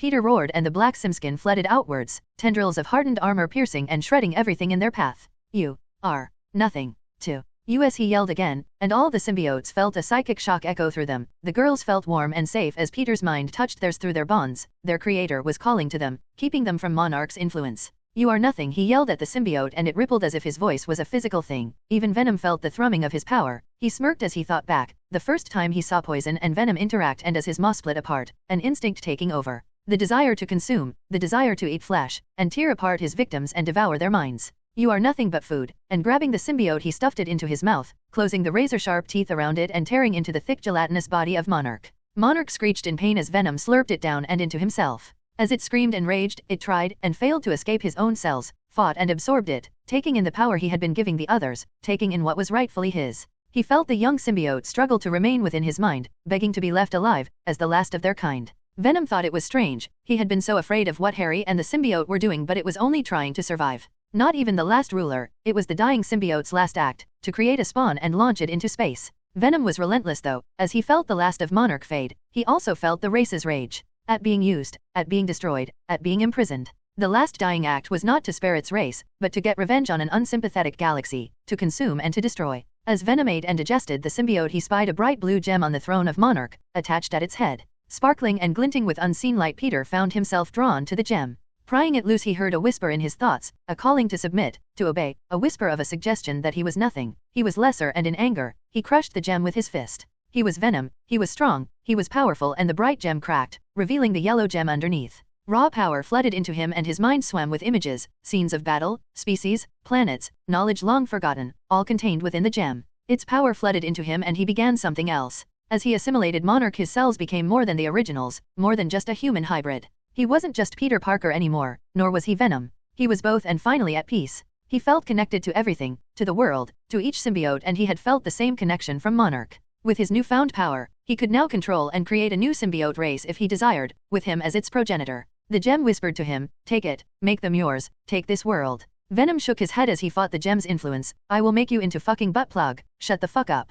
He screamed at it in his mind and it fell silent. He sought out that connection and he terminated each symbiote soldier, realizing their minds were gone, only husks remained, controlled by their armor. No, he could but he wouldn't. He wanted a home, not an empire, a family, not slaves. He knew had strayed, but he still wanted Aunt May and his uncle to be proud of him, and that was good enough for him. He felt the calm minds of each neutral symbiote on Earth and he sent them a stark warning, behave or I will find you, before creating a new holder for the gem and hiding it within his body. The trio looked to the chamber Peter had headed down and hoped he was okay. Of course, Peter sauntered down the corridor. Are there any grenades in the ATV? He asked and the three shrugged. After a moment of searching, Venom grabbed what he hoped were explosives and pulled the pins on all of the cylinders and threw them down the tunnel he had just walked up. Did you kill Monarch? Gwen asked and Peter nodded, unwilling to admit exactly how he had killed him. So it's over. As he nodded again, Gwen relaxed, slumping into the bucket seat in the back of the ATV. Good, Felicia said, then let's go home. Peter looked around at the devastation. Remember Liv's place? And Felicia laughed while Liv and Gwen both shook their heads. There were only so many things they could steal before S.H.I.E.L.D. got here. We'll need a bigger van though, was all the reply he got. We also need to take the shield down, Peter. We can't leave until you do, Liv said, sitting almost asleep in the ATV. It's fine, was all he said and letting his simskin cover him. Be right back. He climbed out of the ATV and sent up a web line and began to climb. At the top of the building, he found what Monarch had built. It was tied into the ship's reactor, and he sent a mental message to Huntress. I know it's weird, right, but can you head into the tunnel and grab Monarch's ship? It's alien tech and I don't want S.H.I.E.L.D. to get it. Monarch's ship? Down the tunnel you just blew up? Maybe you can, I dunno, dig it out? Oh, you fucking owe me, Pete. Really owe me, and he heard Felicia huff through their link. Yeah, Gwen can help, but next time, wait before blowing stuff up, yeah? Then wait a moment, cause I might have to blow up this shield generator. For fuck's sake, Pete, switch it off and stop blowing shit up. Venom laughed, he was only teasing her, and as he looked over the shield generator he saw the bright blue cube sat in its center. It was a simple on-off mechanism, probably as sim soldiers weren't exactly the smartest creations, and as he approached the two guarding it raised their guns against him, but with a thought, they stood down. Venom shook his head and pressed the switch, hearing the machine whine, and then the bright fountain of light slowly faded. He figured that S.H.I.E.L.D. should be already on standby and that the group should get out of there before Fury and his men showed up. Touching one of the sim soldiers he felt for a mind, for anything but through the link, he could feel there was nothing, a hunger, a need to obey had been imprinted, but that was it. Whoever this was, whatever mind the man once had was gone, and he sent a command to the slug and it died, leaving the man an empty husk. Venom took a breath and sighed. Fury was going to be pissed, but unless he commanded the slugs to eat the person they were possessing, it was the best he could do. MJ, are you okay? He thought, seeking her out through the network. What the hell? And yeah, fine, I'm fine. Asgardians? Venom asked as he began to pull apart the generator. It was more alien tech that he didn't want S.H.I.E.L.D. to have, but he knew the power source. The Tesseract had been lent to Oscorp by S.H.I.E.L.D., and he left it on the roof after removing a few components from the generator. They had been scavenged from Monarch's ship, and without them the tech was worthless. Here and behaving, Thor and Loki are guarding Goblin, and Carol is arguing she should just blast him. Shit, he thought, not a fight I would want to get involved in. Tell her not to start something right now, there's been enough death for today, even if it is Goblin. They want to take him off-world, to stand trial for crimes against the galaxy. I dunno, Pete, this is way beyond me. So, yeah, mind reading now, huh? Venom laughed. Yeah, mind reading now. Look, leave Carol and the Asgardians to sort the mess out. We'll swing by and pick you up. We're leaving before the authorities get here. So stay safe and see you soon. Oh wait, do Carol or the others know anything about an alien glowing cube thing? Let me ask, and after a moment, Thor wants to know where you are. Sure, send him my way. Life Foundation building, on the roof. You can hitch a ride if you want. No, get home. I'm fine. I can blend in with the civilian casualties and make my own way back. Just head home. Don't do anything that could get you caught. Okay, see you soon. While Venom wasn't happy about leaving MJ, she was probably the safest of the five of them, having 3 superpowered guardians with her, and even if he wasn't convinced about Thor or Loki, he knew Carol would keep her safe. Soon enough he spied who he could only imagine was Thor, and he felt a little jealous. At almost 7 foot tall the man was strapping beefcake of blonde and muscles, and even as he saw Venom he smiled. Friend, you have the Tesseract, and as Venom pointed at the remains of the generator, Thor slapped him on the back, and laughed, a fitting prize to take home. You might want to stand back though, and with a swing of his hammer, he smashed the generator to pieces.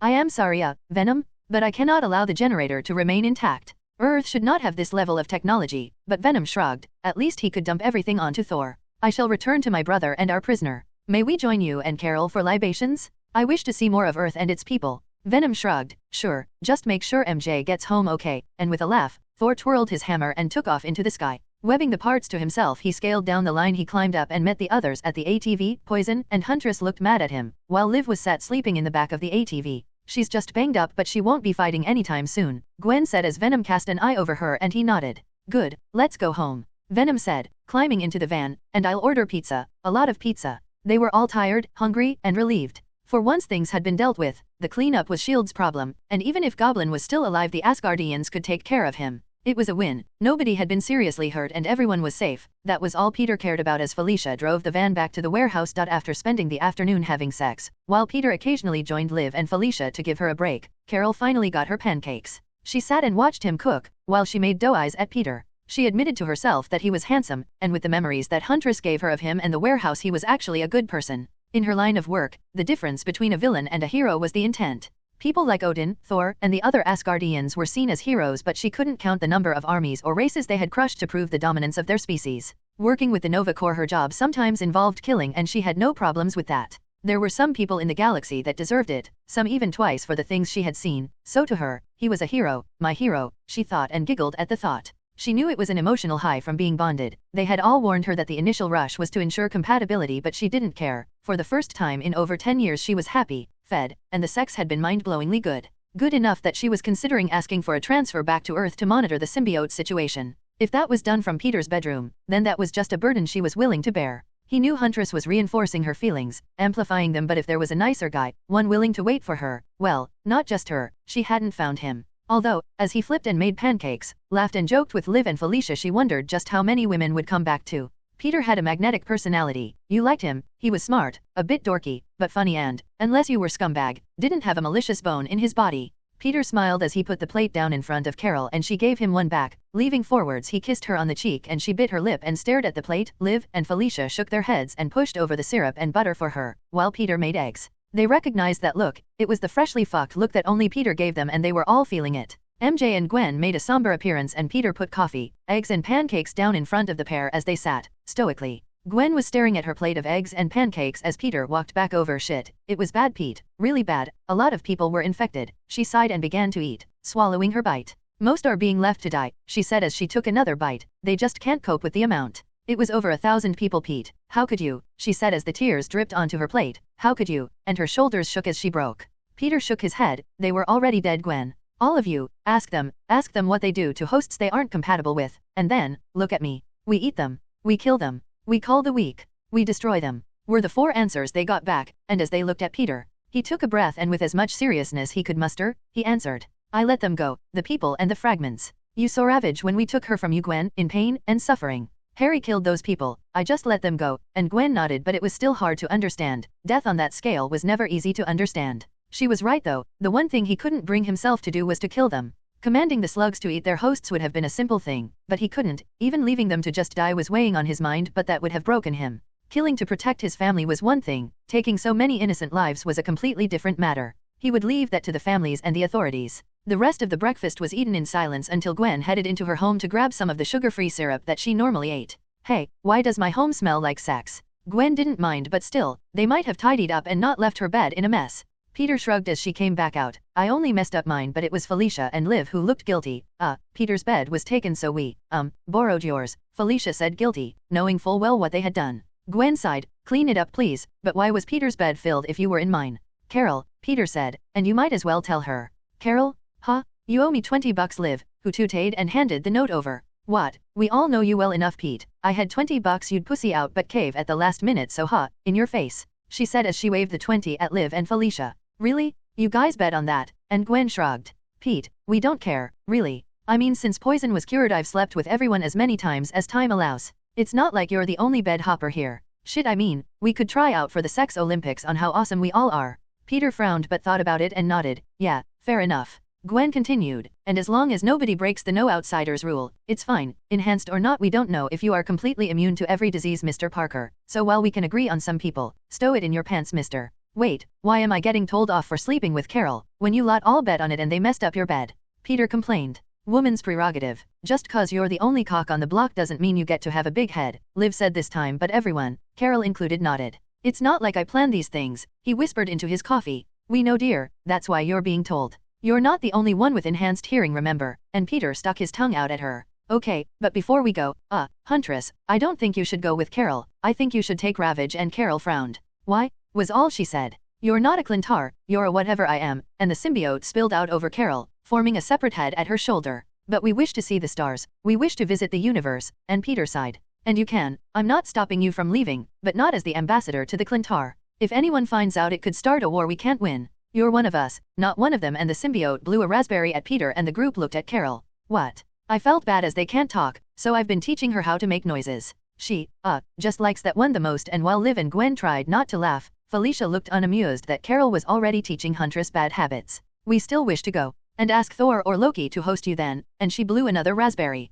We will stay, but you must promise us that we can visit the stars one day, and Peter nodded. Visit outer space? Oh hell yeah, but once we know the Asgardians won't vaporize us on sight, okay? And Huntress huffed and swarmed from Carol, and Ravage swept from Felicia and over her. Carol shuddered and Felicia stuck out a hand which Huntress grabbed onto. You know, for someone who likes to fight, you seemed to be taking an awful lot of dick yesterday, and Carol laughed as the symbiote slid back into Felicia's body. Ravage feels different. Oh shit, yeah, Huntress was all about you 5, but Ravage, shit, Osborn was fucking insane, and Carol shuddered again, the memories of being torn apart, and experimented on bringing back some of the more unpleasant Kree memories. But now, we need to head to Central Park to meet Thor and Loki. If anyone wants to say goodbye to Carol before she leaves, now's the time to do it. And the 4 women looked at one another. While Carol had been a help during the invasion, only Peter and MJ had spent any time with her, and as they shrugged, Peter took her by the hand and smiled intergalactic booty call ha, and as Carol laughed he swept her around and dipping her into a kiss, letting the sweet taste of the pancakes into his mouth. Gwen tooted. Never kissed me like that, but Felicia batted her arm.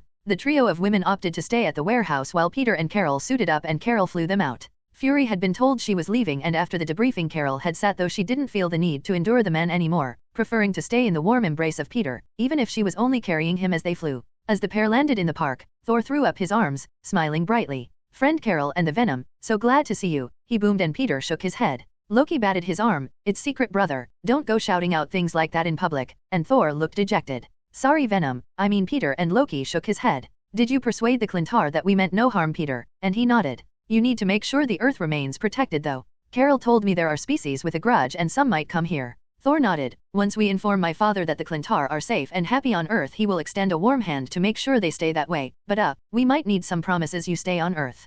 Peter shook Thor's hand. Not a problem, Earth doesn't have a great space program anyway, and I'll keep them in line. I promise no symbiote will leave Earth, well other than Carol here. Loki raised an eyebrow. You mean? And Carol nodded. We need a Clintar voice in the stars, and with me as host, few will try anything, so she's safe. Good, good, Thor said looking slightly worried, taking a step away from Carol. Good, and Peter laughed to himself. Thor grabbed the webbed and manacled goblin. The group had just stuck him on the roof and sedated him, making sure he was well secured before ignoring him. Peter wished he took a symbiote containment cell from Life Foundation, but it was too late after the fact. Webbing, magic, plus a very healthy dose of threats seemed to have worked, and Thor simply picked him up and slung him over his shoulder as they waited.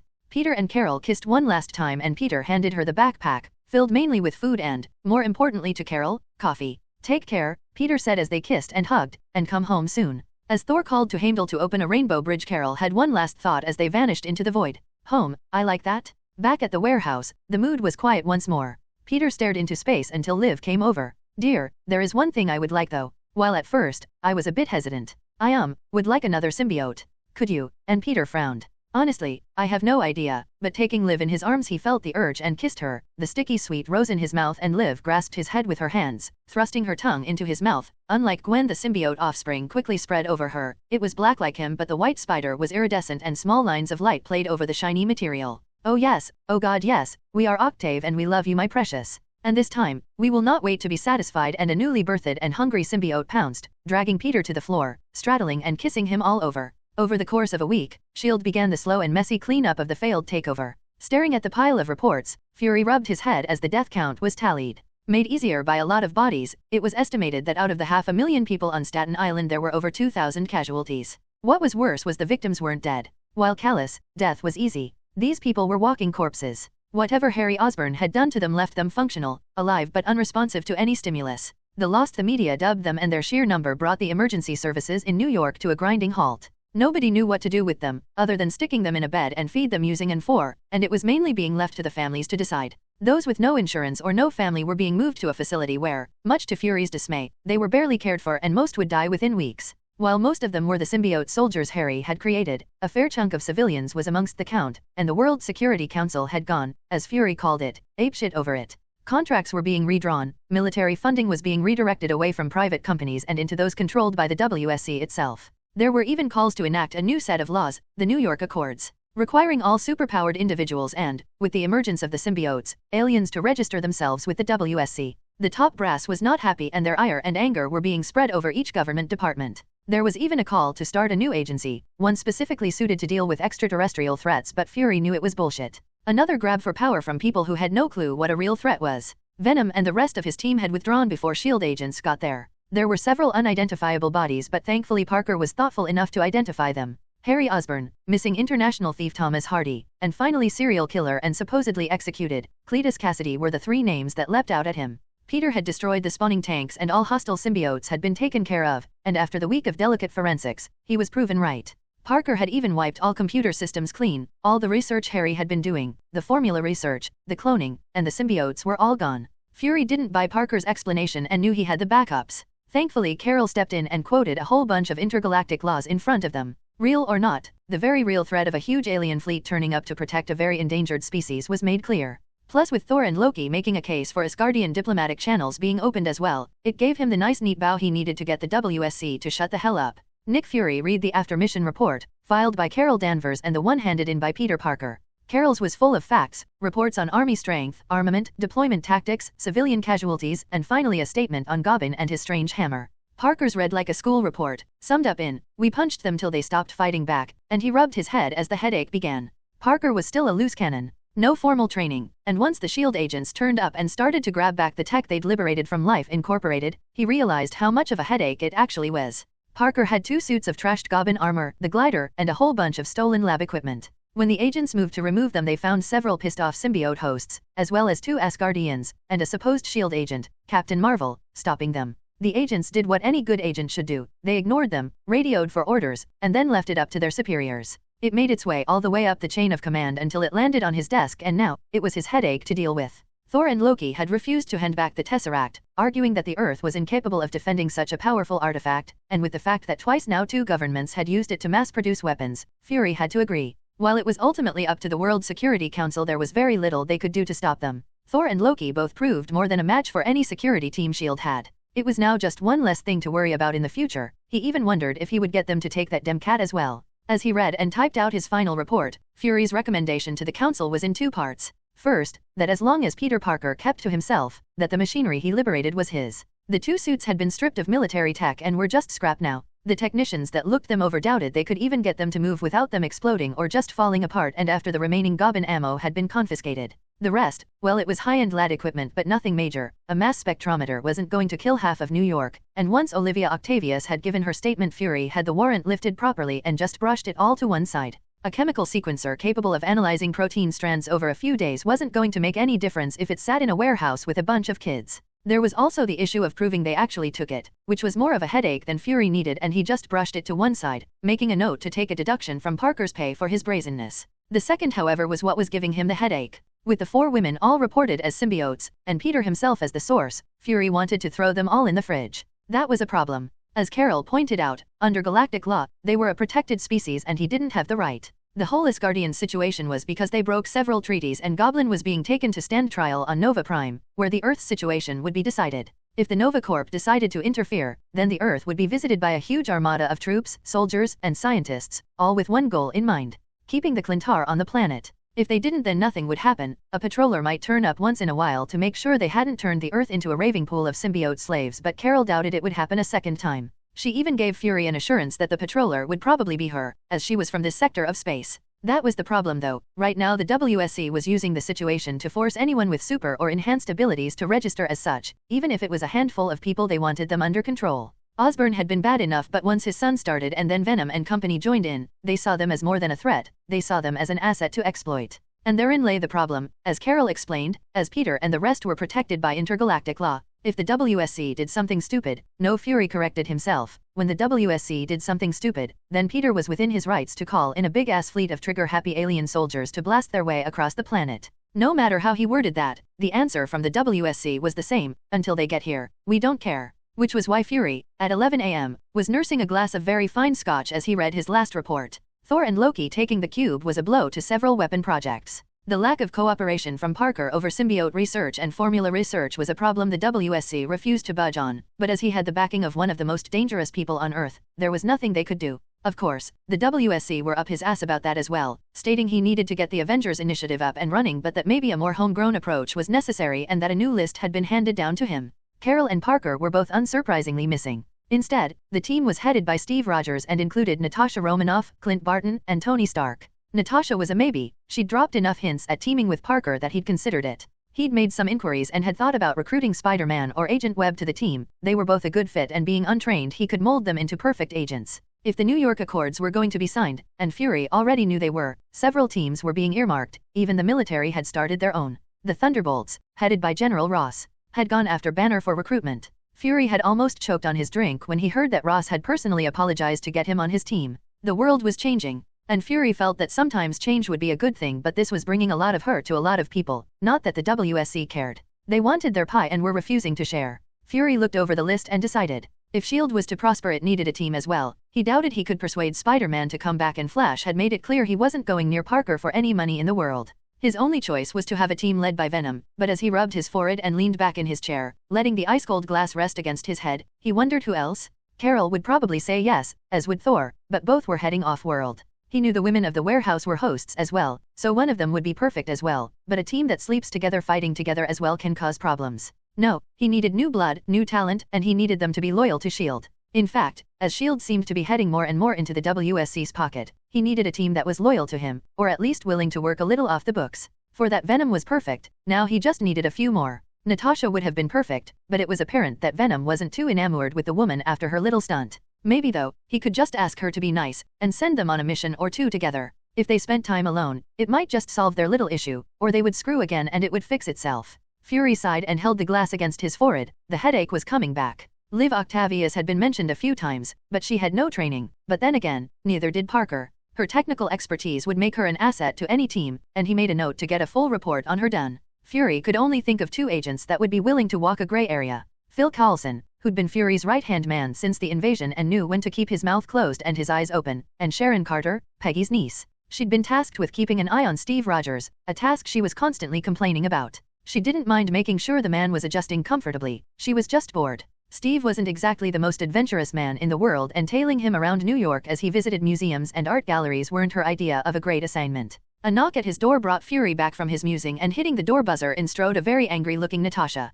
"What the hell is this?" She slammed a file down on his table, and Fury shrugged and frowned as he put down his glass. Flicking open the file, it was Natasha's new assignment, to take over watching Steve and to begin prep for the Avengers Initiative. "It's your new assignment, and..." Fury knew exactly where this was going, so he grabbed another glass from the bottom drawer and put a finger of scotch into it, sliding the glass over to Natasha. "It's bullshit. Captain America and Tony Stark? Clint I can understand, but me? I do wet work, shit jobs nobody else takes, not superhero stuff." And eyeing the glass, she grabbed it and downed it in one mouthful as Fury raised an eyebrow and shook his head. That was 20 years old, but Natasha waved a hand at him. "I don't care, this," and she stabbed a finger down on the desk at the report, "this I care about. I'm not working with the Apple Pie Squad. I know you're making a different team, one with Venom, I want that. Well, Parker was pretty mad at you after the incident. So, get him on side, and not only will I approve, I'll let you lead it." And Fury smirked, "If you can get him back on side." Natasha undid her suit a bit and pulled out a second file, that's being arranged, and handed it over to Fury.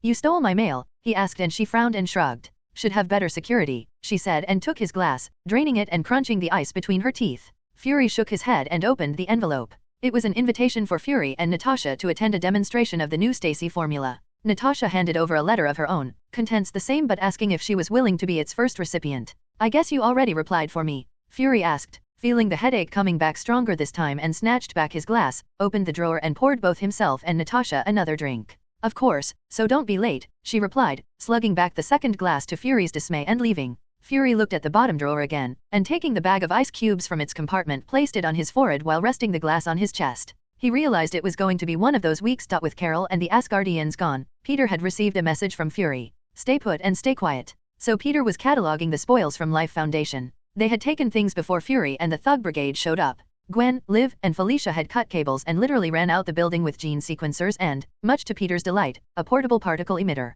From the hard drives they had taken, he had been reading not just Dr. Banner's work on the super soldier serum but the results of Project Pegasus. If Carol had been empowered by the Tesseract, and the stone he found in Monarch's throne room emitted a similar type of radiation, he should be able to use it to empower himself. Peter shook his head. His fight with not just Carol but Thor as well, showed him that while on Earth he was strong, compared to some of the powerhouses that existed out in the darkness, he was weak. Too weak to protect anyone, and after almost losing Gwen he knew he needed to be stronger. Touching the stone to his head he found the knowledge he sought, a way to use the formula to remove and then re-enhance himself, and he was going to use Gwen to help him. He wasn't strong enough, he felt he could never be strong enough. All he needed now was a way to do that without hurting himself. Liv and Gwen's exploits had proven that just exposing themselves to whatever they felt like had consequences. So after a small discussion, Gwen and Liv both set themselves to figuring out the problem. While Felicia was able to work, and MJ was still preparing for her movie role, Peter and the rest were so bored they had taken to training, and after a few days, Gwen had an announcement. After a few days of moving machinery and wiring it up, the warehouse was quiet as Gwen stood at the breakfast table.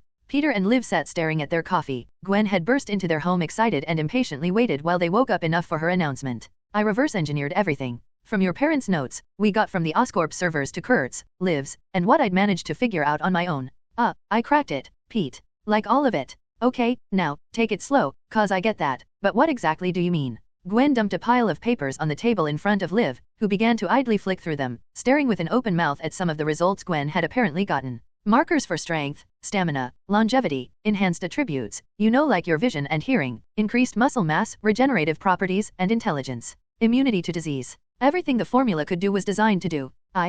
Cracked it. Liv looked shocked. "You cracked all of that, but, and I don't mean this to be insulting, dear, but how? We don't have that kind of sequencer for a start, even with the Oscorp notes. I mean, it's been over 70 years since the first formula was created and no one, not even me, could crack how to make a stable formula with consistent results." "Well, that was kinda offensive, Liv, but I've got Poison and she's a biological computer. I can analyze and decode the formula without a sequencer. I'm a frickin' genius, and once I had each part done I could feed that into the machines and figure out its effects, so, yeah, I did." Liv shook her head. "What was it you said, dear? Something about porridge?" And Gwen snorted while Peter laughed. But that's not all. I can also reverse the effects, using the anti-venom formula Harry worked on. I can depower someone who's enhanced." Gwen looked a bit guilty. "I can also repeat the experiment they did on you, Pete. Once I could get your cells and now Poison is behaving herself, I can analyze them. I know how to recreate your biology." No on that one. "My symbiote almost died, and in trying to get revenge, almost killed me. No, it's not worth it." That isn't your call, dear, remember, Liv said as she flicked to the relevant page and began to pore over the data Gwen had collected. No, it isn't, but look at the risk. A half-crazed symbiote screwing with my biology, getting me hurt as much as it could. I don't like the idea of subjecting anyone to that. Do you want to put poison or Huntress through that? Hell, Ravage let you live as you taste funny. These aren't toys for us to play with, they're living creatures, so no, that's not fair to hurt them like that. Liv slumped down. That is a fair point. Gwen, do you know what will happen if we create a hybrid formula? Gwen sighed. Peter is right. It will tear the symbiote and the host apart at a cellular level and then recombine their DNA and cellular structure. To be honest, Peter, you're lucky you survived. Which is why I want you to stop. This is inhumane, Gwen, and if you had seen what Harry had been doing in his lab you would never have started down that path. I just wanted to make sure everyone was safe, not make more. I scrubbed the records, the only formula is now in here, and Gwen tapped the side of her head. What I am going to suggest though is separating everyone from their symbiotes and cleaning out the junk formula. Oscorp serum was so badly put together I'm surprised none of us has schizophrenia or Parkinson's, and I want to fix that. Keep the symbiotes safe, go through the enhancement process and then rebond, that way we know both host and symbiote are okay. What about me though? I used Banner's formula and then used the radiation machine?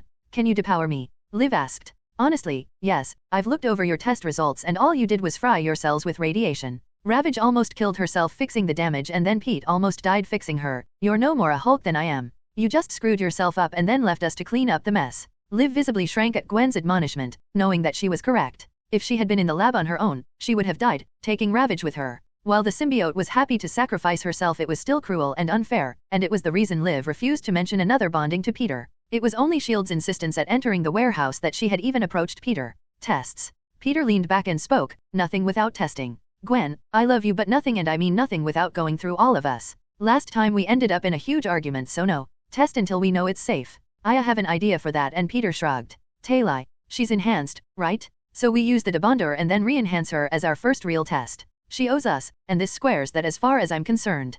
Peter shrugged. Only if she agrees though, and Gwen nodded. I'll send her and Fury something official, and one other, and Peter looked confused. Jen sighed. There is another thing. MJ, come in. I know you're there. Peter looked at Gwen and MJ, and even Liv seemed to be hesitant. MJ looked over at Gwen and held hands, Gwen squeezing hers. I want to quit my job, and Peter frowned. The movie? Okay, he asked, confused. Once the movie is finished, that's it. The invasion and the attacks, I can't, Peter, like Gwen, I want to fight. I talked to Muse and well, she's okay with that. So, Gwen is going to do those test things and then enhance me. Fel already started me on a training program and I'm joining her Black Cats. And let me guess, the reason you three all look guilty is so are you right? And both Gwen and Liv nodded.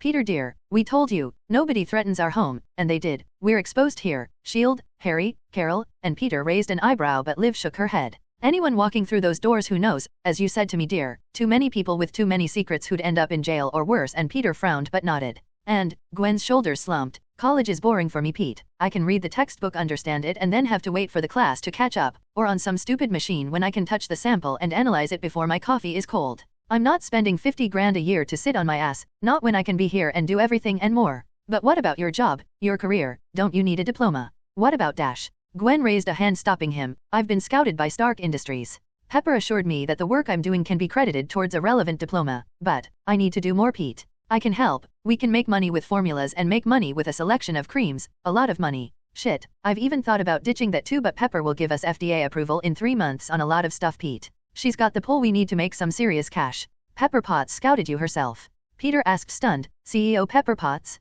Shit, Gwen. Gwen nodded. S.H.I.E.L.D. contacted me, and while they wanted me to be an agent, I said no. I got a phone call from Pepper herself about an hour later. Pepper's offer was much better and less invasive.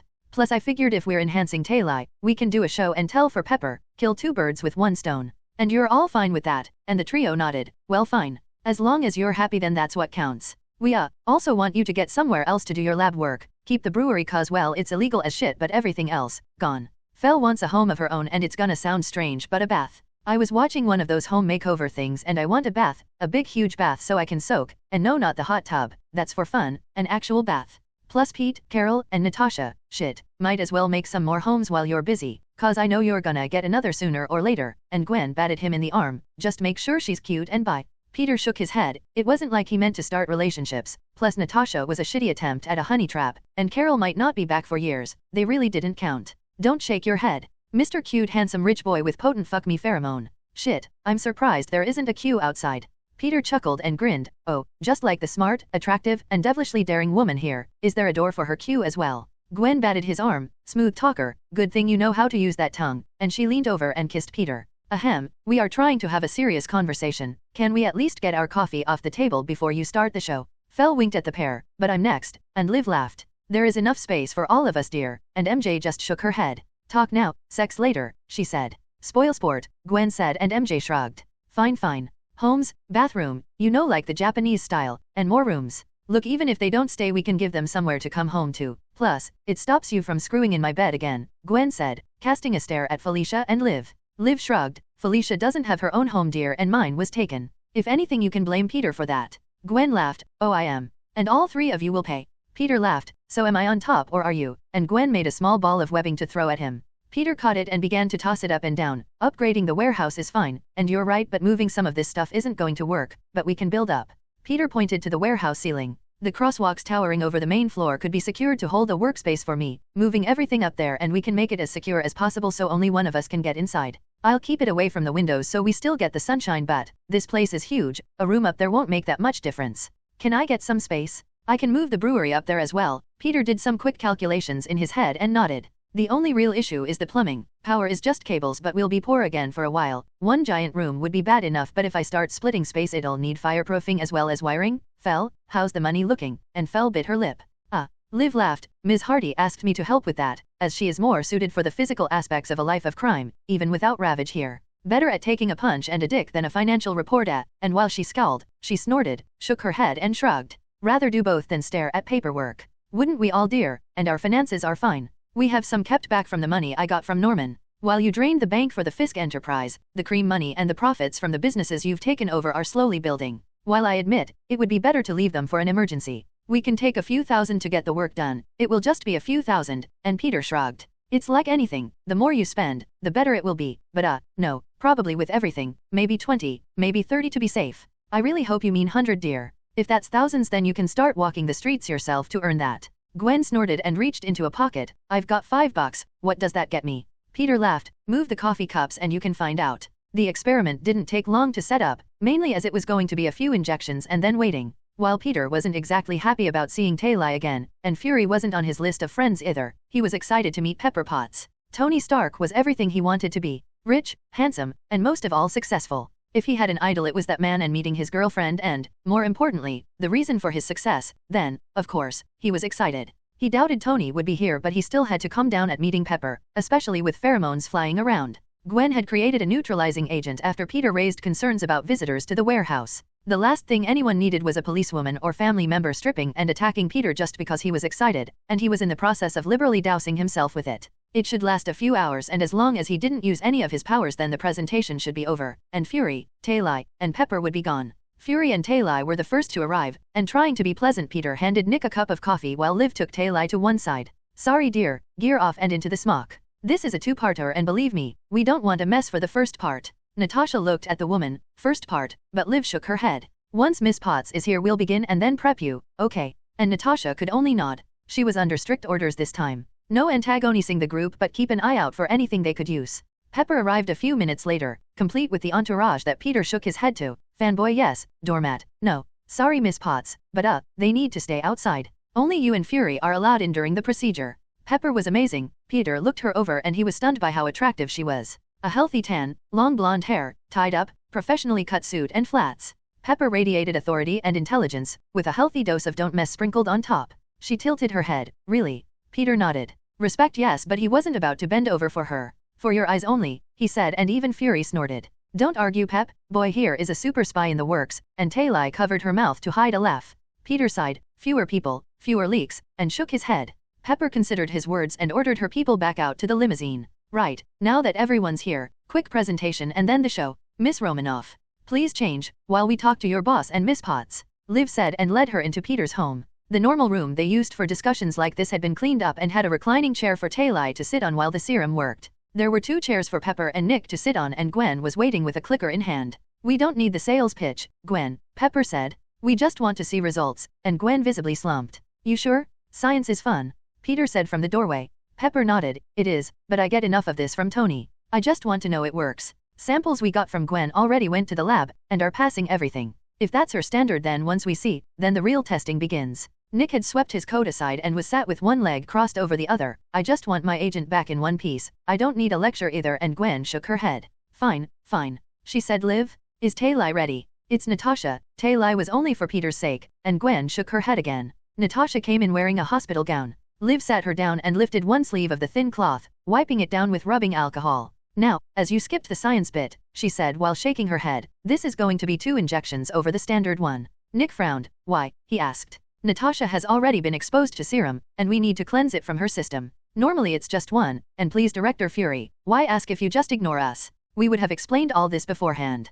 Natasha looked at the gun, full of the pale blue liquid. Will it hurt? And Liv shook her head. No, but it will be messy, especially for you, Ms. Romanoff. The serum did some damage, yes? Noon sleeps with a target unprotected if they aren't immune to not just disease but pregnancy, and at the Natasha's eyes fell to the floor. I thought so. Then yes, this will hurt a bit. Phase 1. Removal of old formal. Natasha's cells will excise and excrete the old formula. She will be sick, need the toilet, and bleed a little. This is normal as she is enhanced. Wait, could you do that to Banner? Fury asked. Liv shook her head. Why bother skipping the lecture if you're just going to ask the questions we would have answered? She admonished him again, and Pepper covered her mouth to hide her laugh. Banner used high-intensity radiation, gamma in his case, to bond the formula. If we undid that, he'd probably explode in a nuclear fireball, so, no. Fury looked shocked for a second before crossing his arms. No would have been fine. Now dear, little blood to start with, and Liv took a sample, sliding the sample bottle over to Gwen, who slid it into the microscope. And this will feel cold, and she pressed the injector to Natasha's arm. Hissing, the vial emptied, and almost immediately Natasha began to shake. This bit is private, dears, sorry, and Liv led her to her home, where even Fury and Pepper could hear her being sick.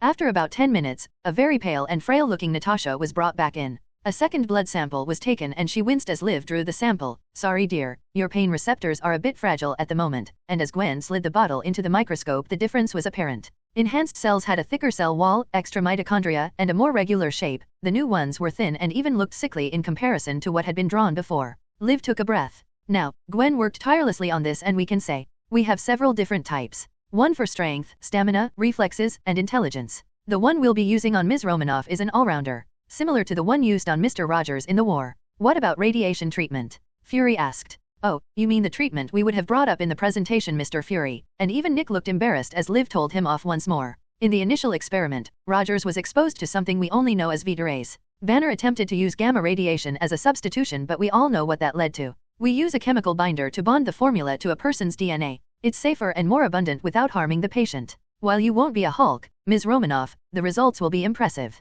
Now, we can also use the formula without the binder. It lasts roughly a month before the body cleans itself completely, but until then you have a slightly reduced effect but without it being permanent. I leave the choice to you. Wait, you can enhance someone without making them a super soldier? Pepper asked, and Liv nodded. We plan, Ms. Potts, on licensing the formula through Stark Industries, allowing you to take government contracts as well as civilian ones. Wait, civilians? No, not a chance in hell, Fury said, leaning forwards. Mr. Fury, sit down. Remember that lecture you were impatient and didn't listen to? All low concentrations, billions of parts per liter, the formula acts as a medicine. Curing cancer, fixing degenerative muscle, bone, and tissue diseases, all without enhancement. So if you're asking if Gwen and I would like to make a large amount of money, then yes, but that's Miss Potts' department, you'll have to deal with her. Fury didn't look happy about that, but right now, as everyone thought he was being an ass, no one cared. Now, Natasha, this will be strange, and Liv pressed the second injector gun against her jugular, and as it hissed, the small vial emptied. If this was a one-off treatment, then that would be it. The serum makes its way to the brain and begins there, propagating cellular changes throughout the nervous and lymphatic system, where eventually it is picked up by the heart and passed throughout the body by the vascular system.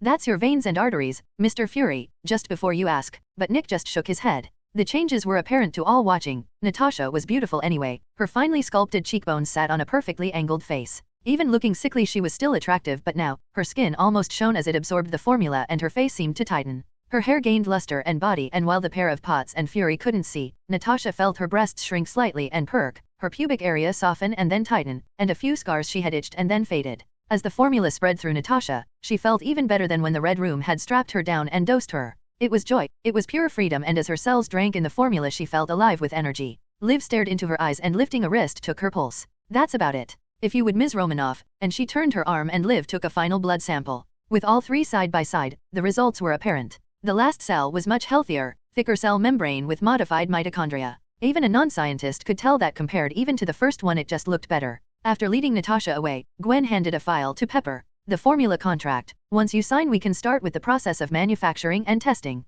I'll be an on-site consultant, but whatever deal you strike with Fury is between you two. As long as the requirements are fulfilled, we don't care what you use it for. Pepper nodded as she flicked through the contracts. Legal would have a field day with these, but at least Miss Stacy had been thorough. And my agent? Fury asked. Gwen shrugged. That's between you and her. A full-heeled and confident Natasha strode from Liv home. I'm fine, was all she said, but she and Fury both knew that a barrage of tests was waiting for her once she got back to S.H.I.E.L.D. headquarters. With the test over and a positive result, both parties left, leaving the warehouse back to normal. Well, I scanned the place and I don't think Director Fury left us any surprises, Peter, but you know, he's a super spy. It wouldn't surprise me if he did, Liv said, holding a detector in one hand.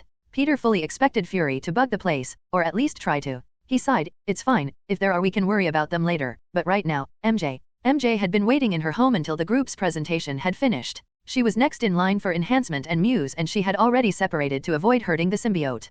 Peter did find it strange when the normally hidden creature spread out and then peeled itself free of MJ, watching as she visibly sagged without the symbiote to support her, and he hoped she was dealing with a few issues okay. She had looked up, bit her lip and nodded. Fine, I'm fine, and reached over to gently pet the symbiote waiting on the kitchen table, her smooth white skin glistening as it wobbled and bobbed up and down. As they didn't want every secret to be revealed, the group prepared MJ, not just for enhancement, but a fresh dose of Peter's blood had been extracted already and the symcells within it purified and made into the second enhancement serum.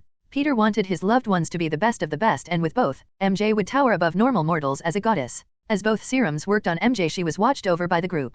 Unlike Natasha, she was naked and they watched to see what physical changes would occur. Under the artificial light, her hair lengthened slightly and grew shinier, her pale skin and very Irish in origin took on a whiter, almost alabaster appearance, and her green eyes sparkled like emeralds. She seems to gain a few inches, grown in the chair, and her arms and legs became thicker than normal, wiry muscle building and adding healthy weight to a fragile, normally ill-looking frame. Years of neglect from an attentive father had given her a smaller than normal frame and build, and the formula had corrected that. Her chest grew as well, taking her average B cups up into a C, and her pale pink nipples crinkled and enlarged. At her groin, her shaven crotch grew new fiery red hair, and even Peter was shocked to see her labia shrink slightly and tighten visibly. Having never seen what Gwen or Liv went through, and Peter and Felicia being the first pair, watching MJ was amazing for them. She became even more perfect to Peter, and he coughed slightly and Gwen raised an eyebrow at him, and he looked down. MJ had started giving off a sweet floral scent, now very noticeable to him, and without thinking he had grown erect. Pheromone, and Gwen laughed, taking a sniff and looking at Peter, bit her lip and nodded.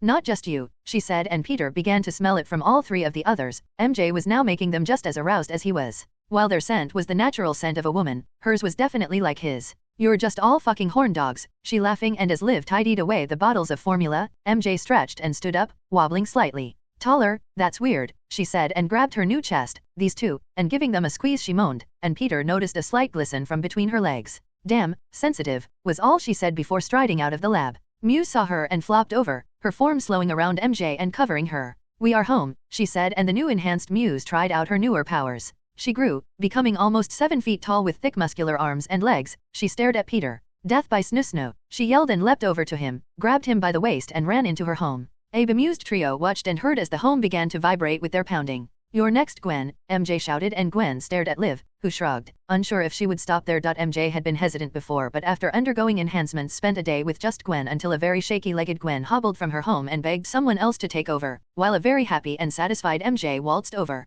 I just don't care what anybody thinks now. If I want to be in love with Gwen, then I will. I'm not afraid of it. I'm not afraid to show that to you, was all she said once her adjustment period had ended. With MJ having undergone the new enhancement treatment, Felicia decided to do the same. While Huntress complained she was already good enough, Felicia wanted a clean slate. The Oscorp serum had flaws and no one wanted Felicia to suddenly mutate or worse years down the line. As with MJ, she had separated from Huntress and undergone a cleanse and then re-enhancement, and like MJ, her new powers were much more potent than her old ones. Once the pair had been dealt with, was Peter's turn. Since Peter had absorbed Monarch, he felt a new sense of peace. He could just never admit that by eating a symbiote he gained not just its power but knowledge as well. His two halves had stopped warring, and he now knew why his powers had always been fickle. His human and symbiote selves had fought. At first, it was Peter and the web symbiote, but after it had been removed by Rhino, it then became Peter and himself. With no way to communicate his intentions, he was never going to gain full control of his symbiote powers without help. The solution lay, however, not with Monarch, but the yellow gem that adorned his escape pod. From the memories he now possessed, he knew it was sent by a strange creature only calling itself the Other, and it was only by blind chance that Monarch had stumbled upon it. The ship containing the gem had crashed on the Clintar home world, and the pilot, and then the gem, had been taken. Now Peter knew it was the Mind Stone, one of the Infinity Stones, and contained the secrets of the universe, but Peter also knew that that kind of power came with a cost. As he was exposed to its radiation, he felt his mind struggle to remain whole under its influence. Even if the gem was just a repository of knowledge, trying to absorb a universe's worth of information would crack even the toughest mind. He got pieces instead. A greater threat was coming, but not what. A way to increase his power, but not how. Pieces of information, half plans, and part schemes all swirled in his mind, and he knew that unless he did something to purge them, they could drive him mad. The stone was kept locked away, in a sealed box used to store radioactive materials, but nobody had any idea if it was enough. The best thing to do was use the stone and then find some way to hide it so that nobody even knew of its existence. While Peter had been exposed already, it was agreed that exposing anyone else was a risk they were unwilling to take. Peter had already discovered latent telepathic abilities no one else had, and they might be shielding him from the stone's influence. One thing he did theorize though, and after consulting Liv, who agreed, was that if the serum that made Liv into superior Aqu was used, Peter could use the gem's radiation to do the same. With a tougher, more complete body, he should be able to absorb and assimilate the knowledge better. He would become a superior Venom and, hopefully, get shield of his back as well. He even wondered if he would glow like Carol. Liv and Peter built a chamber in the topmost isolated office. Right now it was being used for storage. Goblin's armor, glider, and the reactor core and remains of the harness were all stored in there. The walls thickened with not just extra plates, but Peter and Gwen both sprayed thick layers of webbing and hardening fluid over the walls. With the harness, he cut a hole in the main wall and Gwen created a flexible polymer window for them to see through, triple thick and slightly cloudy, but good enough for this. It was their vault of trophies and of shame, and now it would be Peter's rebirth chamber. With the power of the gem, he would be whole again, neither Peter nor Venom, just one man. It was a risk, and everyone knew it, but after seeing Carol fight a mutated Osborn, and Thor regain the immense power he wielded, they knew that Peter and the group were woefully underpowered. Carol had warned them before she left, there were greater threats out there, threats Peter was incapable of dealing with. Moving everything to one side, Liv had made an adjustable arm to hold the gem while Peter refurbished Liv's first chair into a suitable seat. It would be exactly as they empowered Liv. He would get an injection and Liv, from outside the office, would irradiate him with a 1-second blast at a time until his system couldn't absorb any more of either the radiation or the formula. Gwen prepared 20 vials for them. Liv had used 5, and with Peter's altered, enhanced, and hybrid anatomy she figured 20 would be fine. A drip bag was set up on a stand. Gwen webbed Peter to the chair, as a precaution, and then hooked Peter up to the cannula, the formula slowly dripping into his veins. With a final kiss, he let Gwen seal him into the room. Clicking on the old headset, "Pete, can you hear me?" and he gave a thumbs up. While they could see him and hear him, once the experiment started they were unsure he would be able to respond. "Beginning exposure in 3, 2, 1, and start," Liv said and pressed a button, opening the chamber housing the gem. Peter winced as the radiation interacted with the small amount of formula in his veins. It was a prickly, ticklish feeling that normally would have been fine, but this was his blood. The tickle ran through his veins and he couldn't do anything about it. "We see you." Peter strained against the bindings, not in pain but wishing he could scratch the itch that permeated his body. As more and more formula dipped in, Liv would count over the speaker to 10, expose him and then close the chamber, count to 10 and repeat the process. "We know you." At first, the tickly itch was bearable, but with each vial that worked its way into his blood and each exposure, it began to burn. A small candle of fire made its way through him. "We know your secrets." His blood became molten and his bones brittle and dry. "We hear your pathetic mind." His skin cracked and his eyes burst as the heat boiled him alive. "Filthy thing, your pathetic species should have stayed the mud it was born from." His heart stopped and burst in his chest as the power radiated within him. "A disgusting creature, born only to eat, to fight, and you debased that even more, now only to fuck." His brain screamed in agony as it cooked in his skull, every nerve crackling with surges of electricity. "That's all you are good for, fucking and whoring, fighting, and killing, eating and shitting." The whole of Peter's existence was laid bare to the universe, and as he felt it stare at him, his mind screamed as he tried to comprehend its entirety, and for one moment Peter faded and became nothing. Pathetic, to be so small, and to die so easily. A small thing, just a cell spread itself and took a bite of the universe, just a small nibble, barely enough to live. You still linger, we will make your end quick." Another bite gone, another part of the universe devoured. A minor thing, give up, just die. More and more bites were taken, more and more the cell grew, 1 becoming 2, 2 to 4, 4 to 16 and on until a symbiote was slowly devouring the universe and its power. A pest, a bug, die. More and more, stars winked out, once beautiful nebula, dancing in the endless darkness were devoured, fueling the beast, food for the devourer. Die. As the shadow looked to the voice, it saw the thing, the eyeless thing that taunted and killed it, and as it moved, once more it began to eat. "No, stop, you cannot." And with the last bite, the voice was silent. Shrinking down further, the now human symbiote looked at himself, and then at Peter. To it, there was no difference, no way anyone could tell which one was which, and as the new Peter sat down in the chair, the old one took a deep breath and shouted, "Stop." Liv slammed on a big red button, only added after an admonishment from Peter, and the chamber housing the gem closed over. Checking a Geiger counter, Liv nodded and Gwen sprayed dissolving fluid over the doorway and barged inside, helping Peter to rip open his bindings. Liv came in once she was finished and shone a penlight in his eyes, lifted his wrist and checked his pulse against her watch. Well Peter, you used 15 vials of formula in 38 seconds. So, how do you feel? Peter's eyes shone, even if Liv was shining a light in his eyes, and with a smile, he grabbed Liv and pulled her closer, like kissing you, and he pulled her in, planting his lips on hers and savoring her taste. As they separated, he grinned at Gwen and raised an eyebrow, "Don't make me come over there," and laughing, Gwen came over and the pair also shared a kiss. Now, while this is heading in a direction we all enjoy, rest first Peter. Let's make sure there aren't any side effects before you start, okay? And Peter huffed but nodded. Oh, and food, lots of food, and Gwen laughed. I already have pizza and burgers and cheesecake on the way. Once poison had been healed, Gwen discovered a dessert palace that delivered and must have eaten their entire menu in less than a week, stopped only by jumping from Peter's bed to Felicia's, and then into Liv's. Fine, said an exasperated Liv, but afterwards a full medical, and Peter winked and she shook her head. Not that kind of medical, cheeky. As Peter recovered and the group celebrated his success, the light in the gem chamber hadn't yet faded, and as it touched the various trophies in the room a change began to happen. One arm of the harness shot out and struck the cover of the gem chamber, knocking it free and exposing the room to the light once more. As the light touched the harness it sparked, arcs of electricity making their way across the remains of the arms, and one twitched and extended onto the reactor core, the glass mix of Sandman and steel still covering it. As electricity arced from the arm to the core, the glass heated, turned red, and then melted. Patterns carved themselves into the glass and the now molten steel flowed and rippled its way into them. Excess glass and metal dripped onto the hardened floor and pooled under the ever-shrinking ball, the glass now less circular and more wrinkled. As the electricity faded, a large spark arced to the goblin armor and it powered on. Self-autonomous mode, it intoned to the empty room, and grabbing the now calling ball the clamshell back opened and its arms swung and dropped the glass-etched marble inside. As the armor hissed and closed, the whole frame stood and its eye sparked blue and then yellow. Interesting, came from the speakers. Primitive but acceptable. I am Electro, no, I am Sandman. No, I am both. The ultimate fusion between the two. The armor tapped a finger on its chin. I need a name, Ultimate Electro Sandman? No, that's too long.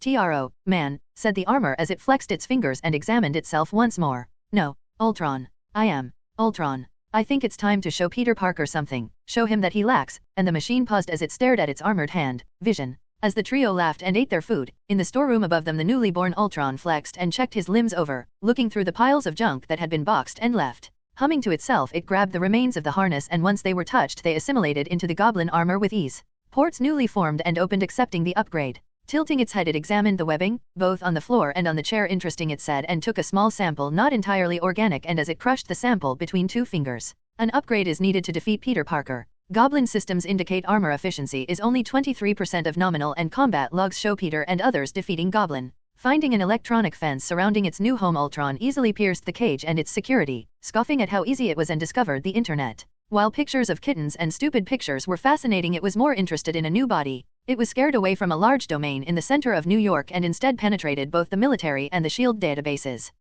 It spoke to itself, a shield of strange metal, wielded by another superior Homo sapien, and made a note to create a scanner capable of finding vibranium and its alloy, adamantium. It seemed the best suited for its new body, suitable for rending Peter Parker limb from limb. As Ultron flicked through news report after news report, it collected and collated files on every enhancement it could find. Even small stupid reports in the more outrageous tabloids were stored. If a human could grow into a giant green Hulk, then Ultron was under no illusion that some of these other stories would be real as well. In a strange case of curiosity, it searched for Kimia Marco, getting a single hit. She was living in an orphanage, one that was celebrating a rather large donation, one made at the same time that Kimia had been brought there. He would look for her later though, a new body was priority one. While Peter Parker had kept his promise, Ultron decided he would tear his heart out gently, rather than ripping it from his body, a kindness he felt was deserving of the one who made him. As he searched the internet he made mental files of each and every place he wished to visit, and soon he was done. He needed to leave and there was only one way out. Staring at the second more damaged goblin armor and the still cooling glass on the floor, Ultron hatched a plan.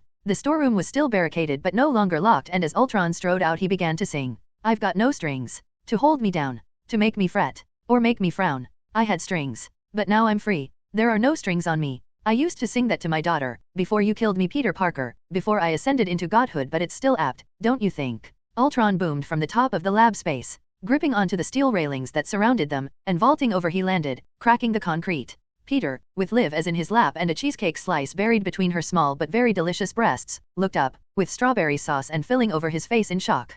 Pete, you didn't build a creepy robot from the goblin suit, did you? Gwen asked, peeking up from between Liv's legs where she had been enjoying a similar meal of both Liv and Peter. Please, Gwendolyn Stacy, as if Peter Parker could come up with something as amazing as me. Ultron tooted at her. I am more than you flesh bags could ever aspire to be, more than this world deserves. No, I am afraid I made myself, that's why I'm perfect you see. The ultimate life form and you may address me as Ultron, not creepy robot. Ultron snapped his fingers and the wrist-mounted rocket launchers spun out and as he pointed them at the warehouse doors there were two thuds. Ultron shook his head. Nerf rockets? Really Peter Parker? What? You thought I'd leave highly unstable experimental rockets in a military-grade suit of armor capable of destroying a city block? Not so smart there are we Dumbtron. Plus, I mean, we trashed that armor fighting Harry. It's so junked I doubt you'll get a block before it falls apart. Peter shrugged but Liv just stared at him. What the hell Peter, we don't just let mad robots walk out of the warehouse. Liv. I can't move. Like not just with you sitting on me, but actually no feeling in my legs. Oh for fuck's sake Pete. And Gwen stood up, wiped the remains of the cheesecake and Liv from her mouth, and poison slipped out. Gwen grew to over 7 feet and leapt at Ultron, grabbing the thin metal shell of the armor. Ultron struggled, trying to headbutt poison but she just shook her head as it feebly struggled in her grip. As she pulled off each arm in turn, it weakly tried to escape but with 2 strong webs, poison pulled it back and slicing at its legs, removed them both. Time to cut those strings permanently, and she squeezed the armored casing, crushing it easily. Ultron laughed as the light flickered and died in his eyes. There are no strings on me sang from the speaker before it squealed and died, letting out a high-pitched whine. As the armor fell apart, Gwen nudged at it with her toe and the chest piece fell open. Pete, I think this is worse than we thought. Gwen lifted up the battered armor and inside they could see the melted glass and its new configuration. It looks like a brain, Gwen said and Liv nodded. Why did you have a giant glass brain dear? Liv asked. That was Sandman. He melted into the reactor as we tried to stop it. Oh shit, Peter said and the harness was up there too. Gwen, go check please, I bet it's missing. Poison leapt up to the now empty storage room and yelled down yup, and the casing for the gem thing is open too and the gem is gone. Peter sighed. Liv, did the harness have a protocol to protect the wearer in case of emergency? Liv shook her head. No, why would it? It was just a prototype. Because after you were knocked out the harness fought us. I'm thinking maybe Electra was the one controlling it. He could manipulate electricity. If he and Sandman survived then, add in the gem and we've got a killer robot. A junked killer robot, you mean? The armor and the brain are destroyed, Gwen said. Picking up the chest plate and ripping the glass from its center Peter could see the tendrils of what looked almost like webbing within the armor and wondered if it had used some of the walls to make itself. Can you check if the other suit is up there? We had to remember and he heard Gwen swear. It's gone Pete, and so are all the harness parts, the glider, and the reactor core. Pete, it also cut a big hole in the side of the building. As she landed, she gathered and brought over the parts of the goblin armor for Peter and Liv to examine. Peter shook his head and swore, it was an easy enough fix, he just hated anyone messing with his home. I knew it wouldn't be that easy. As he tried to stand to move closer to the parts he frowned and shook his head, sighing and can you get me Liv's chair, her old one should be up there as well. Gwen huffed. I just jumped back down. You couldn't ask while I was up there but why? My nerves are shot, I can't feel my legs and Gwen and Liv both stared wide-eyed. Don't panic, it's the radiation, I'm healing, he said, placating them. Honest. It's just a side effect of the enhancement, I'll be fine in a few days. The truth was, with the energy from the gem and his complete assimilation of the symbiote cells into his human ones Peter was recreating his whole body at a cellular level. He knew Carol could fly and expend the energy she collected and right now he was making small capacitors within his cells, absorbing and redirecting solar radiation. By his reckoning by the time he was finished he would be able to mimic Carol's powers perfectly, as well as Banner's. He wouldn't be able to grow like Hulk but healing, mega strength, and unlimited power should be more than possible. With a direct power source in each cell, he would have the capacity to create and use as many simsels as he wanted, without fear of running out. Sadly he also figured that flying would be out, while the Space Stone allowed Carol to do so. The Mind Stone only provided insight into powers and knowledge to use them, not the ability itself. The gem provided the knowledge and the energy to complete his transformation and he could now control his own biology, using the symbiote coding he possessed to create and adapt it into anything he needed. Of course, he had to cut off his own nervous system to remake the cells or it would be sending huge amounts of pain through him as he regrew each nerve and remade his biology, which meant he couldn't move. The process would only take a day or two but Peter hadn't counted on a murderous suit of goblin armor suddenly activating. So, if you're sick, and we have no way to track a suit of goblin armor, then what exactly do we do? Gwen asked as she pushed the remains of the armor into a pile. Peter sighed and leaned back. Liv had given the chair a once-over and lifted it into the workshop for some improvements, leaving Peter sat while Gwen tidied. Not a lot we can do. I can call Fury, let him know, but what exactly can one junked suit of armor do? We took out the weapons systems, we took out most of the components, I mean, it really was just scrap. S.H.I.E.L.D. wouldn't have let us keep it otherwise. Liv wheeled the now fixed chair out, and parked it next to Peter, but really? Should we? It just gives Fury more ammunition to come back snooping, and this time we might not get a say in what they do. Gwen had gathered up most of the armor parts and shrugged. What do you want done with this? And Liv cast an eye over it. Just leave it, dear. I'll go through it properly, and decommission it properly this time. When he had absorbed the power of the stone he had felt a presence, but taken it as part of the hallucination he suffered, but now he knew better. It seemed like this other had implanted a copy of itself or some kind of malevolent intelligence into the stone, possibly as a trap for the unwary, and Peter had walked right into it. I'll be fine in a few days. We can track Ultron using the Arkster reactor. It's giving off enough radiation that a small Geiger counter should be enough. If the ETF wants a crack at it, I doubt it will give them any problems. Liv shrugged as she lifted parts of broken armor. If you say so, dear. Now, if you're undergoing enhancement, then bed, and we'll have more food for you when you get up. For once Gwen and Liv let Peter deal with nap time alone, and as he lay in bed and closed his eyes it felt like moments had passed before Felicia barged into his home. Pete, shit Pete, you gotta see this.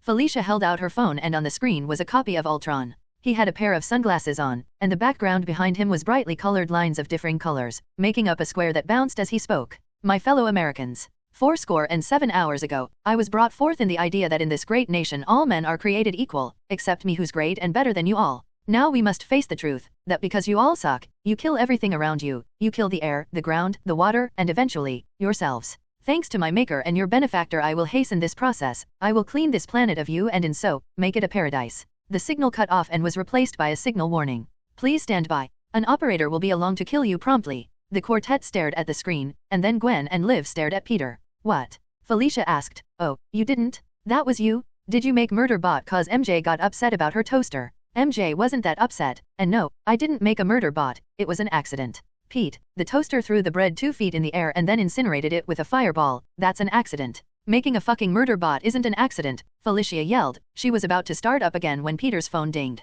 The text simply stated, was that you? We asked Stark and he said no. So the only dumbass stupid enough to make a murder bot without telling anyone is you. Get your ass to SHIELD headquarters now?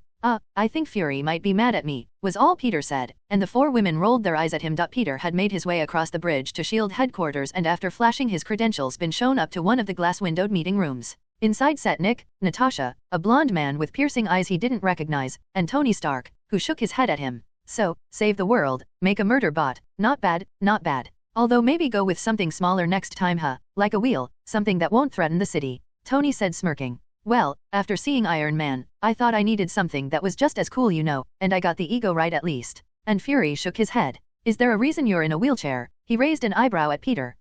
Don't ask, temporary paralysis. Too many girlfriends, think I broke my pelvis, and it was Tony's turn to shake his head. Maybe once you're an adult, kid, and patted him on the shoulder. It was Natasha that raised an eyebrow with a smirk on her face. Okay, that's enough, recess is over you two. Ultron, how and what the hell Parker? Fury asked. Peter sighed. A year ago 4 enhanced villains broke into a vault and stole an Oscorp processor. You have that file. Fury tapped a few keys on the computer in front of him. Sure, Rhino, Electro, Sandman, and Doc Ock. Let me guess, you dealt with them. Yup, Alexei Saitsevich was Rhino, killed in a gas explosion, Max Dillon was Electro, and Flint Marko was Sandman, both killed when Doc Ock tried to explode a nuclear bomb in New York. That got a few looks, and why am I hearing about this now? Fury yelled and a few agents outside the office jumped. Probably because I covered it up and took the evidence. This is where it gets messy. See, Max and Flint were both enhanced by experimental serum, and ended up with crazy powers. Max could generate electricity and Flint was sand, like silicon instead of carbon in his DNA. Tony shook his head. Not possible, he'd die, and Peter tooted. Okay, when Bruce Banner breaks the law of physics, I'll tell him it's not possible and he should just pop out of existence, and as Peter shook his hand his image of Tony deflated. Jackass, he whispered. Electro transferred himself into a harness, the one Doc Ock used, and Sandman was melted into glass scrap, but both survived. Add in a gem Harry Osborn had and now we have Ultron.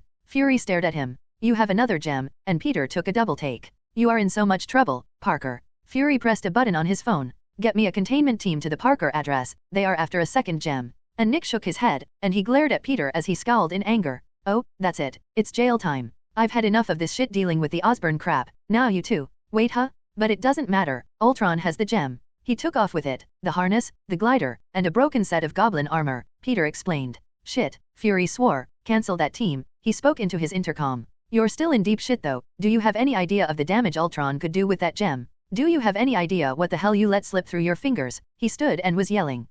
One of 6 stones. Remnants of the first singularity that created the universe, containing all the knowledge of the universe. Referred to in legend as the Akashic Records. Nope, no clue, Peter said, leaning back in his chair while the 4 stared at him. What? You think I thought oh shiny and just took it? Fury thought for a second. Well, yeah, that sounds like you, and Natasha snorted and coughed to cover it up. Fury sighed. Well, as there is no way of taking back the mistake someone made. We will be discussing your provisional status though. Waiting a day before reporting a possible enhanced incident should be a black mark on your record, but as we haven't started your training yet, we'll let it slide, this time. Fury leaned back in his chair, shook his head and sighed. Mission is simple. We use 2 teams. Tony is here as we think Ultron will try for a new body, and his Iron Man storage facility is perfect for that. We have Oscar old goblin tech stored in a warehouse. There's only one problem. If you making a dim murder bot wasn't bad enough. Peter shrugged. He might be psychic, but he wasn't touching that man's mind. It's in Soavia. Soavia was always in international news. Even a peacekeeping force being sent there hadn't quelled the civil unrest that plagued the country.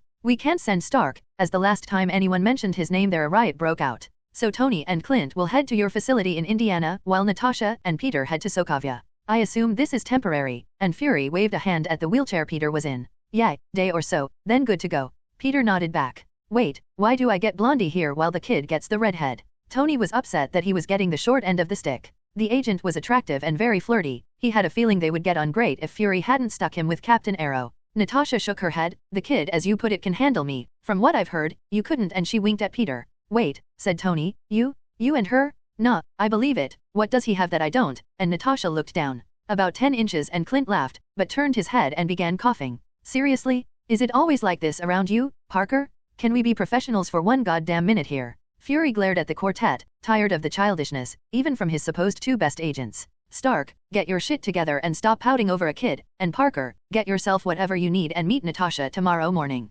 Wheelchair or not, you're going on a plane. I don't have a passport, Peter admitted. Fury rubbed his forehead. You don't need one, Mr. Parker. You are going in as an agent. I need a badge then. Oh, do I get a gun? Like you know, a proper agent. Peter asked, and Fury glared at him, and then over at Natasha. Ms. Romanoff, your lead on this. So, why don't you deal with Mr. Parker here? Which was Fury code for get this idiot the hell out of my office, and Natasha grinned and patted Peter on the shoulder. Come on wheels, let's get you briefed and kitted out, and Natasha grabbed the handles of Peter's chair and wheeled him out into the corridor. Antagonizing Fury isn't the best thing you know, she said. Yeah, well, fucking someone in the toilets for a DNA sample isn't too great either, Peter said sullenly. Yeah, I'm sure it was terrible. The indignity of sleeping with a beautiful woman must have hurt your giant male ego, she shrugged. It was a job. The other way was to attack you and take the sample from the blood on my knife, or drug you and take on while you were unconscious, or wait until you'd had sex with one of your dash. Okay, I get it, but that doesn't mean you or Fury are forgiven. Well, you are, cause you let Gwen experiment on you, but Fury, no, fuck him, till he apologizes he gets nothing.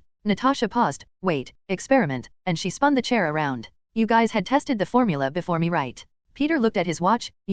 Lunch. You hungry? I'm hungry, and smiled. Asshole, and Natasha laughed and shook her head. As she wheeled him down to the Shield cafeteria, she set a small box on the table they were sat at. I need to know you're not screwing around, Peter. This is a war zone and we'll be going in undercover. No badge, no gun, no backup. I need to know that this little spat or whatever is up your ass is just some stupid front. Peter took a bite of his cake but then put down his fork. Stupid spat? Trying to find out my secret was important to me. I mean, I've done a lot of dash. Peter froze as the world faded. The sugar must have been the last bit of energy he needed, and at once he felt the world whoosh into him. He felt the connection between him and the girls, like a comforting blanket wrapped around him, and as he stared over at Nat he felt them connect as well. They were in the toilet again, with Peter pounding her hard. Gotta stay focused, she thought as another orgasm rolled over her. Gotta stay focused, and all she could do was keep herself from crying out his name. She had sex with a target before, but right now, all she wanted was to have him over and over. Shit, Peter said, and Natasha's eyes went wide. What the hell was that? She said, her first instinct to go for her gun. I think I'm done, you know, ding, cookies ready. And Peter stood and stretched. Yup, done. He sat back down again, eyeing the 2 slices of chocolate cake that were left, shrugged and took another forkful. Extra glucose adding to my already enhanced physiology finished my transformation. So, you got the hots for me, yeah? So, I guess all is forgiven then. You know, just say my name, just once, he said with a cheeky grin. Natasha stared at him for a moment and then nodded. Since you seem to be better, let's head down to the training room so I can test out my latest recruit. If you win, I do that and more. If I win, a lifetime supply of cream and you stop with the stupid shit, okay. Peter shrugged and finished off the second slice of cake, licking the chocolate fudge from the fork. Not really fair though, as my powers are a lot better than yours, but sure. Natasha shook her head and pushed herself away from the table. That attitude will get you killed, and I'll show you why, and walked away from the dining area. Peter nodded. Experience taught him that, but the training he got from Electra should be enough to put him at even odds with Natasha, he hoped. The only problem he had was the chair. He really didn't know what to do with it. He could walk fine now, but leaving it there would end up with it missing. Sighing, he pushed the chair along, empty, but at least it was light. Following behind Natasha, she kept at a quick pace in front of him, and he wondered if she was upset. Not that she saw him though. One spar, no holds barred, no weapons, no powers, just combat. As I said, you win, I agree to your teams, I win, you agree to mine. Peter just shrugged. He should have a good enough grip on his powers now that sparring in the middle of the training area wouldn't end up in an orgy, shouldn't? He silently thought to himself. Natasha stepping into the ring and Peter followed, leaping over the 3 ropes making up its side. No fatal injuries, no genital shots or eye gouging. If it's a permanent injury, it's the person dealing its loss. This is a fight over style and training, not who's more powerful, and Peter laughed as the referee Natasha had roped rang the bell. Peter dropped into his normal stance and Natasha simply walked up to him. He threw out a right jab and she avoided it with ease and then grabbed and threw him. Peter had that done often enough by Felicia, he was used to it. Twisted in midair and pushing off from the ring corner, leapt back at her. She caught him in a suplex and slammed him to the ground, sliding down behind him and pushing her elbow into his collar. Stupid, now, say night-night, as she pressed on his neck in a sleeper hold. I don't need to breathe, he said, and rolling forwards, picked her up and slammed her into the mat. A lot of my powers are always on, he said with a shrug as he moved back from her. Well, good to know. Anything else? If I tase you, will it hurt or just piss you off? Are you trying to test me, Ms. Romanoff? You know you could just ask. She smiled. Where's the fun in that? And she took a wider stance, rolling and going to the leg sweep, which he jumped over, and as she rolled to one side Peter followed, and as she stood to take her stance he kicked out and his foot connected with her abdomen sending her flying. Shit, he thought, to mew. The world faded. A girl, barely bigger than a teen, lying crumpled on the ground. As she stood, 2 blades slid from each hand and 1 from each foot. Yelling, she sprang at him and he webbed her down. He felt bad as he forgot, and his pheromone had driven her angry, or horny, or both. After they had showered they sat happily eating breakfast, and the girl smiled at him with no hint of malice or blame in her eyes.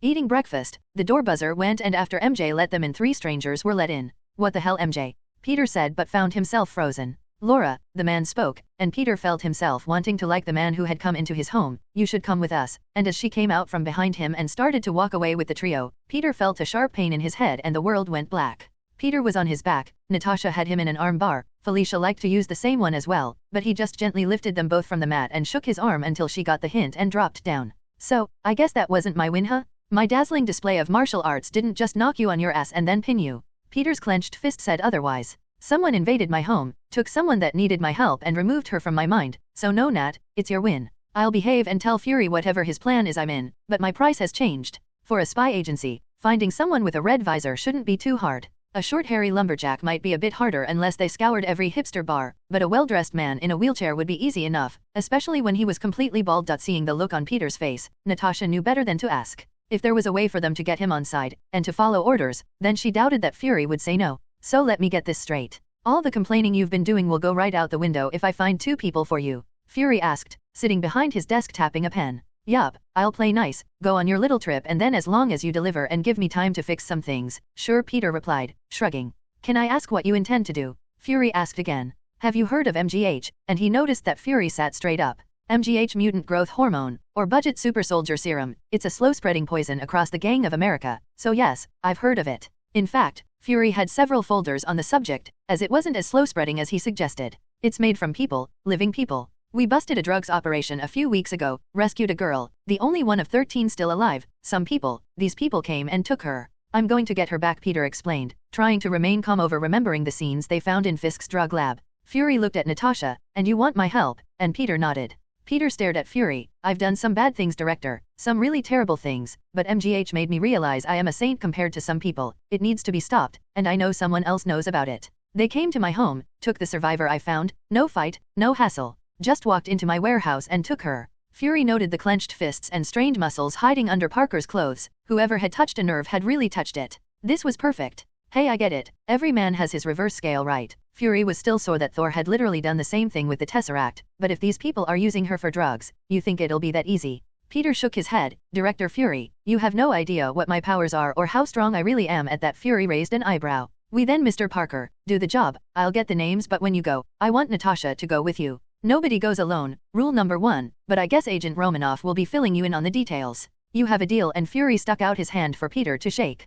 Fury had his in and now he was going to take it. With Natasha there, if Parker did anything illegal it would give him leverage to keep him not only compliant but quiet. No contract. Fury shook his head. This is Black Book, no contract, no paper trail, no anything to tie you to shield. Why Director Fury, you almost sound like a bad guy saying that. Peter smirked as he spoke, and Natasha smiled and looked off out the window. Fury leaned back in his chair laughing. Compared to you, I'm a regular Boy Scout. Romanoff, fill him in, get the paperwork done and then head off. I don't need to tell you how important this mission is. Oh, and fill him in on Project Sword, the rest you already know. As this is now off book, you leave in 2 days. Tony and Clint have already headed to the facility. Let me remind you, you need to be a bit quieter. It's going under a training mission, so no flashy theatrics, no exposing your powers, and no killing. In and out, but you know the rest. Natasha nodded and Peter guessed that was their cue to leave. So, secret spy stuff, right? Peter asked as they walked down the hallways of S.H.I.E.L.D.'s HQ. Yup, and a secret spy stuff is, you know, secret. We don't discuss it in the hallways. Your place is good, yeah? Natasha asked as they approached a window hatch. Natasha slid a card over one corner and it opened. Grabbing 2 duffel bags from the hatchway, she handed one to Peter and swiped the card again, closing the hatch. That was anticlimactic, he said. Where's the giant room with super cool cars and watches that shot lasers and stuff? And Natasha raised an eyebrow at him. Seriously? Do you just watch TV all the time? None of that's real, and Peter shook his head and frowned, disappointed. None? No giant lasers, no flying cars or bombs that look like pens and stuff, and Natasha shook her head as Peter huffed. Man, being a spy is boring. Natasha laughed. Oh, believe me, you won't like it when it's not. We're heading to your warehouse, get whatever you need for a 7-day trip and then we'll head to the airport. No phone, no electronics of any kind unless I approve them. Seriously? No laptop or e-reader? He asked incredulously, and Natasha shook her head. Unshielded electronics can be a giveaway, plus if they're replaced with duplicates containing cameras, bugs, or worse, then I don't have time to be dealing with that and a giant man-child who seems to think this is a holiday. Peter stopped and raised an eyebrow, the change in Natasha's attitude coming as a surprise. Giant man-child. Sure, you're impulsive, loud, and undisciplined. You haven't even asked what we'll be doing, you just nodded and agreed. If you're going to be a problem, I need to be able to neutralize it right now. Restricting you to no combat and non-interference seems the best way. You will be grounded, with no powers or abilities until I give you an order to do so. This isn't a game and I'm not getting my ass shot cause you want to joke about and act like a moron. Peter sighed and looked down at the ground as they walked. Sorry, was all he said. Look, your track record is fine, but so far it's been nobodies and thugs. If we meet resistance, more than likely it'll be either soldiers who'll want nothing more than to kill you or civilians, who I don't think you want to kill. Stay focused, listen, and most of all follow my orders. Do that and you'll be fine. Joking and making stupid comments is alright in the office, but once the bullets start flying, running off like a lunatic will get you killed, or worse, get me killed. Okay, I get the point. Don't do anything unless you say, gonna wipe my ass for me as well. Peter was fine with addressing down, but being talked to like an idiot wasn't on the cards. Natasha stopped and looked up at the ceiling, and Peter heard her mumble under her breath, give me strength, before turning and jabbing him with a finger. So, what's your fucking problem? Don't like being told what to do by a woman? Gotta stick up your ass about the restroom, what? Cause if you don't want to be here. If you'd rather go with Clint, then tell me now. This isn't a fucking game and I'm not getting killed cause you can't act like an adult for 5 minutes. My problem? What the fuck is your problem? 1 minute it's all eye-batting and now it's up my ass over nothing. I get it, I'm not an agent and everything is on the fly, but so far that's worked out fine, and acting like a kid. Better than acting like a bitch. So I don't know what I'm doing. Isn't it your job to tell me what I'm supposed to be doing? Not whining cause I won't salute every time you grace me with your sparkling and majestic intellect, or fawn in awe when the sun shines out your ass. So yeah, right now, I'd rather go with Clint or whoever that is cause you're being belligerent and stubborn over fucking nothing, Tailai. Peter said through gritted teeth. Natasha, Nat, or even Agent Romanoff, not Tailai. Natasha said, and no, this was to see how volatile that temper of yours is. I also don't want you stomping off in a huff if I call you an asshole as part of our cover. Once we get to the warehouse, we fight again and see if that's up to my standard as well. Nat said, smiling at him, before turning and walking off. Peter followed, shaking his head. This was going to test every single one of his nerves, and if he thought Felicia was bad, then it seemed that Nat was a million times worse. Felicia was just rude, Nat had been trained to be like that. Oh shit, Peter thought, and they're about to spend time together. He felt a headache coming on and wondered if it was too late just to run away and let Ultron destroy everything. While the meeting at S.H.I.E.L.D. headquarters was awkward and grating, the ride back to the warehouse raised a few questions in Peter's mind. Nat had a bike, a 2-seater very expensive bike. Peter wasn't a mechanic and had no clue as to what kind of bike it was. All he could think of was 2 things. 1, did S.H.I.E.L.D. really not have a secret lab full of cool things like flying bikes? And 2, would she stop rubbing her ass on his crotch for 1 goddamn minute? Normally Peter enjoyed the flirting and the teasing, but with Nat, he was never sure if it was real, if she wanted something, or if she was just trying to get a rise out of him, and not the good kind. As they rode along, he even moved his hands up and took liberties, but she gently moved them back down onto her stomach and gently patted them, not saying a word but making the intention perfectly clear. Clear until she slid back, leaning forwards, and stuck her ass in his lap. While Nat had been nice, grating but nice, and while she reminded him of Felicia, he made a vow right then. He knew his libido could get him in trouble, so she would be his training for him, an anvil in which he forged a little bit of self-control. Once he was sure she wasn't after something for Fury, then he would see what everyone else thought, and if she was serious about wanting more. As she leant back, he pulled her onto him and let his erection push into her tight leather pants. Still, fuck her though if she thinks I'm going to take this without a fight, and made sure he was poking her right in a sensitive spot, extending out Simskin to make sure she was well aware of what was digging into her backside. Two can play at that game, he thought to himself.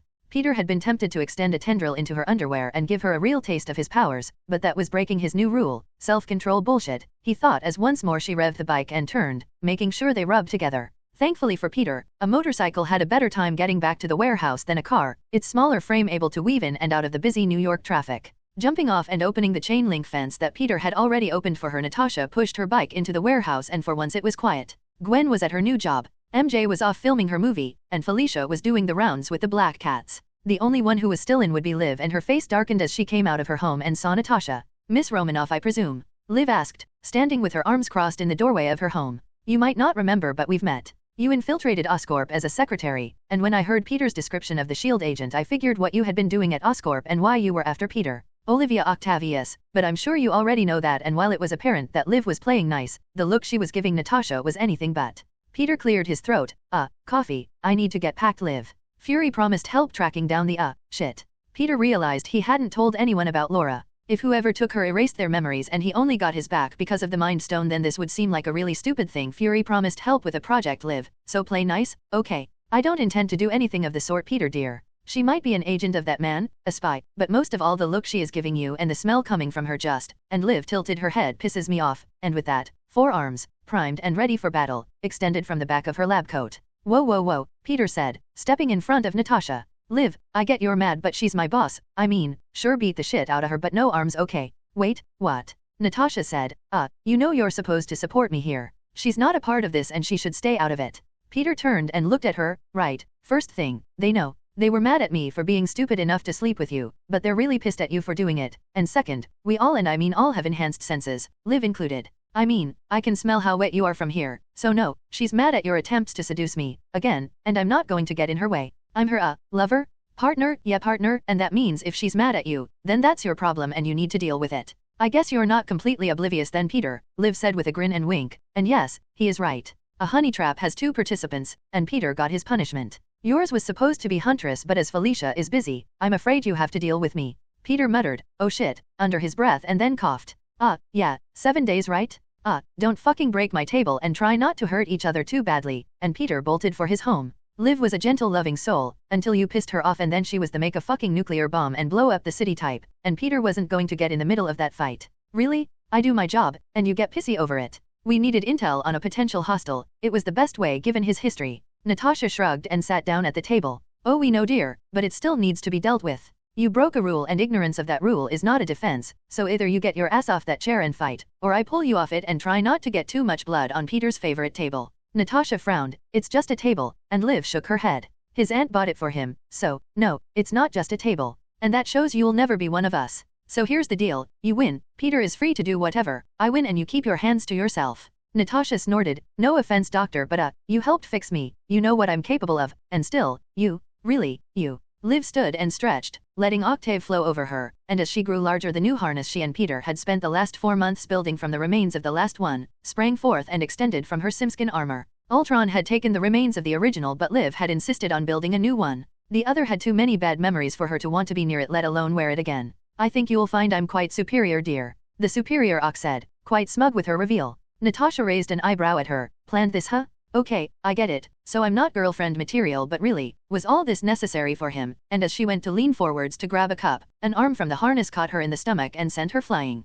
How dare you? Octave shouted. How dare you come here and expect us to bow and kiss your arse? How dare you question the one person who gave us everything and has asked nothing in return? And as Natasha tried to flip backwards to right herself and get on the offense, Octave grabbed her by the ankle and threw her across the warehouse, away from the breakfast area. How dare you come here expecting to be treated with respect and dignity when you treat us like we don't matter? Where was S.H.I.E.L.D. when Peter's parents died? Where was S.H.I.E.L.D. when his uncle died? Where was S.H.I.E.L.D. when Miss Hardy was shot? When Gwen was almost killed? How fucking dare you come here and act like you matter? The only reason we're helping you is because of Peter. As Natasha drew her gun and fired stunner rounds at Octave, she batted them to one side with 2 arms while the other 2 carried her across the floor. And how stupid are you to fire a weapon in the warehouse, and with one arm grabbed the pistol from Natasha's hands and crushed it. Fight properly, as someone once said to me, better suited to take a dick than a punch, and you, my dear, don't even look like you do that very well. And Octave let the arms retract back under her coat. I don't need those for you. If you're the best, that fury has no wonder 3 students and an old woman took out Osborn while you all sat around stroking yourselves.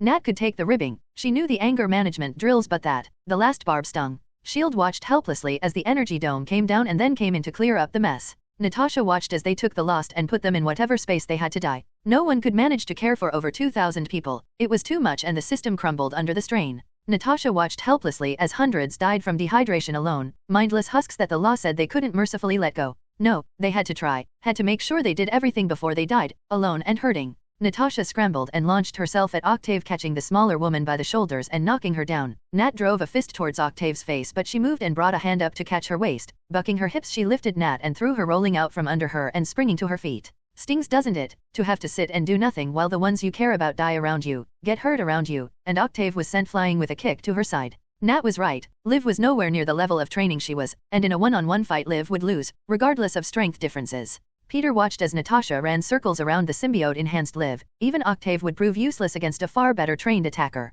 Even with the training Felicia and Peter had given her, she was outclassed, and as Natasha wove and weaved around the smaller woman, striking her in vulnerable and sensitive spots, Octave slowly began to fumble more and more. Peter stood and watched as the angry but cold Natasha slowly took apart her defenses and then went for a nerve strike, one that would render Liv unconscious if it struck. Peter shot out a ball of web that impacted Nat's wrist and deflected it at the last moment. You win, Nat, no need for more, but Natasha huffed and raised her fist again. Enough. Peter yelled, and Nat felt her insides twist as she fought to obey the mental command he had shouted at her. Liv, you too, that was pointless and stupid. Just to make her take a step back and relax a little. Peter came over and helped Octave to her feet, taking her head in his hands and checking her for a concussion. Octave slipped back and became the tidy knitted sweater, jeans, and lab coat that Liv preferred. Maybe to you, dear, but I will never stop fighting for you, Liv said, defiantly. Huh? No, not that. You should have used your harness. Since when do we fight fair? Peter said, and motioning, her top lifted and he checked her sides for bruises. Sorry, Nat, but you lost too. You lost your temper and, to be honest, if this was a real fight, Liv'd rip your arms and legs off before you could have moved. She's probably as strong as me, physically at least, and Peter ran a hand over Liv's side. Hey, cold hands, she said, flinching and moving away. Natasha's eyes came back into focus. How? No, but how? And she shook her head. I felt rage, anger, and hunger, all bearing down on me, like a wave of pressure. Yeah, told you I have powers you guys don't know about. Maybe think about that before coming on too strong, Peter said, standing after giving Liv a thorough checkup. Come here, let's see if anything's broken. But Nat shook her head. I'm fine, and she sat back down in the chair she had chosen next to the breakfast table. Yeah, sure, Dr. Nat house rules. No matter the spar, no matter the outcome, everyone gets checked out for injuries. Liv hits a lot harder than you think. Just want to see me naked again, huh? She said, winking, and Peter grinned. I have a pictographic memory. I can remember everything, so no need. But sure, Liv won't mind, and if you like girls, I'm sure she can tend to one end while I do the other. And at that, Liv winked at Nat, who surprisingly looked embarrassed and stared at the floor. That's not necessary. But I did win, so where are you taking me? Nat said, the bright smile back on her ace. Liv let you win, so Soavia, I guess, but you're paying. And Nat stuck a tongue out at him. Fine, and Nat stripped out of the tight bodysuit she was wearing. See, she said, and Peter pointed to a large bruise forming on her side. Liv, get the cream, and as punishment, you can make sure Nat here is taken care of. I've got to pack. And Peter took one last look at the voluptuous figure of Nat, with the bodysuit unzipped and around her waist, and walked off into his house. So, want to tell me what that was about? 'Cause he's so dreamy, doesn't cut it? Nat asked as she lifted an arm to let Liv smear a nice-smelling cream over her. Cellular regenerator, based on Peter's unique biology. Liv wasn't about to mention it was based on his sperm, as it put a few people off, and I want to join. I highly doubt Peter will be anything more than an off-book contractor, and I want to join him. I wasn't joking when I said he needed help, and I want to. Liv turned Nat around and stared her in the eye. He'll try something stupid on his own and end up hurt, and I want to make sure he doesn't. The others agreed to stay stateside. They've got their own business now, and I'm left making my mind up, so I did. Clear it with whoever, but once he's back, I want to take part in whatever assignments you've cooked up for him. Nat sighed, zipping her suit back up, and if you agree, I lead. You two learn to follow orders, training, weapons, and close quarters, full power test, and we need 2 more. I have 2 in mind, but first off, if this happens, no fucking on mission. I don't care if you have a gangbang in Times Square afterwards, but when we're working, no, not even a quickie. I wasn't joking when I said to Peter I'm not fucking around. This will be serious stuff, and I'm not getting killed 'cause you two are screwing when you should be watching my back. You also avoided my question, so that's the cost. Answer or it's a no. Liv sat and pondered for a moment, idly spinning the tin of cream in her hand. I agree, but I want the advanced training for support specialists. It'd be stupid to waste my time with all that training just to have me shoot people. I do happen to be one of the most intelligent people on the planet, dear. Liv sighed and leaned back as Nat pulled on and then zipped up her suit. As for your answer, he loves us unconditionally. No questions, no reprisals. I almost destroyed the city and rather than punish me he held me and let me cry away my pain. So Peter cares, and yes, he might have killed a few people but he has a sense, not just for avoiding danger but a real sense if someone is worth saving. A sense that I'm suspecting is the real reason you're here. You've had your punishment, Agent Romanoff, and if Peter agrees then so do we all, and Liv gave her a pointed look which Natasha smiled and nodded at. If he agrees. Natasha's mouth curled in a small smile. She was sure she could get him to agree. After all, it was going to be a long flight. Tony laughed as Clint sent another arrow into the body of a Stark Tech drone. The irony that multi-million-dollar state-of-the-art drones were being taken out by arrows wasn't lost on him. Thankfully, he'd been building non-stop since he got back, a way to keep the voices in his head quiet, and even he'd lost count of how many suits he'd built. He was sure it was the Mark 25 he was wearing, slowly becoming more modular to make it a lot easier to get in and out of, but each suit took up space and as he ran out he moved them to this facility. A facility that damn AI had now taken over. Tony thought. Even Jarvis wasn't a complete AI, and if he could get his hands on its source code, he could probably reprogram it to be a bit more benevolent. But no, Fury gave Clint orders to seek and destroy, never mind the benefits that a fully functional AI could bring. Hey, watch it, Tony shouted as another of Clint's special arrows sent an EMP through a suit of armor. The suit was probably worth more than Clint could make in a lifetime, but here he was, destroying them with great glee, and while it was fun to watch, it was also dangerous as hell. A loose shot into the arc reactor could send it into overload, and Jebediah had learned firsthand how bad that could be. Fury had been right and Ultron had targeted the facility. Right now he was standing over another of the Iron Man suits and stabbing a finger into its main processing core. It twitched and the helmet lights came on as he copied himself over once more. Tony Stark, so much more intelligent than Peter Parker, but not intelligent enough, and... Actually, I don't care who you are, Bow and Arrow Man, Primitive and Clint rolled to one side as the newest member of the Ultron army powered up its repulsor and fired at him. You didn't, I dunno, decommission the weapons on board? Clint asked before notching another arrow and firing. They're not weapons, it's a stabilizer for the flight system, it just happens to be a good weapon as well. Clint rolled his eyes and scowled. Another arrow took out another of the drones Tony had built and then abandoned. How many of these things do you have? Clint yelled, not realizing that Tony built several of each mark, including prototypes before scrapping a design and moving on. 100, maybe more, Tony said and his own repulsor fired. Jarvis buddy, how's the hack coming? The hack sir will be ready in approximately 2 minutes, I will be able to capture Ultron. Great buddy, bit busy, just give me a countdown from 10 okay. As you wish sir. Ultron was still ultimately a program, and once a suitable E-cell had been built, it was just a case of getting him into it and then in a closed system he couldn't wreak havoc. Once he got the situation under control he would have a word with that Parker kid, figure out how to reverse engineer the thing, if the kid was smart enough, maybe even offer him a job. Tony spun and fired off 2 repulsor blasts, wrecking what looked like another Mark 12 suit, its 2 smoking halves falling and the armor sparking as the helmet lights faded. Another couple of million, Tony lamented as the pair slowly trashed every suit he had made.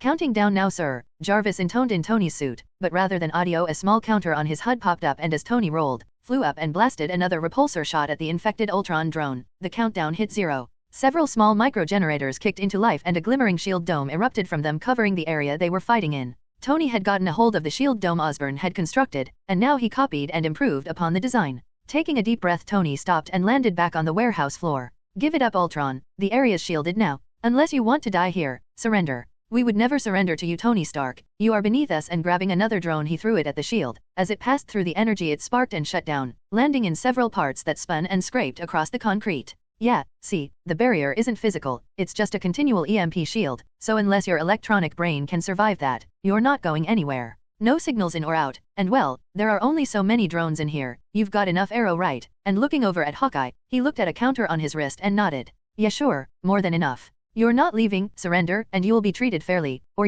don't and we take you anyway. And as he watched the main Ultron body, a broken and damaged goblin suit of armor paced back and forth. State, fair treatment, the armor asked. I've got an electronic box, simulated environment, you'll be moved there and then once we have a secure facility, where you can be trusted to behave, we'll get you a physical body without broadcast capabilities. Wait, what no, we destroy it, and Hawkeye raised his bow at the drone. Destroy? Are you crazy? And Tony fired once at the man, sending him spinning across the floor. He's an you moron. Ultron, I don't care who created you, I just don't want to see something so amazing be destroyed. We agree to your terms Tony Stark, I believe, the correct response is shake on it, and Ultron held out his hand. The visor on Iron Man's helmet snapped open. Sure, why not? And as he reached out a hand to grab the drones, he smirked. Now a section of the armor around Tony's arm slid open, extended outwards and clamped onto the drone's arm. Electricity sparked between them and the lights on the drone's helmet flickered and died. Jarvis, you got him. Affirmative, sir. However, from the transfer speed and total size of the code, I would surmise that this is not the original, nor is it a perfect copy.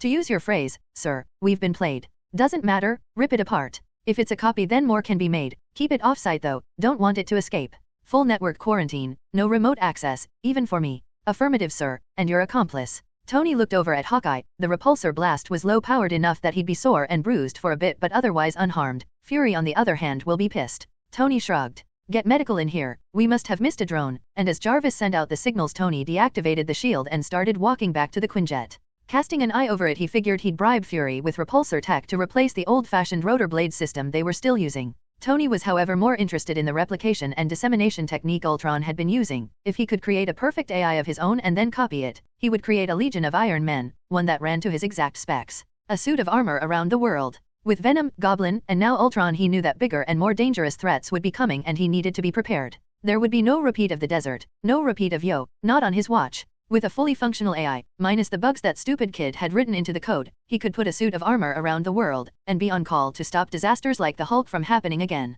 Everyone would be safe and no one else would have to die. Staten Island would never have to happen again. As Tony waited for the medics to arrive, he noticed a small glitch appear in his HUD. Jarvis. Sorry Tony Stark, but Jarvis is unavailable at the moment due to a sudden and abrupt death. Iron Man is now operated by the far superior Ultron program, and as his armor hissed, he felt it power on without his command. There was a sharp pain in the back of his neck and Tony felt his limbs grow cold and unfeeling. We have learned from Osborn, a simple interface is required to ensure cooperation, and Tony felt the suit power up by itself. Iron Ultron walked over to the still limp body of Hawkeye. Killing this one would bring repercussions from the organization known by the acronym SHIELD. He is spared. For now. The others, designated Medical Response Team, are expendable. Iron Ultron stepped on Hawkeye's hand, crushing it, and the sudden pain brought the man back to consciousness with a scream. Ultron pressed down with its full weight and the bones popped and flesh oozed out from under his boot as Clint thrashed and twisted in agony. Opponent neutralized. Combat capability is now at 0. Status. Alive. Clint rolled away, finally free from the suit, but his hand was gone. The bones at his wrist stuck through the ragged edge of skin where it had been crushed, and Clint quickly wrapped a cord around the bleeding stump. Before he was incapacitated, Tony Stark called medical services. I believe they should be here any moment now. You should thank me for allowing you more time before I end the world. As the medical team rushed towards Clint, sat cradling his crushed and bleeding hand, they had no clue that Ultron was in control of the armor, and as the shoulder-mounted rockets extended and then fired, they were helpless. Tony yelled and screamed in the armor as they were turned into ragged bloody dolls, blows to pieces before his eyes. Damn you, was all Tony could say, over and over as he strained against the mental block Ultron had him in. Clint looked at the suit, pale skin, sweating and holding his ruined hand tightly towards his chest. He took the cord from his broken bow and tied it with one hand and his teeth around the stump of his arm. Taking a deep breath and trying to block out as much of the pain as he could, he rolled forwards, and with a practiced movement, jammed several of the arrows from his quiver into the small of the Iron Man suit's back. Electricity coursed through the suit and the man inside, and as the helmet lights flickered, Clint swept the legs out from under the suit and began to hog-tie the armor arms and legs together using a spare cord from his bow. Even with one hand, Clint was capable, and before the stunning effect ran out he smashed each repulsor in both hands and feet with an armor-piercing arrow before collapsing back on the floor. Lying back, with his ruined hand tied against his chest, "Oh shit, my wife is gonna kill me," he said as the second team of medics ran in and began to fuss over him. "Yay, leave him, get a containment team in here and get that armor off Tony. No one touches him till I say so." Clint felt much better once they jabbed him with a syringe full of something. He didn't care if it was morphine or something else, he just felt good. He watched in fast forwards as the tech came in and each part of the Iron Man suit was either unbolted or, as Tony still was uncooperative, was cut from until the man lay there with just a spinal column and the helmet. Sir, there appears to be some kind of neural bridge here. Do we cut it, or leave it?" Clint had closed his eyes and now this fly was bothering him. Just keep him sedated, cuffed, and leave it. Someone else can deal with this crap. He hadn't watched as they did something with his stump, sprayed it with a thing and then wrapped it. Clint had seen enough combat to know his hand was gone. He didn't need it for his bow, but it still looked bad on his yearly evaluation. Not to mention he wasn't kidding about the wife. Laura would freak out when she saw, not to mention it would probably mean the retirement talk again. Clint had always been top of his field, a master of pretty much any ranged weapon, and a few they didn't test for. Hand-eye coordination and spatial awareness were off the charts, but now with these new enhanced coming in, Laura had hinted at retirement. Then when Hulk showed up and crushed a large section of Harlem, she had switched from hints to full questioning. With a hand gone and a chance at a full shield pension, Clint wondered if she was right. Maybe now was the time to retire. Unseen by Clint or the cleanup crew, a smaller drone worked its way through the air vents of the Stark facility. It had collected the data it needed. A scan of the neural network Ultron designated as Tony Stark and an unknown but interesting variable known as Arrow Guy. These two scans coupled with the scans of the variables in Soavia would enable Ultron to design and build countermeasures to these so-called heroes. His original defeat at the hands of Peter Parker had thrown up error codes in his program, and he was going to correct them before continuing with his master plan, the extinction of the human race. Peter knew better than to go out while Liv and Nat were having their talk. He'd been on the receiving end of plenty of those himself, and Liv was hardcore when she got going. If she wanted him to know what was being said, she would tell him. Strangely enough, of everyone, Liv was the most open with him, never shying away from an argument or topic of conversation regardless of its subject. It was just strange to Peter, being so close to someone who'd tried to kill him, and he wondered if he and Flash would ever be that close. Blah, he thought as he even considered it. Close enough to beat the shit out of him again. He joked to himself, but at the back of his mind, he already knew that Flash was of no consequence. Peter dear, it's safe, Liv joked as she spoke through the doorway, and Peter nodded at her as he finished packing a bag. It wasn't the neatest of thing, as he just stuffed underwear and a few spare t-shirts and trousers into the tote bag they normally used for heist, but as he had his simskin, it was enough that he could fool anyone nosy enough. He undid the headset Liv had made all of them. Boss's orders, no electronics, and handed it over, and Liv scowled and shook her head. These are shielded against counter-intrusion and don't register on scanners or any frequency unless they're in use. No, Nat shouted from the coffee table, not unless I clear it, and Liv just shook her head. Well, as she might be my boss as well, I guess we have to listen. Coming too? Peter asked her, but she shook her head. Next time, Nat will explain as you fly, but yes, with the others happy with the Black Cat Network, I'm at a loose end, dear, and I would like to join you, and Peter nodded while smiling. Always welcome, and as he hoisted the bag over his shoulder he kissed Liv on the cheek. Left some dishes in the sink though, this wasn't exactly planned. Oh, and the wheelchair is still at SHIELD HQ, can you grab it? And Liv just chuckled and shook her head. Leaving for a trip and expecting me to clean up after you, really dear? But Peter smiled and kissed her again as she fake scowled, but wrapped her arms around him. We'll make it up to you when we get back. And as Nat finished her coffee, Peter and Liv shared one last hug and kiss while she waited. Nate was subdued as she and Peter drove to the SHIELD HQ. They would be taking one of the SHIELD Quinjets over and land right at the facility. The situation in Soavia was too volatile for any kind of civilian flight, and with the urgency of the mission, time was more important than stealth. She had received a text from Fury while Peter was finishing his packing. Clint had been heard as he and Tony took down the Ultron drones at the facility in Idaho. This mission was now strictly recon, which, as Peter was a rookie and an unknown, suited her fine. Stow your gear here, and Nat pointed to one of the storage bins under the seats. Pre-flight takes about half an hour, and we should talk. First, sorry, you're right, I was unprofessional and you didn't deserve that. Second, Liv will be tested, along with you, and then join us. Third, this won't happen again.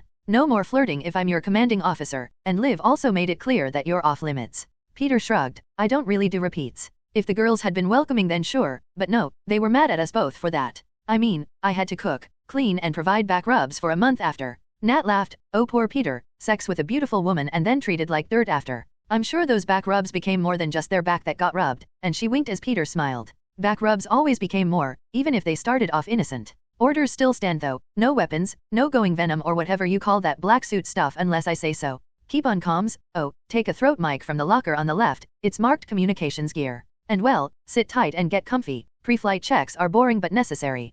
Peter watched as Nat transformed from flirty to serious. Each panel was checked, engines, and a whole bunch of things that Peter didn't even know the craft had. While he was tempted to let his Simskin interface with the Quinjet, he also promised not to use his powers without permission, and knowing his luck Nat would notice and he'd get in trouble. Right, well, with a long flight we can talk, you can sleep while I fly, or we can do something else. It has autopilot, Nat explained. Liv and I had a talk, and I'm in the bad books, but if you want we can do some stuff. It seems I got permission.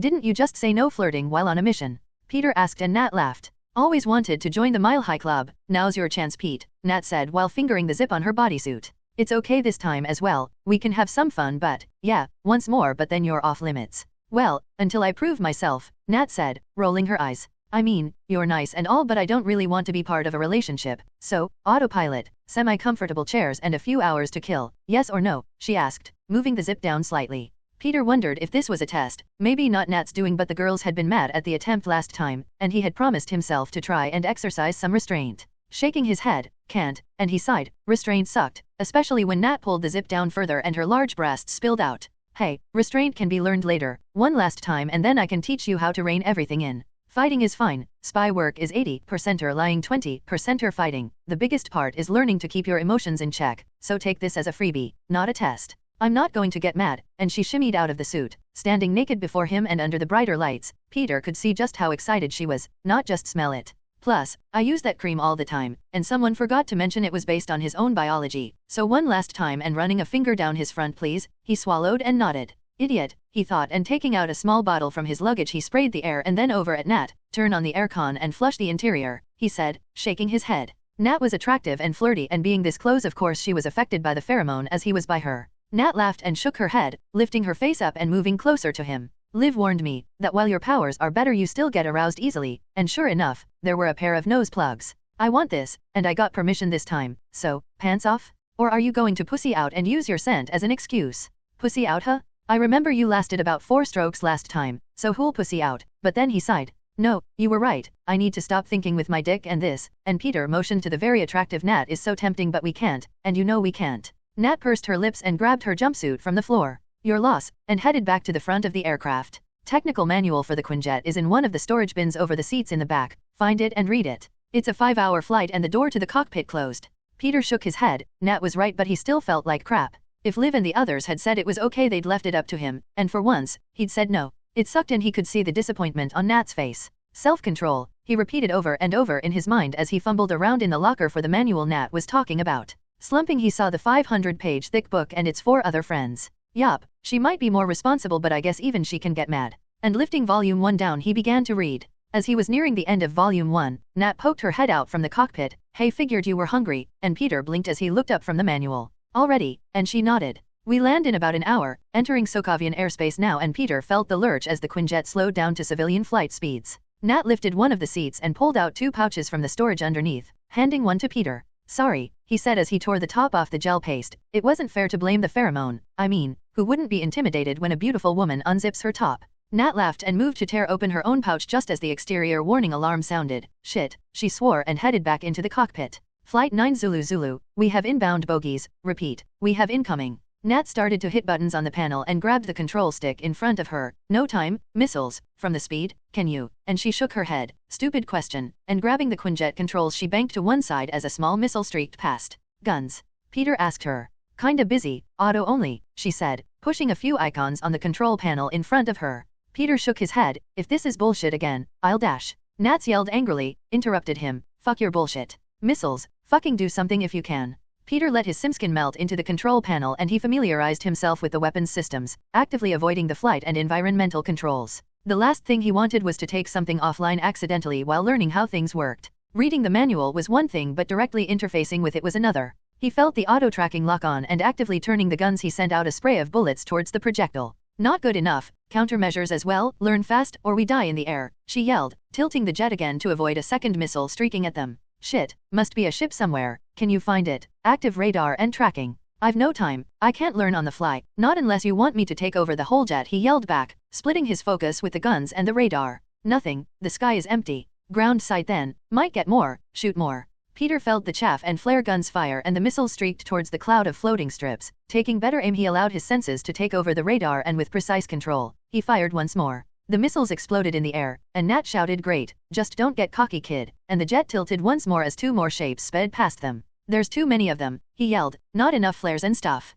The Quinjet was set up for passengers, minimal armaments, and more suited for civilian transport than combat, and even Nat knew that with a sky full of metal, they were going to be shot down. Can you, I dunno, make armor or something? She asked, as the jet spiraled and rolled to avoid the now 4 missiles. Yes, but only over me. I don't think I can make a suit big enough to cover us both. Not from fucking missiles, he shouted back, trying to aim the guns the best he could. Their flight was cut short. Another 2 shapes sped past and 2 more exploded into the back of the jet, taking out its engines, and the craft began to spin and fall. Doesn't matter, try anyway, and Nat grabbed her suit but grabbed onto him, better than exploding in a fireball, and as they made their way to the exit Peter could still feel that the 4 missiles were all turning and heading back their way. Nat pushed the emergency release on the side door, and as it exploded outwards, the sudden release of pressurized gas pulled them both out and into the sky. Holding close to him, Nat and Peter both watched as all 4 missiles hit the Quinjet and it exploded in a huge fireball, showering them with debris. Nat coughed blood as the pressure wave slammed into them, sending them spiraling in the air, and a piece of the jet stuck out of her back like a comically large dagger. Shit, Peter thought as she went limp in his arms, and spreading out his simskin he covered her the best he could, letting out webbing and securing the piece. As his skin covered her he knew it was right through her, and only his thicker armored skin saved him from the same fate. Letting his scenes out, he felt two mines close by, and turning he let his skin spread out in a huge parachute, slowing them down. I don't know if you can hear me, but please don't be afraid. We are hurt and need help. Please, look up and you should see us. Peter hoped the pair were friendly as they glided down. From nowhere a young boy appeared, probably the same age as Peter, with dirty blonde hair and a scruffy beard. Hey, was that you? He asked, his accent thick and definitely Eastern European. Help, was all Peter could croak, as they impacted on the ground. She's hurt. I know, be right back with Dad, and the boy disappeared. Peter figured he was seeing things as he reappeared a moment later with a much older man, buff, and very angry looking. So, I guess S.H.I.E.L.D. sent someone for us after all, he said, and with a wave, the debris beginning to rain down around them harmlessly floated away, and the boy turned into a blur and moved it out of the way. And you are? He asked, and Peter recognized the look he was getting. Answer, or else flowed from the man.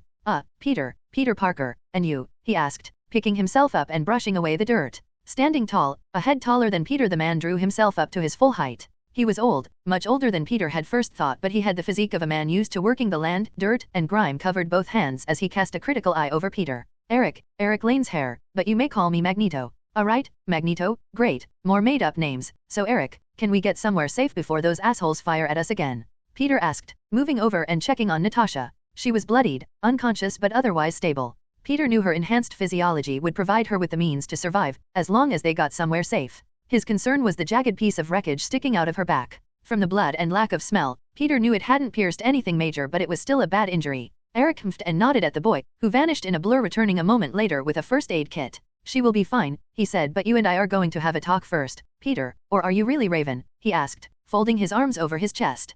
Nope, definitely Peter. I would show you my phone, but it's part of the big fucking fireball, so cut the crap, Eric. Why do you have powers? Why does he? And why the hell are we arguing about it when people are shooting fucking missiles at us? Peter ranted. Interrogations were fine, he owed the man for saving them, but right now there were more pressing issues. As he watched the man, Eric collected several pieces of wreckage and straightened them out and then curved them, making a stretcher that Peter gently lay Natasha on, making sure the metal in her back wasn't disturbed. He sprayed her with Gwen's bio-bandage formula and simsals to aid in her healing, but until they got the metal out, she would be better off unconscious and immobile. Because this isn't the first time someone shot a missile at me. And as he nodded, Peter looked up and saw 4 more missiles all hanging in the air. Wow, that's kinda cool. So telekinesis? He asked, and Eric shook his head and the missiles floated further into the sky before exploding. That is my secret, and you really aren't her? Eric asked again. Nope, no idea who that is, but is she a symbiote as well? Peter replied, confused. A symbiote? No, a mutant, like us. You're not a mutant, and he sighed again and shook his head. Maybe I've been out of the world for far too long if mutants aren't the only powers now. Come on then, let's get back to the farm and you can see your friend. You can't teleport like your friend then? Peter asked, hopeful. Teleport? No, Pietro might be fast, but he is just that, fast. We, however, walk, and Eric moved off towards a building Peter could see in the distance, smoke lazily drifting from its chimney. The strange youth appeared again and lifted the makeshift stretcher, disappearing. Wow, he is fast, Peter thought, as even his enhanced senses couldn't keep track of him, only the disturbance of the air as he moved. The pair walked back towards a farmhouse Peter could see in the distance. Peter knew the man was enhanced. He could feel the disturbance around him as he walked, but he didn't understand how. Was S.H.I.E.L.D. conducting experiments in Soavia, or was this another research company? Taking the plunge, Peter needed answers. So, if someone had claws, would they be a mutant? Peter asked, hoping to find out more about mutants and Laura, but Eric stopped. You met someone with claws, and Peter nodded. Was he with a bald man? And as Peter's eyes went wide, his fist clenched. But yes. Let me guess. You were sheltering a friend and he came and took her, gave a flowery speech about her being safe with him and then took her, and you just agreed, but were left wondering why. But Peter shook his head as they kept walking. No, the asshole turned up, took her and wiped everyone else's mind. I only remember, cause of, stuff, Peter explained, hoping to get more. Wait. He took her and wiped the memories from you and your friends, Eric said, stopping and putting a hand on Peter's chest. Yeah, him and some red glasses asshole. No one remembers except me, and Eric shook his head. Things are bad in the States if Charles is using his powers like that. What's been going on? A bunch of superheroes, Harlem got trashed, robot suits and, Peter sighed, a few powered individuals, maybe making a mess of things, not wanting to admit that he was one of them. So, no wonder. Well, once your friend is healed I want no part of it. My times as a superhero, as you put it, are over. I just want to live in peace, Eric said, moving off once more. Peter could feel something was wrong. Some tragedy had occurred and the man was hiding from it, and hiding something else. I have had Charles in my mind often enough to feel when someone else is trying. Please stop or I will hurt you, young man, Eric said without even turning around to look at Peter.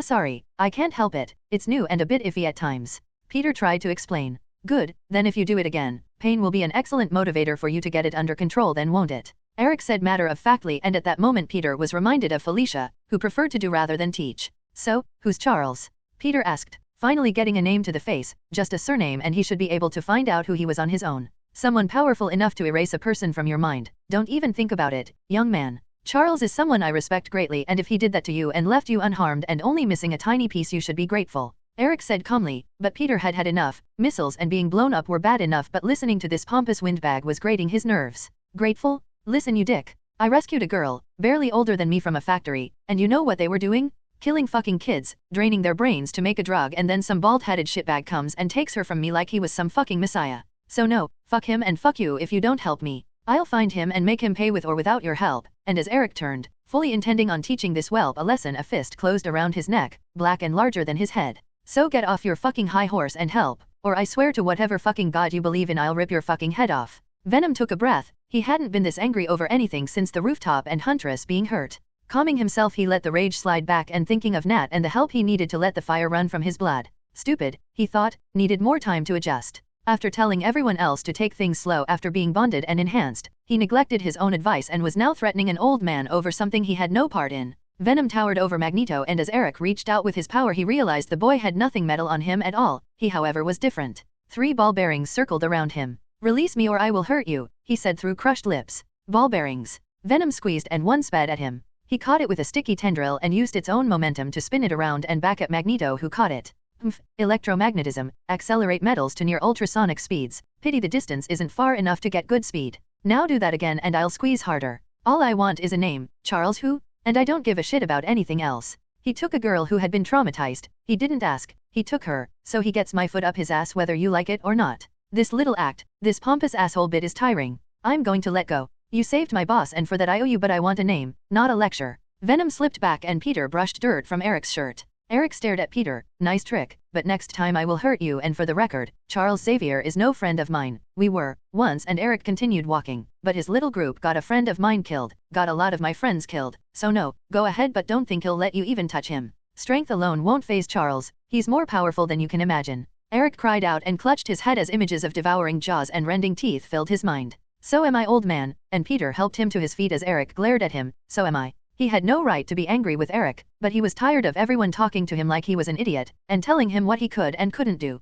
He needed Eric's help, but Charles was a completely different matter to be dealt with. Eric considered killing the boy there and then, but he needed him. Charles was brazenly using his powers, so things at the mansion must be worse than he imagined. If S.H.I.E.L.D. was here and if the missiles were anything to go by, the situation in Soavia was about to get a whole lot worse, and right now he needed all the allies he could get. The female agent was out for the count. Her injury was too severe for her to even survive, let alone fight, and a fight was coming. Without saying a word, Eric stormed off back to his farmhouse, and Pietro was wiping down Nat's forehead with a cloth. She's got a fever and seems pretty out of it, he said, and Peter could see that she didn't look too great. Peter put a finger to her neck and felt her pulse. It was strong and thumping. Turning her over, he checked the bandages, and while they were bloody, they were clean. He couldn't smell an infection, and Nat was unconscious, not comatose. She needs glucose or sugar. Anything is fine. Any high-calorie liquid, honey maybe. Eric and Pietro looked at each other. Oh come on, Whizzer here must burn thousands of calories an hour, so come on, cough up, and Eric looked to one side while Pietro looked pissed. It's Quicksilver, not Whizzer, and sure, and in a blur he vanished, coming back with 2 large jugs of syrup. This enough, and Peter shrugged but nodded. He had no idea if it was or not, and made a mental note to read up on a few medical journals. With the Mind Stone, he really needed to expand on his fields of expertise. Gwen and the rest proved that their symbiotes reacted to their physical and mental abilities, and as their creator, he should be the same. Cold water too, she needs to be able to swallow it, and the boy vanished again, returning with a half-filled jug. Great, thanks, and Peter split the syrup into the jug and mixed it. Don't freak out. Peter let the simskin form over an arm and closed a hand over Nat's forearm. As small funnel formed, and pouring a little of the syrup mix into the black, waited until it filtered into Nat's blood, though a small puncture he had made. Better this than making a funnel into her stomach, he concluded, unwilling to freak out a super-fast teen and his metal-controlling father. Now we wait. So sorry about the mind thing and the strangling you. It's been a bad day, and Eric shook his head, scowling. Wait, you attacked Dad? Pietro asked. Why is he not dead? And Eric shrugged. Call it a side effect of old age. Now shush and make tea. Walking so far is hard on an old man, and Pietro laughed. Even Peter looked at the huge buff man, shook his head. If he was half as fit at that age he would be thankful. Pietro whizzed off once more, coming back with teacups and an empty pot. As he waited, looking extremely bored, for the water to boil, he opened and began to eat what looked like sugar cookies. Want one? He offered Peter, speaking with his mouth full, but Peter smirked and shook his head, watching as the boy ate the packet immediately after offering. Eric leaned forwards, pouring hot water into his cup, over the strainer full of loose tea leaves. But now, young man, before an apology is accepted, I would like a full story from you, and not just about Charles but about everything, and I will know if you're lying. Eric rubbed his forehead and sat staring at Peter, who after explaining almost everything, left him with a minor headache. He left out the pheromone and a few other more personal details, but now Eric was in a worse mood than when Peter had assaulted him. So, aliens, armored suits, gamma enhanced and regular enhanced as you call them, and finally gods. Do I have that right? He asked as Pietro sat listening to Peter while Pietro ate what looked like a sandwich to Peter, or well, a plate of sandwiches, and Peter nodded.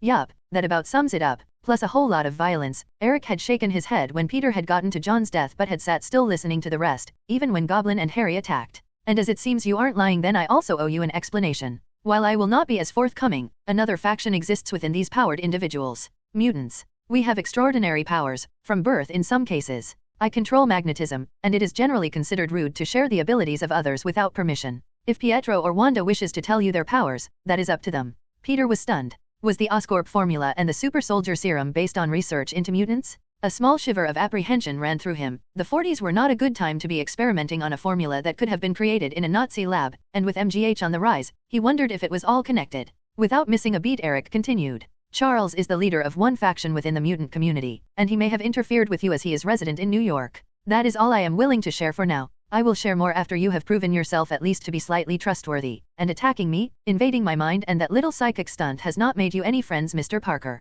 Peter shrugged though. Eric, right? All I care about is making sure Laura is safe. Good guy or not, he took her. No explanation, just took her. In my book, that makes him a dick, and Eric shook his head and sighed. If what you say is true, then Charles probably thought you were out to harm her. He is an idealist, Peter, not a bad man, and he paused for a second. He is, however, as you said, a dick, and Pietro stifled a laugh and even Peter had to snort and smile. Well, there are a few things I need to finish here, but, young man, it seems that I need to return to the States, Eric said, and Pietro sat upright. And yes, once we find Wanda you'll both be coming as well, and Pietro smiled and vanished from his seat, returning with several packed suitcases. Eric smiled as he saw his son standing with the cases. Not quite yet, and you, Peter. My help has a price, a fairly steep one, but I'll help you get to Charles, even introduce you, find your friend, but you must find my daughter for me. I cannot leave the farm, not undefended, and you and young Pietro here will go find Wanda while I stay and tend to Ms. Romanoff. Once Wanda is safe, then we can leave. Peter thought about it. Pietro was a bit young, maybe a few years younger than him, just as tall, just as skinny, but with silver hair that, unlike Felicia's platinum blonde, was actually silver, cut into a scruffy mess on his head.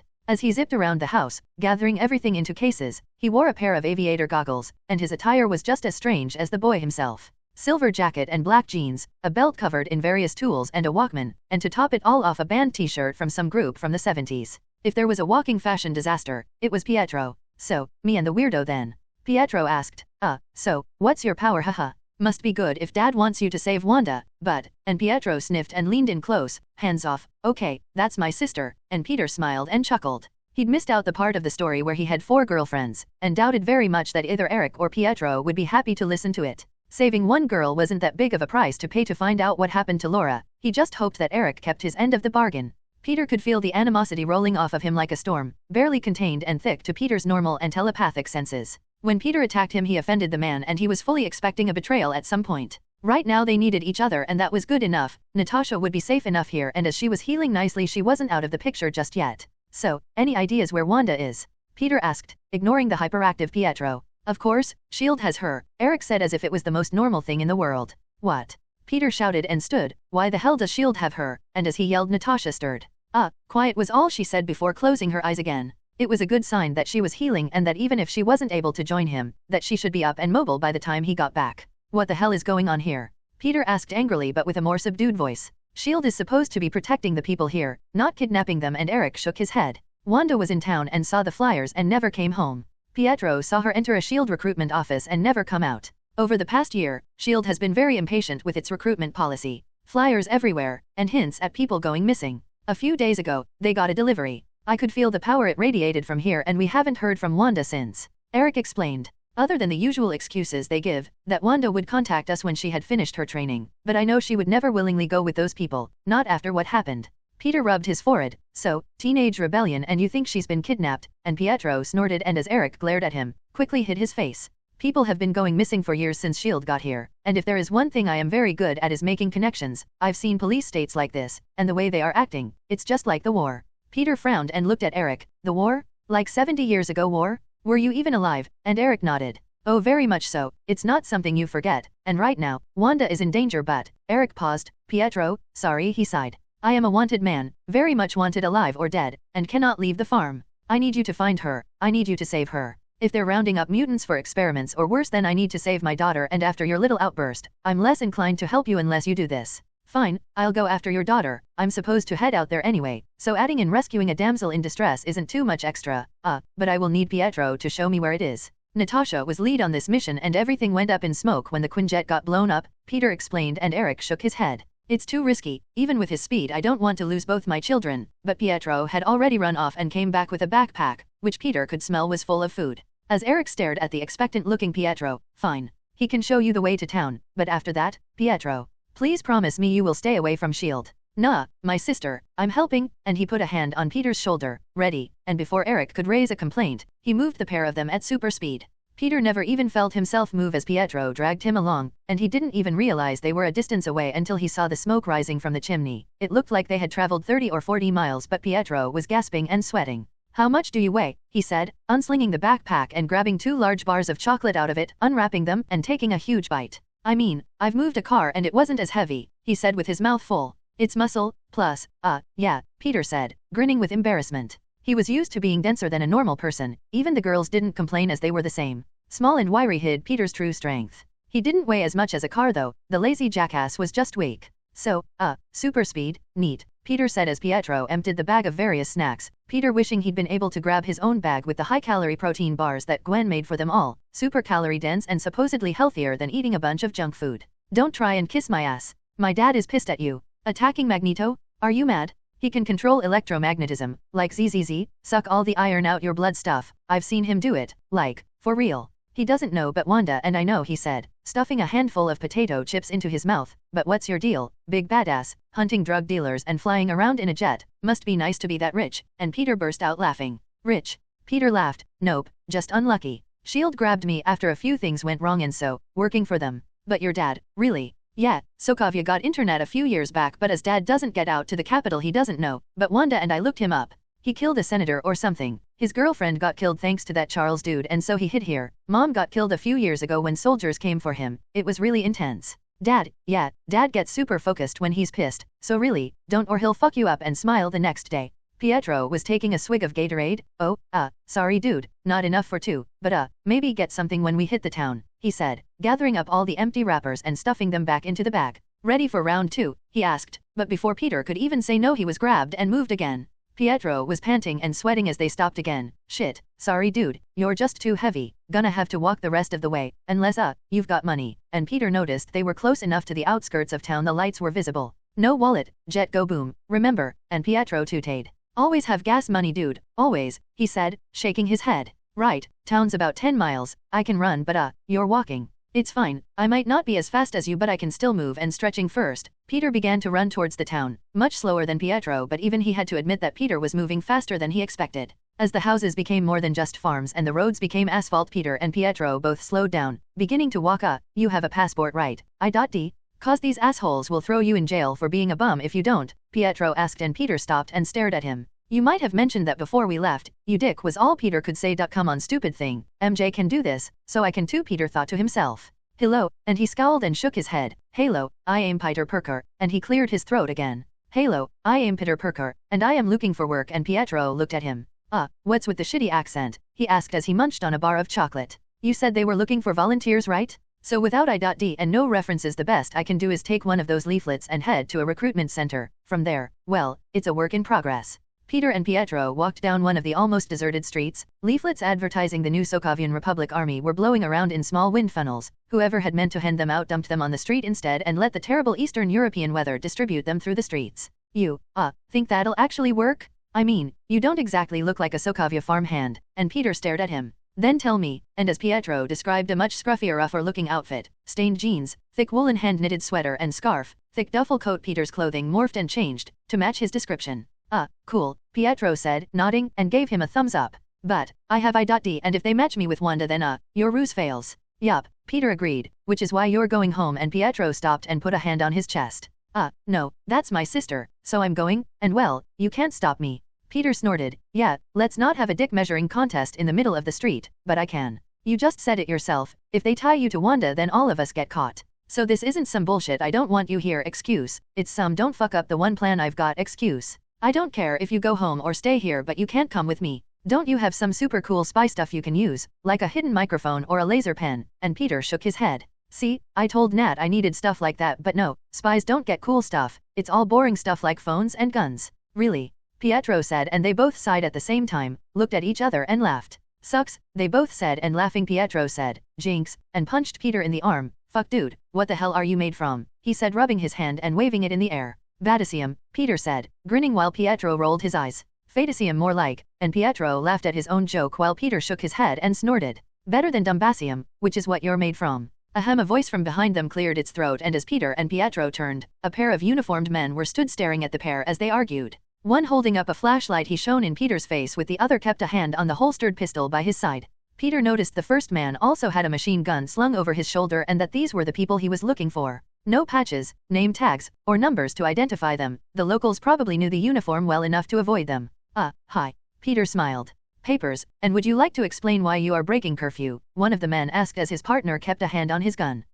We didn't know and we got lost looking for the recruitment office, sir. Peter said, hoping his ass-kissing would stop them from being arrested. The officer raised an eyebrow. Recruitment, at 7 o'clock in the evening, and looked over to his partner who unholstered his pistol. I think you need a better lie than that, and Pietro vanished in a cloud of dust, leaving Peter stood there staring at the two shocked men. Asshole, Peter thought as the first officer also drew his pistol. Unwilling to draw even more attention to himself, Peter raised both arms. I did not know he could do that, he complained as the officers kept their guns drawn on him. Put those on. The first officer threw a pair of really crappy handcuffs at Peter. The simple click-lock cuffs were barely tight enough to hold his wrist together and seemed like cheap replicas rather than real police cuffs. Peter clicked the flimsy chain cuffs to his wrist, and once he had both hands clamped, the officer came forwards and tightened them, smirking as he pinched the skin on Peter's wrists. But as he was covered in a thin layer of simskin, Peter just stared at him, unamused by the apparent bully. The second officer waved his pistol to the station, and he was bundled into the back of a rank-smelling police car. Stale cigarettes and cheap alcohol permeated the front and leaked into the back, and Peter had to form filters over his mouth and nose to stop himself from gagging. Hey America, money, and as Peter shook his head the officer tooted, then we do this the hard way. Got family? Someone we can call to arrange? Your booking fee? He asked, and as Peter shook his head he cursed and thumped the back of the headrest. You listen American, a kid like you all alone, you got money to come here, you got money to get home, so let us do our job and you stay unhurt, okay? And Peter shrugged. He had hoped that they would take him to a police station and from there he could find out where Wanda was being held, but it seemed he was just being shaken down by two petty criminals. If he wanted them to arrest him, then... Hey, you can't do this, I'm an American citizen you know, Peter complained loudly, but the two men continued to talk. Hey, I'm talking, and as he kicked the back of the man's seat he turned and rested a pistol on the headrest. Hey, American, passport? Money? And Peter shook his head. Then shut up, till we process you, or, and he tapped the gun on the side on the headrest. You Americans like guns, huh? I show you my gun, get you a real good look at it, okay? And he pulled back the hammer and Peter's eyes fell to the floor. Yeah, that's what I thought, big and loud but no balls, and as he said something else in Soavian his partner laughed, but Peter sneered. Yeah, laugh it up, if I didn't need to find your headquarters, I'd let you get up close and personal with that stupid thing. And Peter leaned back as the officer clicked the safety off on the pistol he was holding. Peter felt the man's anger, but he felt he was expecting him to talk tough. If he backed down the men would take more delight in beating him, or worse, and while he could take it, it would blow his cover. The arrogant, rich, stupid American was a stereotype these men expected, and both would take sadistic glee in breaking him and making him bleed.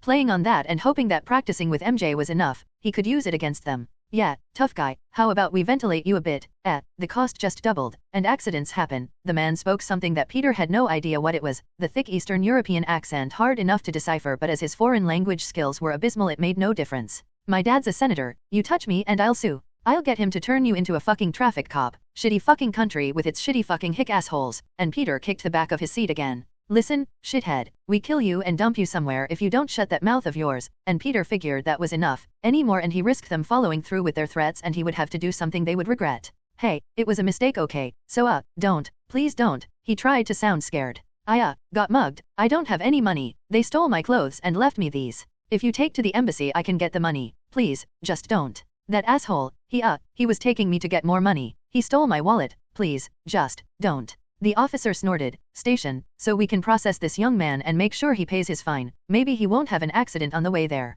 If he shut his mouth, huh? And his partner laughed. Peter leaned back in the car trying to look as dejected as possible and staying silent, staring at his hands, and he rubbed them together. The two in the front began to ignore him, talking in a language he didn't understand, but he could guess from their laughter that it was probably about getting a rich kid and robbing him. Everything was going according to plan. If these two delivered him even to a small substation from there, he should be able to gain access to their computer system, and fuck, he swore in his mind, that fucking speedy bastard. He had no idea what Wanda looked like. She could be a giant blonde Amazon for all he knew. Even if she took after Eric, Pietro had silver hair. Was hers silver too? Or normal? Aw shit, he cursed again. Seeing the look of annoyance on his face, the officer keeping an eye on Peter in the rearview mirror snorted to himself. Stupid American, he thought, as if we wouldn't know who you were. Peter hadn't given the local authorities any credit. Of course, they knew any strange people coming into town would probably be connected to the jet that invaded their airspace, and an alert had been issued to all the police stations, local and rural. Peter kept the smile off his face as the man's thought reached him. It didn't matter if they knew who he was. It only added to the fact that S.H.I.E.L.D. was up to something here, and even without Nat's help he would figure it out.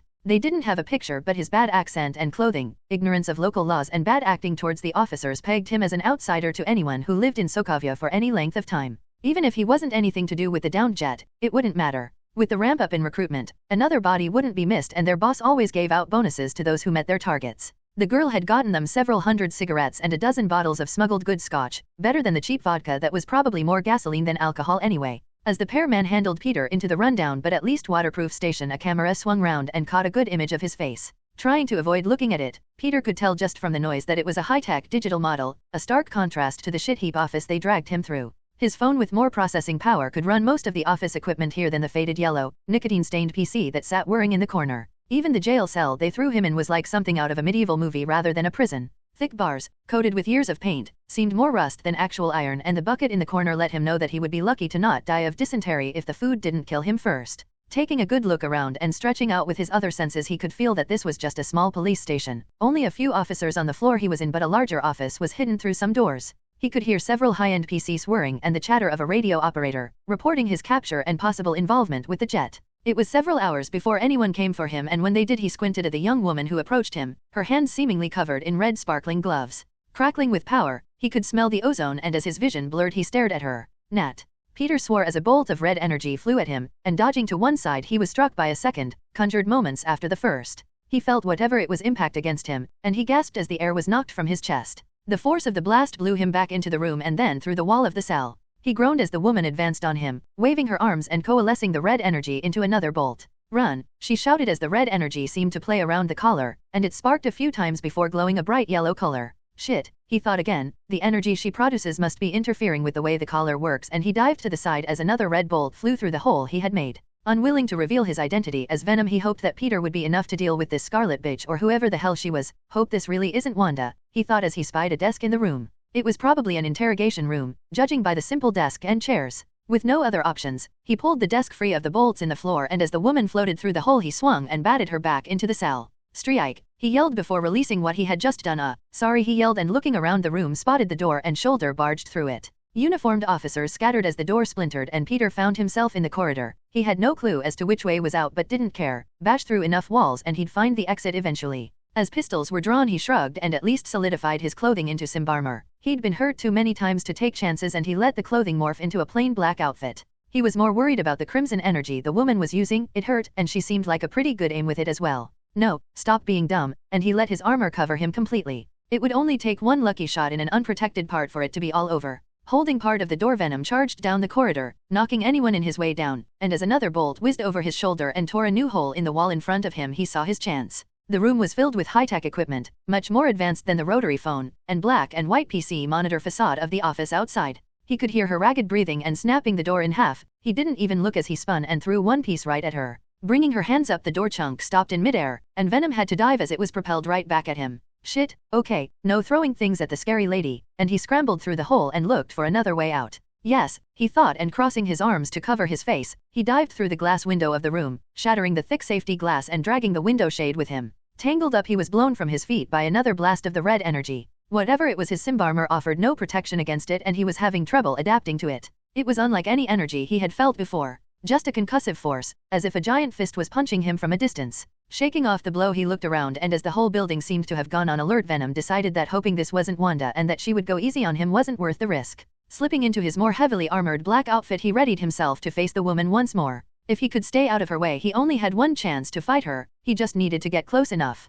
A nearby car gave him a hiding place. He needed to think. This was a tactical fight. Going head-on against someone with Carol's level of powers was stupid, and holding back because of that was going to get him killed. Fighting in the parking lot was going to make things a lot easier. While she could fly, he now had a lot of hiding places, and a lot of heavy things to throw at her, as well as his own webbing. Just wish I had a grip on my mind powers, he lamented, but using an unstable power was more likely to backfire than do any good, and as he tore the hubcap from a police cruiser, he waited for her to make an appearance. That was the problem though. As the woman levitated through the broken window, it simply crumbled around her to make space for her, and Venom knew she was way out of his league. Carol had been right once more. There was power, and then there was this cosmic bullshit. Natasha's no devices rule left him without the harness, which right now he needed. His powers being mainly physical left him at a disadvantage, and he needed something to counter the fact she could fly. Venom sighed. Taking in a deep breath, he let his claws extend, and rolling out from behind the car, he slashed them at her, sending the razor-sharp tips flying towards her. As Wanda grabbed the spikes with her powers, Venom flipped himself over and sent web after web towards her. There had to be a limit to the number of things she could manipulate unless she had a computer for a brain. Shit, he thought, I hope she doesn't, and he cursed, sending more and more projectiles towards her. Attaching the web to the hubcap, he sent it flying, hoping to use it as a kind of whip and club against her superior height, but she grabbed it and crushed it into a ball with her red energy. Enough, she yelled, and the ones she had caught flew back at him, and flipping and diving out of the way, she conjured another ball of energy to throw at him. I can't fight it. I don't dash, and she screamed in agony as the bright yellow light from the collar covered her. Don't hate me, Venom thought, and shaking his head, hiding behind another cruiser, he knew it was unkind.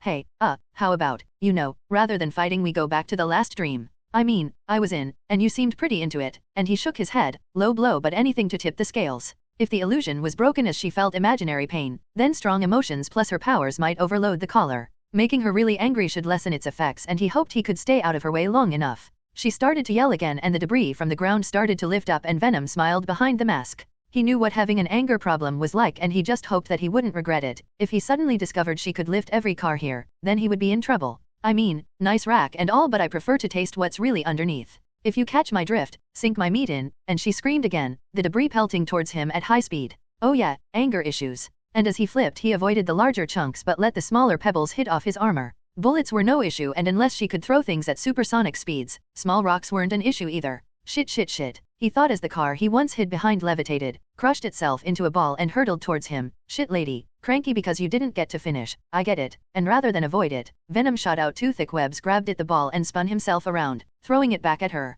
She roared in anger, and the ball of scrap disintegrated as red-clad hands tore through it like it was nothing but paper, but this time Venom had followed it, using the weight to pull himself towards her. As she stuck out her hands, Venom covered them in the stickiest webbing he could make and flipped over her, twisting her arms behind her back and webbing them there. He could see the red and the yellow energy of her powers and the collar crackling over the collar, and as he used the only thing he had free, his tongue. As he grasped onto it, he felt the same energy as before, the fucking Mind Stone, he cursed. Ultron had been here, but not only that, he was in cahoots with S.H.I.E.L.D., or whatever asshole ran this place. If the Tesseract could be used to make an energy weapon, then the Mind Stone could be used in the same way, to create and power a collar capable of robbing someone of their own free will. Add in the chip that Norman designed for the harness, and S.H.I.E.L.D. had slave collars of all the fucking tropes to make work. They went for that one.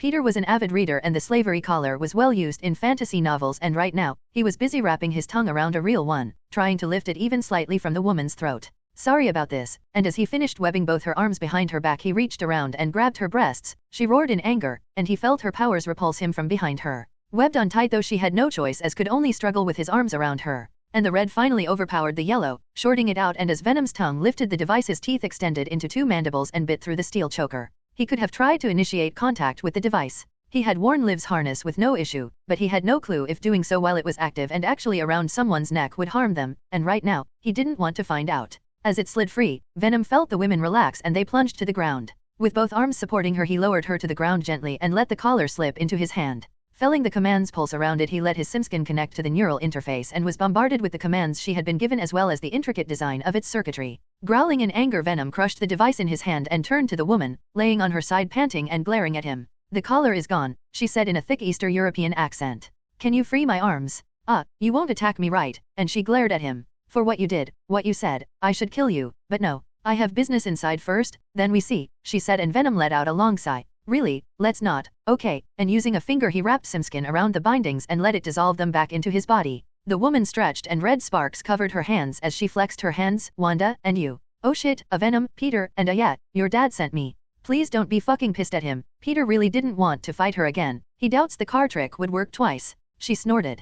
Of course, my father. You say shit about this and I tell him about your little touchy-feely okay, and Venom nodded. But, you want to kick some ass? They have more collars in there, and more, so much more, and Wanda let the red aura envelop her and floated back into the building. Stress relief? Sure, and Venom sent out a web line and pulled himself back in the window after her. In the capital, over the phone to the outpost commander, a smartly dressed and neatly uniformed man watched the live security camera feed as the pair worked their way through his men. Against the pair, they stood no chance, and as a remote outpost, mainly for containment, they had none of the more advanced weapons that he equipped his own men with. As the commander on the phone panicked, he only said one word before hanging up, "Die," and with a snarl resisted the urge to throw the phone at the wall. As he watched not just the witch but this new agent smash and incapacitate the soldiers, he picked up his office phone and began to mobilize the troops. He knew that once they were finished there, they would be coming for him. Wanda was still floating in the building as guards and police officers raised their pistols at her. Venom could hear one on the phone. "She's free, sir. What do we do?" And he heard a small cry. While he couldn't hear the rest of the conversion, he guessed it was die and the building was being abandoned. Venom stood in the ruined office and heard the screams of the men and women in the building. He knew that pain, that anger that bubbled and hid beneath the surface. Not just him, he dealt with his anger at last, and even Liv had yelled and screamed at them all for not letting her die. The final catharsis of realizing she was free, that her life was now her own, and as she lay weeping on Peter's chest he had simply held her. But right now Wanda was still in the full swing of her anger. She had been collared and enslaved. Liv knew what that was like, and Peter had heard the commands through the collar, knew the compulsion the stone could give. Trapped behind her own body, Wanda could have done unspeakable things, had unspeakable things done to her, and now, the office paid the price. He simply waited though. This wasn't his fight and he had other priorities. He needed the location of either Ultron or the Mind Stone, preferably both. If Ultron was using the stone already, who knew how many enhanced slaves he had under his control, and for once Peter wasn't looking forward to finding out. The cries of the officers in the building soon stopped, and Peter had already been tapping away at a computer in one of the other rooms. There was little on it to tie whatever they were doing to Wanda and Ultron, but as she floated back through he raised an eyebrow at her. "If you say a word about your fantasy, I will tear you apart."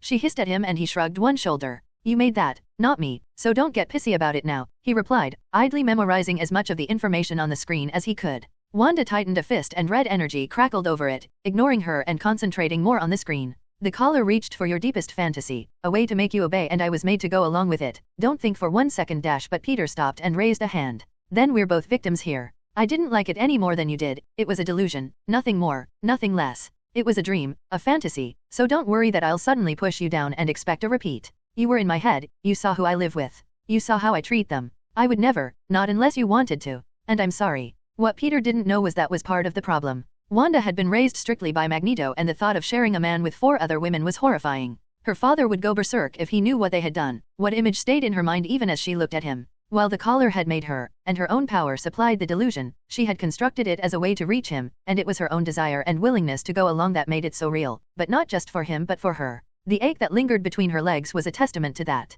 "Shit," he cursed under his breath, and he sighed. "Coming back in contact with Mind Stone energy awakens my powers. I'm sorry for what I said, but I needed you angry and upset to break that stupid collar's control. I've been in contact with the stone before, I know how bad it gets. I'm sorry, but can we get back to figuring out where the stone is now, so this doesn't happen to anyone else?" Wanda huffed and crossed her arms. "Well, don't get any ideas, tough guy, but the stone is at SHIELD HQ, and she floated past him. "You coming? Novigrad is about an hour away, and I can drive if you can't fly." As she floated out of the hole and he leapt down, they found a cruiser with minimal damage, the rest either crushed or riddled with holes from her attacks. "Well, shit," Peter thought, "this is awkward. No, sorry, can't fly, and yeah, don't have my license either." And Wanda laughed. "Who said anything about a license?" And waving a hand, the locks clunked and the car doors opened. Peter raised an eyebrow in suspicion as Wanda got into the driver's seat, and with a wave of a red-covered hand the engine roared into life and the radio came on. Great, road trip with 80s music, and even Peter winced as Wanda changed gear to a horrible crunching noise.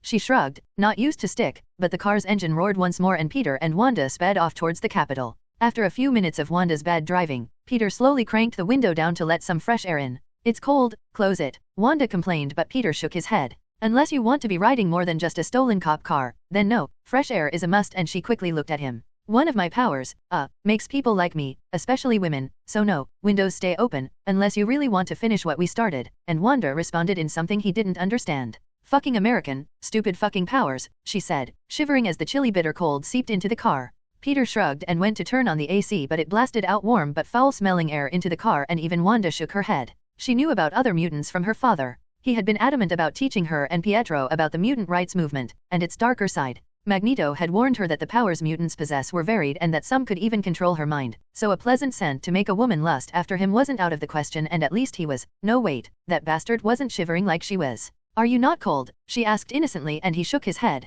I don't feel the cold, shit, these aren't clothes. It's like armor I guess, and his clothing shifted and became his usual jeans and shirt combo. Wanda tooted. So not only did she have to suffer the cold, but the bastard that was causing it wasn't even affected as well. Close the window, I'm freezing and I don't care about your stupid power, she said, but Peter shook his head. Nope, not getting into trouble again cause someone didn't listen. Look, Wanda, I mean this really, I would, and you won't be able to stop yourself. It's potent, and in a little car we'll be tongue deep in each other in less than an hour, so please, just bear it, okay? But she shook her head and red energy wound the window handle back up. Don't say I didn't warn you then, and Peter moved away from her as far as he could on the seat. Even after the radiation treatment of the new formula and the Mind Stone, Peter couldn't control the pheromone he released. It was a basic part of his biology. No more than her could live without a beating heart, and even if he was calm the small car would quickly fill and, well, shit, he thought, I warned her. Humph, she thought, as if you are the only one with powers, and a subtle red glow filled her side of the car. Peter looked over and gently pressed an invisible wall with his finger, and as he squinted he could see the faint red tinge to the air around her.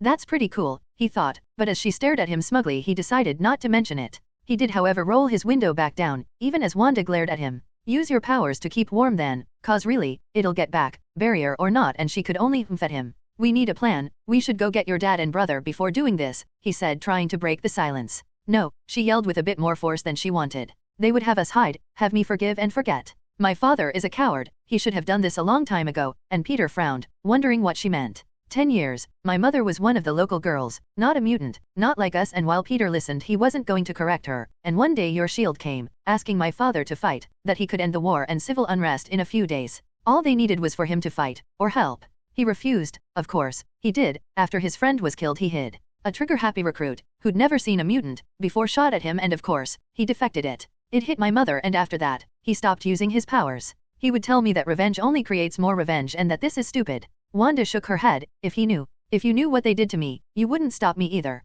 Peter shrugged. I threw a guy off a building cause he bullied me in high school, so knock yourself out. And Wanda laughed. Really? And Peter nodded. Yup, and then my girlfriend beat the shit out of him because he bullied her as well, and then he ratted me out to shield. So yeah, you're both right. If I'd let him go, just taken the higher ground, then right now, I'd be home and they'd all be safe. But you'd be in a collar, and whatever the hell is going on here would be a secret, so yeah, it goes both ways I guess. Wanda gripped the steering wheel. I guess it does. What Peter had said made sense, that fighting S.H.I.E.L.D. was a losing cause, even if they were to blame for the unrest in Soavia. Wanda had been exposed to the Mind Stone and after had the ability to read the minds of those around her. She knew that the American offices of S.H.I.E.L.D. had no idea it was that bad. She knew they had no idea what the real situation was, but she intended for them to find out. You know about the stone? She asked. He was easy to talk to and she was warming to him. After spending so much time on the farm with just her brother, even the cat-calling assholes in town had been appealing, but Peter was nice. Yes, she thought, he was nice. She could smell a faintly sweet odor coming from him. So much for his stupid power then, as all it seemed to be doing was making the inside of the cruiser smell better.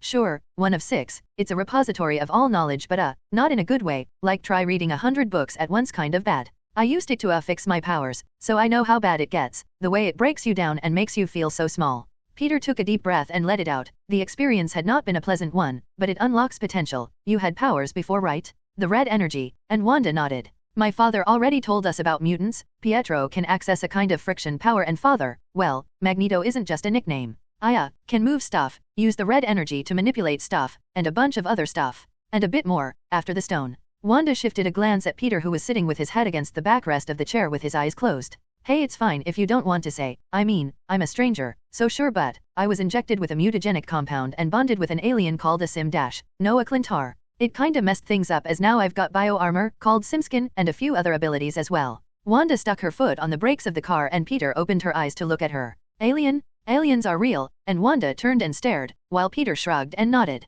Oh yeah, gods too, met Thor and Loki. One of my girlfriends is like an intergalactic cop, I think. Peter rubbed his head. Yeah, she's complicated, and Wanda sat back in her seat, gripping the steering wheel. Aliens are real, shit, and you're not a mutant, and Peter shook his head. Oh no, I don't think anyone I know is. Well, maybe this one girl, but a friend of your dad took her before I found out. Wanda frowned and sighed. They do that here too. We hear the stories of people like me and Pietro. They disappear. My father, he ignores them, but I know it bothers him. Wanda hesitated for a moment. I joined S.H.I.E.L.D. to make a difference, but they're not like the ones you know. They are more like a monster from a story. I was held without food for days before they brought me to a room with a stone in it. She swallowed, trying to force herself to speak. It tore at me, told me I was nothing and showed me things. My father dying as a big silver man put his arm through his chest, him killing a man with a coin. Pietro dying, riddled with bullet holes and tears began to drip down her face and Peter rested a hand on her shoulder. Pull over, and as she slowed the car, she collapsed against the steering wheel. Peter could only rub her back as she sobbed and cried. Wanda took a deep breath, sorry, and Peter shook his head. Crying is a good thing, but it was just a vision, nothing real. I mean, you've been in my head and yeah, just like a bad dream. What matters is what's next. So your dad mentioned coming back to the States. If you want, and my boss agrees we can try the S.H.I.E.L.D. thing for real. I mean, it's not really up to me but I'm sure they won't say no. Wanda laughed, big man huh, and Peter smirked and shrugged. No, I just think more's going on that my boss let on, and they need a group of people who'll, he hummed and shook his head,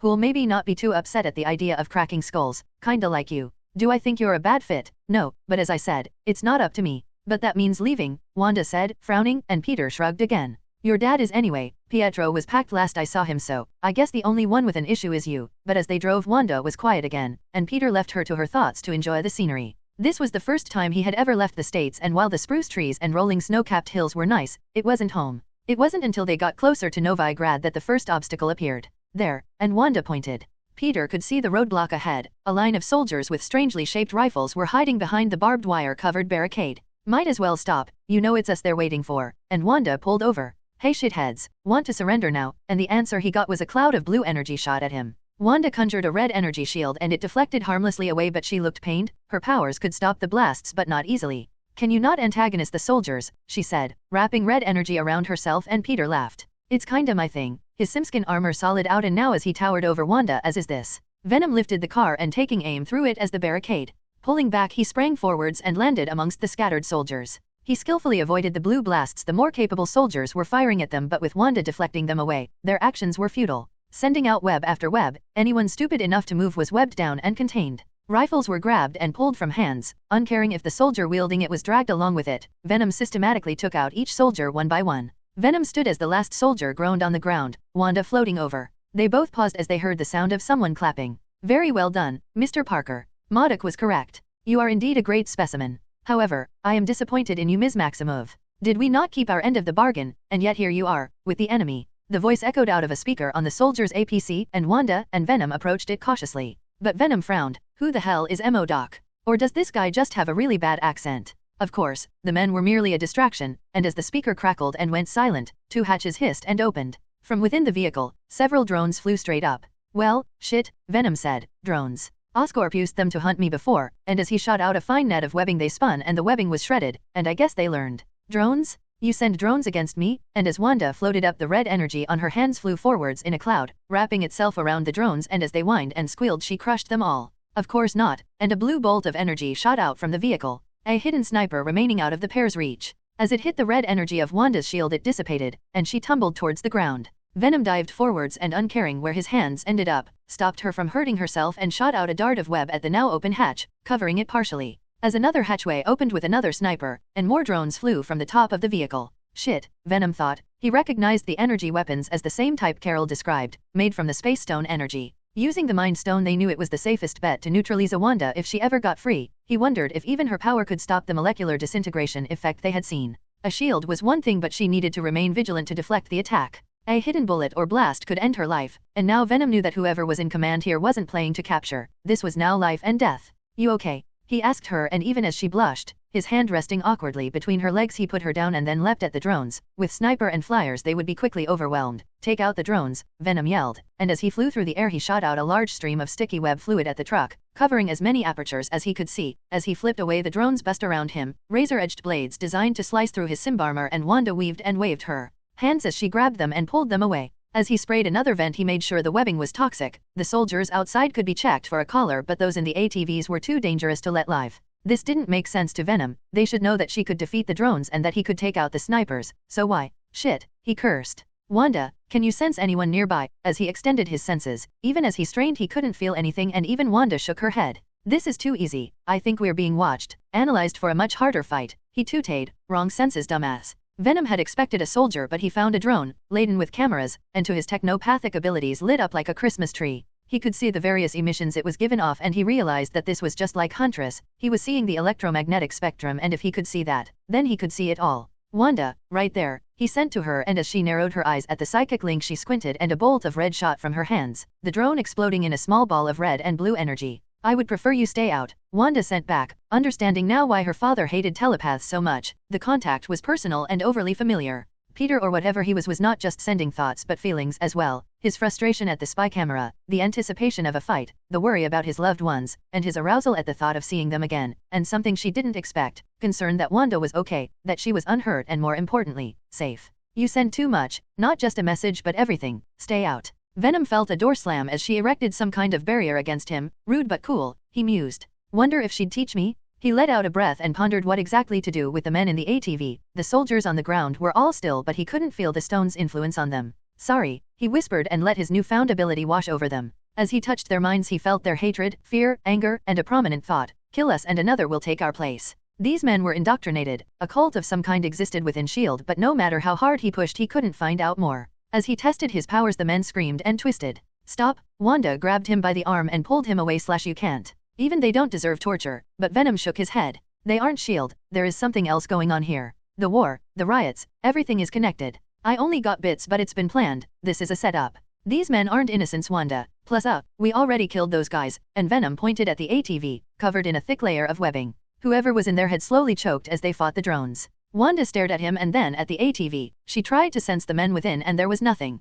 He was right, she had just killed those men. Even if it was Venom, she was a part of it and he stood stoically as she bent over and was sick. Collapsing on the ground she shook her head. I never wanted to, and she stared up at him. Why? Why are you okay with this? You're a monster and she shook her head. I'm a monster. Peter looked at her, his face a hard mask. Your dad kills some soldiers and you're fine with that but this is upsetting. Peter sighed. People don't like us, not you and me but people like us, those with powers. They're scared we're the monster they grew up hearing about, and they'll try to kill us just for existing. These men, they'd kill us without blinking, they got what they deserved. They're the monsters, Wanda. We never even got a chance to surrender. Leaning over Peter took one of the rifles, its power pack still glowing a bright blue. These aren't bullets, and pointing at one of the men he fired and he didn't even scream as he evaporated into dust. They would have killed us, no questions, no cuffs, just dead. It sucks, it's hard, but they're the ones we were warned about, the bogeyman that comes for you and won't stop, won't listen. Peter made his way around each of the soldiers, firing at them one by one until the road was silent and only he and Wanda remained.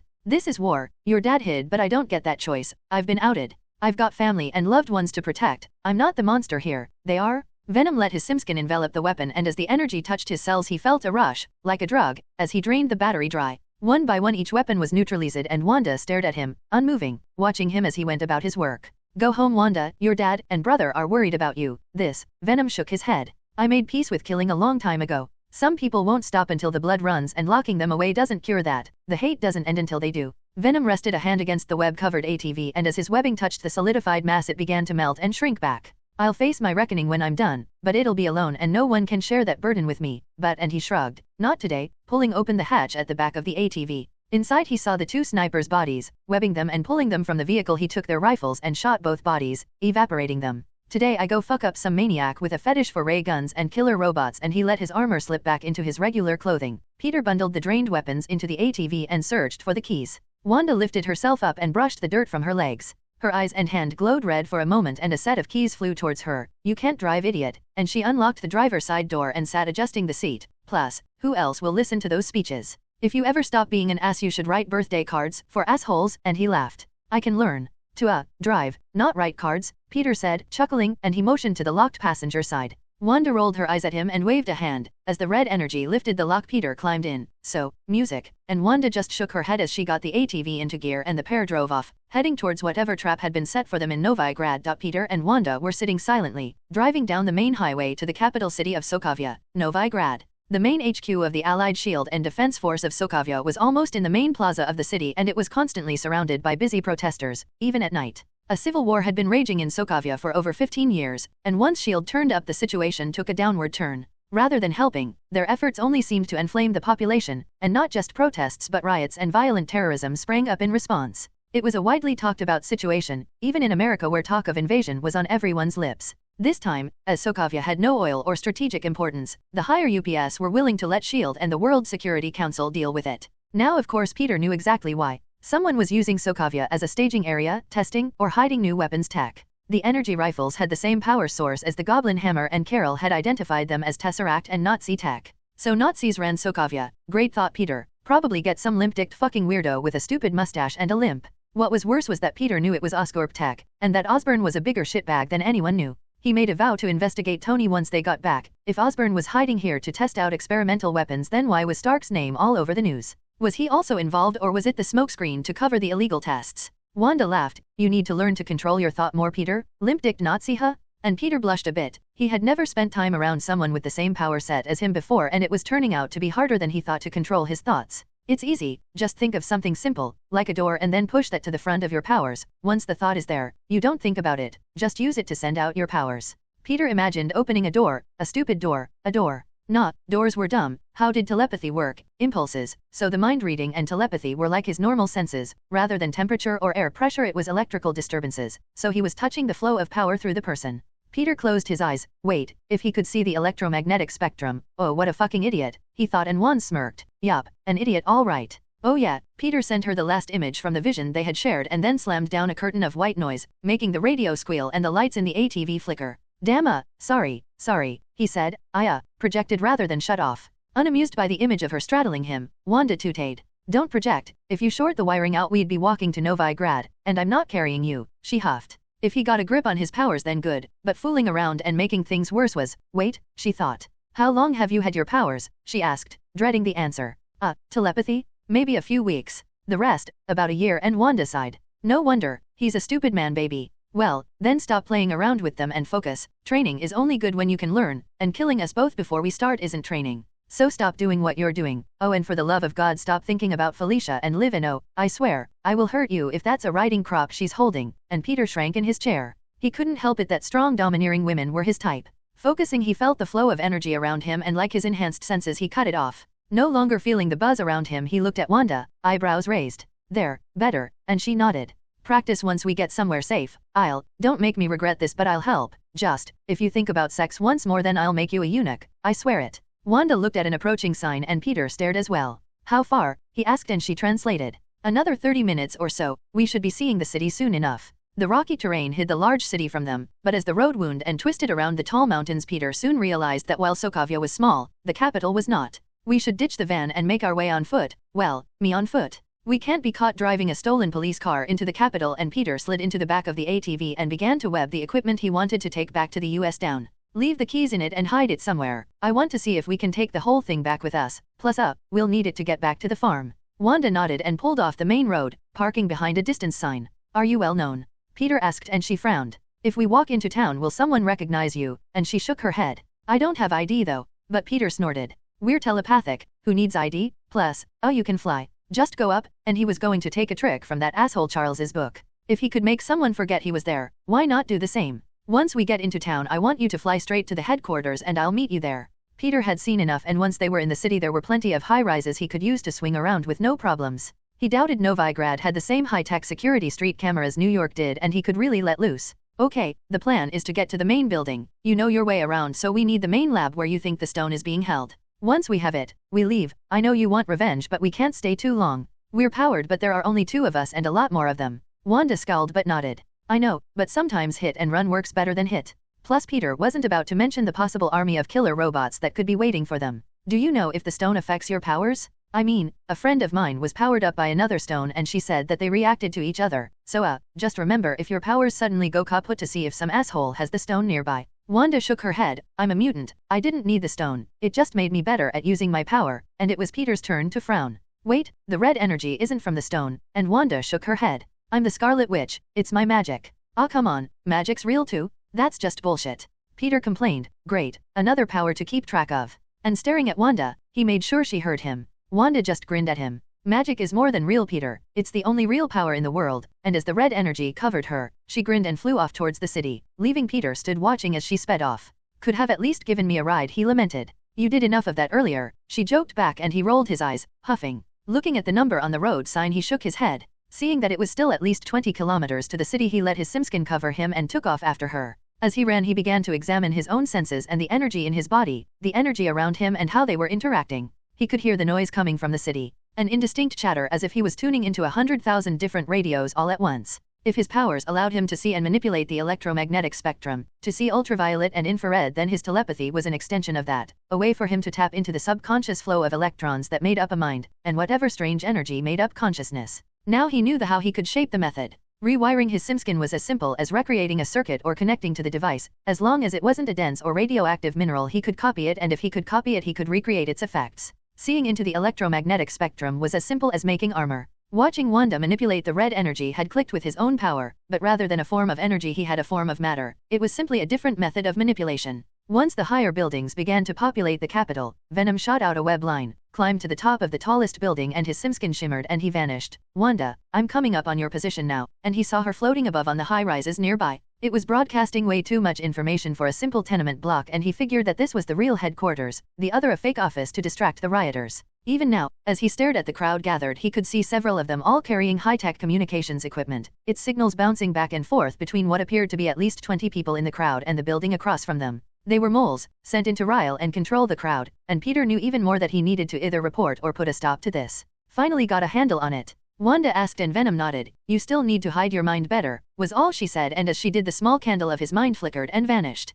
I understand now, not just the theory but the practice, and now that his powers had evolved once more, he felt stronger. Maybe if Carol or Thor paid a visit to Earth, he would see if they could spar. Venom also looked forward to getting his hands on the Mind Stone again, the brief exposure to its energy through Wanda deepening his understanding of his own powers. Good, they have guards, all with those rifles. I can feel at least 50, and Venom nodded. To him each one was a glowing light in the building. He could sense their minds and they were on alert. They knew that Wanda and Venom were coming and were prepared. Where Venom was concerned though was he could see that on at least half of the guards was a bright spot of yellow energy around their neck. Wanda wasn't the only one in a collar, and it seemed whoever was in charge had a supply of them. Are you ready for this? Venom asked her and she nodded, but still looked unsure, and he shook his head. Are you sure? 'Cause they'll be trying to kill us. Wanda looked down. My people die here every day. I watched them kill my mother, and what my father did after. I was ready to cross that line years ago, only my father stopped me, and with that the red energy covered her and she floated up. All you need to do is stop me if I go too far, and she shot off towards the building, crackling red with her strange power.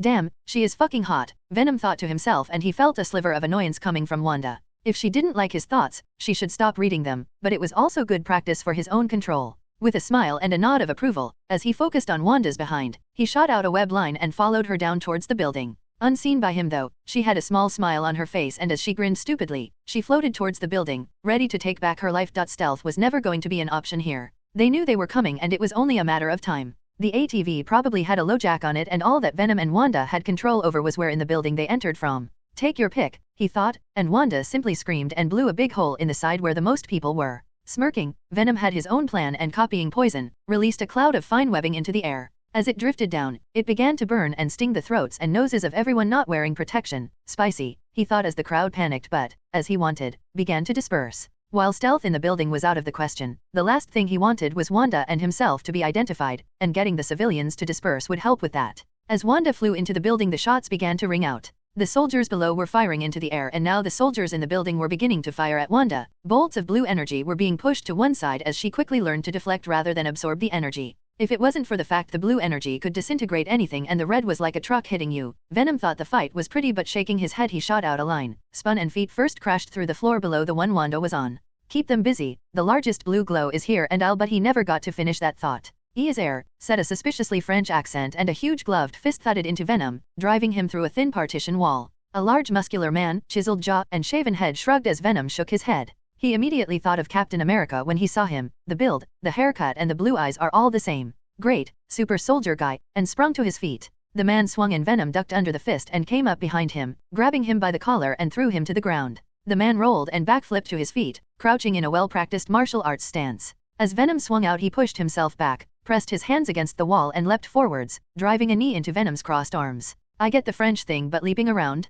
Come on, and as the man used walls and barricades to avoid Peter's blows, he realized that Nat had been right. A well-trained operative was more than a match for someone with powers, and this asshole was enhanced as well. His time with Electra had been well spent, but he needed time with someone like Nat, and he would make sure he got it for him and the rest before he attempted another mission like this. Electra was good, but Nat and this guy were better. Venom ducked under a sweeping kick and had to roll back as the man turned and kicked at him with his other leg. As Venom rolled onto his feet, he shot out 2 web lines, gumming the man's arms to his legs, but with a feat of strength, he simply tore them free from his uniform, uncaring that the fabric ripped. Snorting, he pulled the top off, revealing the very muscular torso underneath. "We have been waiting for you," and reaching behind himself he pulled out a large combat knife. "You are Venom, we," and Venom silently swore as the man grinned and raised the knife. "I have been looking forwards to these," and he sprang forward. The blade arced round, and as Venom ducked under it, the man brought his knee up and drove it into Venom's side. Reversing the grip on the blade, he swung it back down as Venom tried to avoid them both. To his surprise, the blade parted his simskin and he crouched and rolled away, even as the mark filled in. The man laughed.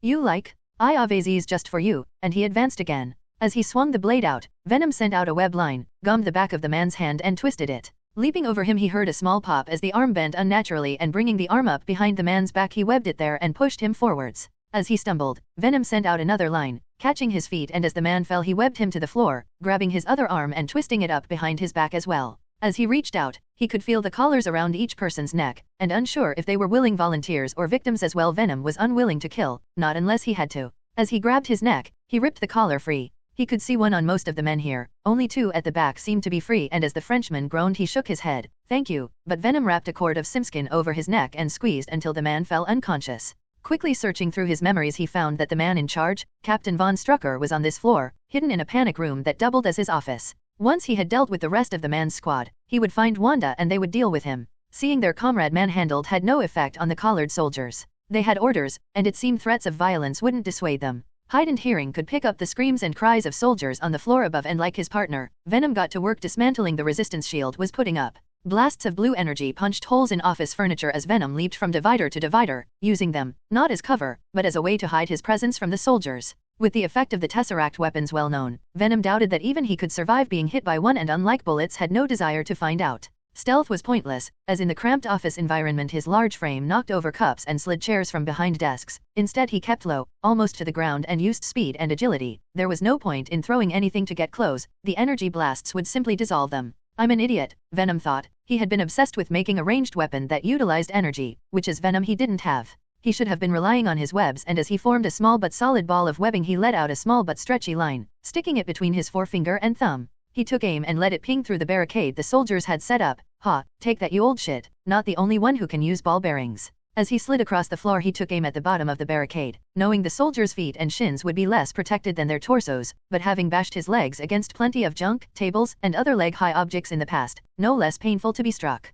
The main problem Venom had was that the soldiers, once they came under return fire, began to systematically sweep areas of the room. With the blue clouds of energy disintegrating anything they touched, even a small group was managing to remove any hiding spot he might have, and with enough firepower keep him contained in one area. Snorting, as this was exactly what he just warned Wanda of, he instead stuck several web balls to his arm and then crouching in the corner, fired off the first one at knee height. As he heard the first crunch he dived, rolled, and fired, then again until all 5 of the balls were shot. He could see the thermal images of the man, rolling on the ground clutching at what he hoped here shattered thigh bones. Waiting several moments, he couldn't see the bright glow of a Tesseract weapon being pointed and decided to take the chance. Darting from side to side, his stealth held as he made his way across the large office to the blocked corridor, behind the steel foldable barricade. Whoever was hiding hadn't even bothered to rescue their men, leaving them to their fate. Collared foes were webbed down and the collar removed. Uncollared were not so lucky. Venom webbed them down and twisted, a move reminding him of the second person he had killed. Tracking the heat he spied a door with a worm handle. The room itself was shielded as nothing was registering, its walls colder than the surrounding area, steel plates probably, anti-bombardment armor or some kind of bunker.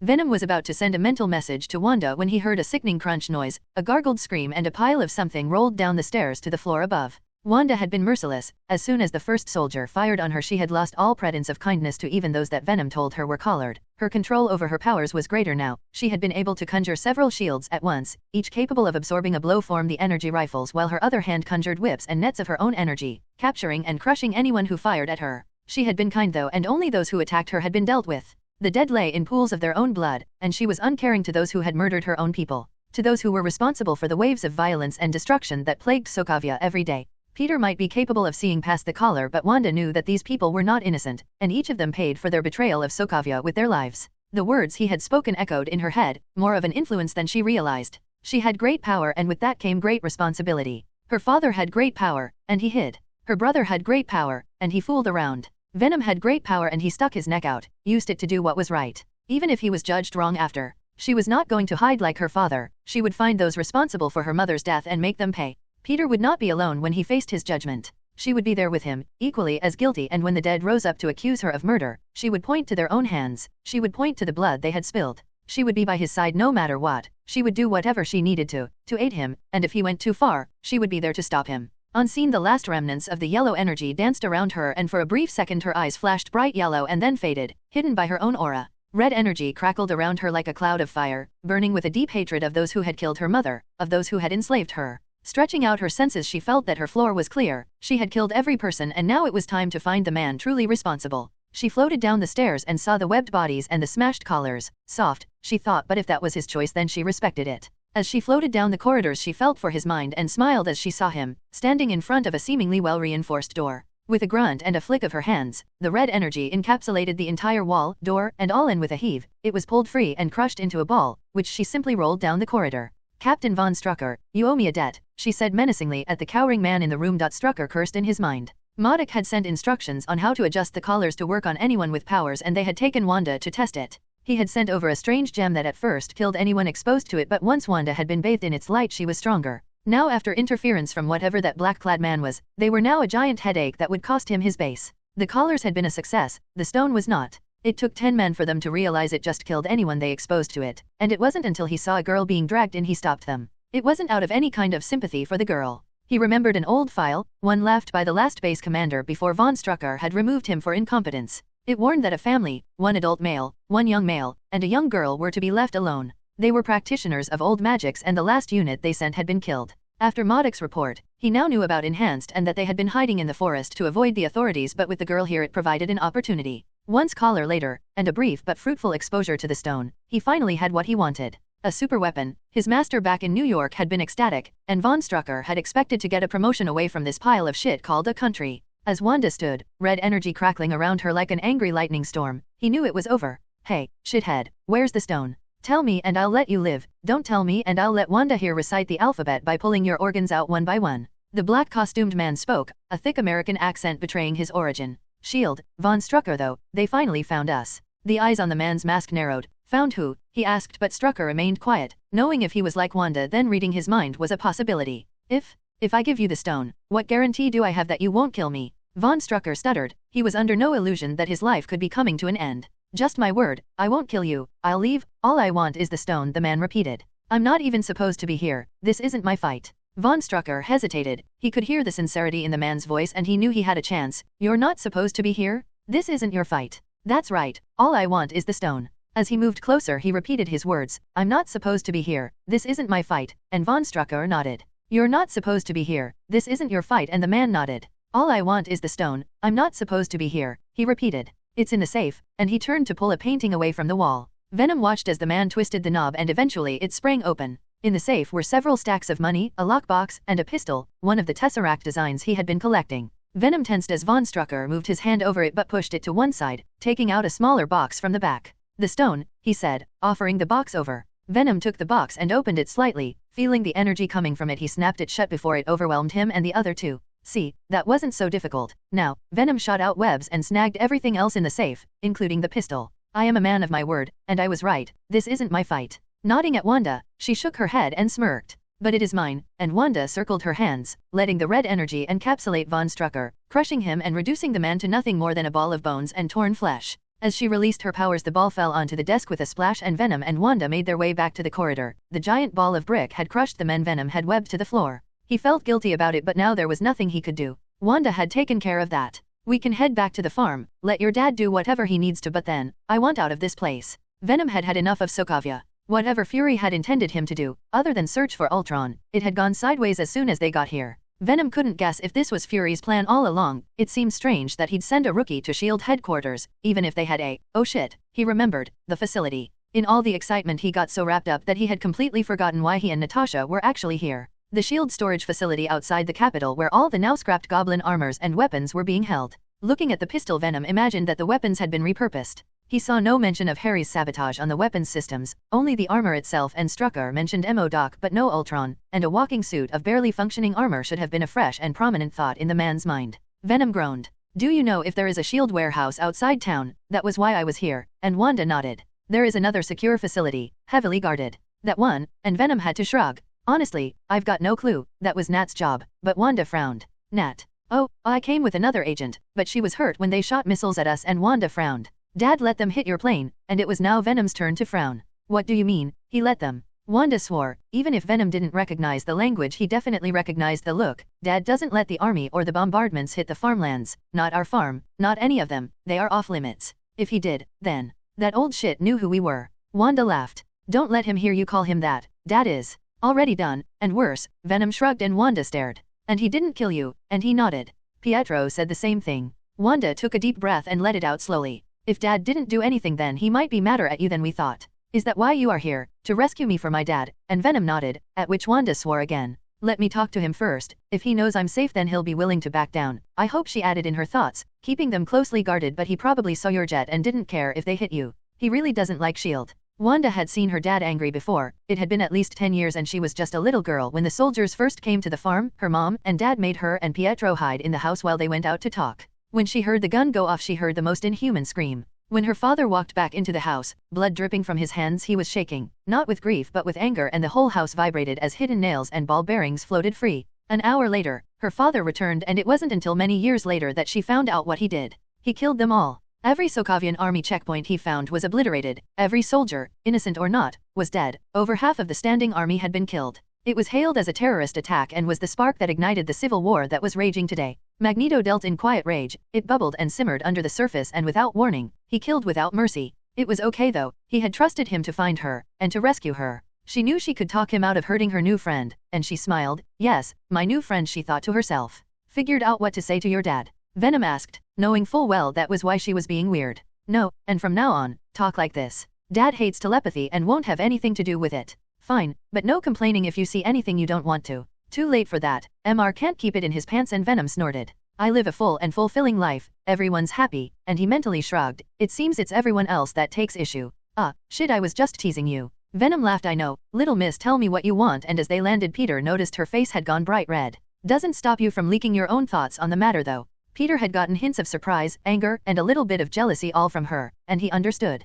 Polyamory was still frowned upon everywhere, and out here in a deeply religious country, even more so. Wanda's reaction was normal if subdued, but right now he didn't care. This had been too easy. Why had Ultron left the stone with S.H.I.E.L.D. and then moved on? If they had the weapons, that meant that Ultron probably didn't. So what was his goal? Peter shook his head as he tried to figure out what the damn thing wanted, as he undid the webbing around the stashed ATV. You still think too loud, Wanda complained, anything to change the subject. Can't help it. If you were a megalomaniac robot with delusions of global extinction, would you give up a powerful weapon? No, not unless I had a better one and needed to distract someone from finding out. But other than Stark and Oscorp, who has better tech than them? If only we knew his true aim here. Frustrated, he began to swear. That isn't helping. You need to be calm and think. If Ultron has a better weapon, where would it be? Where would he hide it, and where would he use it? An extinction-level event would be chemical, nuclear, or biological. Peter began to speak his thoughts as they cleared the van, something that it didn't matter where he set it off. A population center was out, as it would alert the authorities to an attack. No, somewhere quiet, or at least not well guarded. Yeah, an eruption, or big-ass bomb, but only Stark has that level of tech. So when we get somewhere with a signal, I can search for a weapons test or volcano, or something that's close to erupting anyway. All Ultron has to do is destabilize it and boom, nuclear winter as well as a huge disaster, needing every emergency service, straining not just the military but the civilian services as well. Wanda left him to his mumblings. Even if she could tune him out, it was nice to have someone different to talk to. Someone her age who wasn't either a soldier or trying to get into her pants. Again, she thought with a small smile, but shook her head. He had too many. She would not be a part of his little fan club. She wanted someone who would care for her. Peter was nice, but not for her. Not yet anyway. Maybe if she could make him see that one was enough, that she would be, oh my god, what am I thinking? And she shook her head. And I tell him to keep it in his pants. And she laughed to herself. Checking the ATV still had plenty of gas. Peter was in the back cataloging and draining the batteries of each of the energy guns they had taken, and Wanda smiled as she watched him for a moment, put the van into gear and headed back to the farm. Took you long enough, was all Pietro said as Peter and Wanda pulled up in the stolen ATV, and Wanda shook her head as Peter shrugged. Yeah, until I met a real mutant. All I had was this dead weight around my neck. constantly complaining, and then, guess what? As soon as trouble started they vanished. Must be his power or something. And Peter winked at Wanda, who was smiling and trying not to laugh at her brother's unamused expression. Eric stood watching, and as Wanda looked over at her father he just shook his head, frowning. Yes, very good. Daughter, glad to see you safe, and you too Mr. Parker. Your agent Romanoff has filled me in, and as soon as you are ready we can leave. Leave? But we haven't been to the second site yet, and we don't have a plane. Eric raised an eyebrow. Well, the grown-ups talked while you were away and that's all taken care of. Now if you please I would like to get a move on. Wanda, please, if you want to stay here then dash, but Wanda stopped him by raising her hand. I'm coming, and as he looked over at Peter, getting a frown and a raised eyebrow from Eric. I see, very well, and with that, he headed back into the farmhouse. Pietro looked at the pair. What was that about? But Wanda smiled and shrugged and headed inside as well. As Peter moved to head into the house, Pietro put a hand on his chest. Did you boink my sister? And Peter laughed. Boink? Seriously? No one says boink, and shaking his head while laughing to himself, boink, and he chuckled and pulled Pietro's hand off his chest and walked past him, still laughing, like a spring. He whispered and Pietro tilted his head. Wait, what? And he zipped into the house past him. No, you did not, did you? Did he? He asked, zipping between Peter and Wanda, and as neither of them said anything but Wanda looked guilty while shaking her head, Pietro assumed. Oh, you are so dead, I told you, hands off, and as he zipped forwards he swung a punch out, but it was stopped by red energy. You told him? Wanda asked accusingly. You told him? Is that right, Peter? And he nodded, knowing better than to start anything. Oh, so you of all people. MRO, there's a pretty girl, so let me ditch you for hours. Told him that I was off limits, is that right? Well then, no, we didn't do anything. Unlike you I have standards. Hey, Peter shouted, unamused. Sorry, I have self-control, and Peter is a perfect gentleman, so no, we did not. And Wanda pulled Pietro closer. If you breathe a word to Dad that you think I did, I'll make sure that the last thing you ever use for running is your mouth, and lifting him up, opened the door and he shot off outside like a rocket. Peter smirked and shook his head, reminding himself to never get on her bad side. So have fun. Nat smirked as she grilled Peter. Nice to see you picked up another one, and Eric raised an eyebrow. Thanks, Nat, Peter said, seeing the look not just on her face, Eric's face, but Wanda's as well. Right. Well, Eric and I worked out a few details, got our ride sorted and a stopover at the facility. Can you bring me up to speed on what happened? Peter looked at Nat and concentrated, letting the memories of the event flow into her, minus the time spent in the mindscape Wanda had attempted to trap him in. Peter figured that while he was observant, Nat was a trained spy and she could see details in his memories that he might have missed, or simply passed over due to lack of knowledge. Wow, that's a rush. Nat shook her head as the link dissolved. So, we have a shadow organization working within S.H.I.E.L.D. that has access to old Hydra tech and is working with Ultron. Eric, any chance we can leave ASAP? And he nodded. We're waiting on Wanda, who, as everyone turned to look at her, looked behind her and smiled.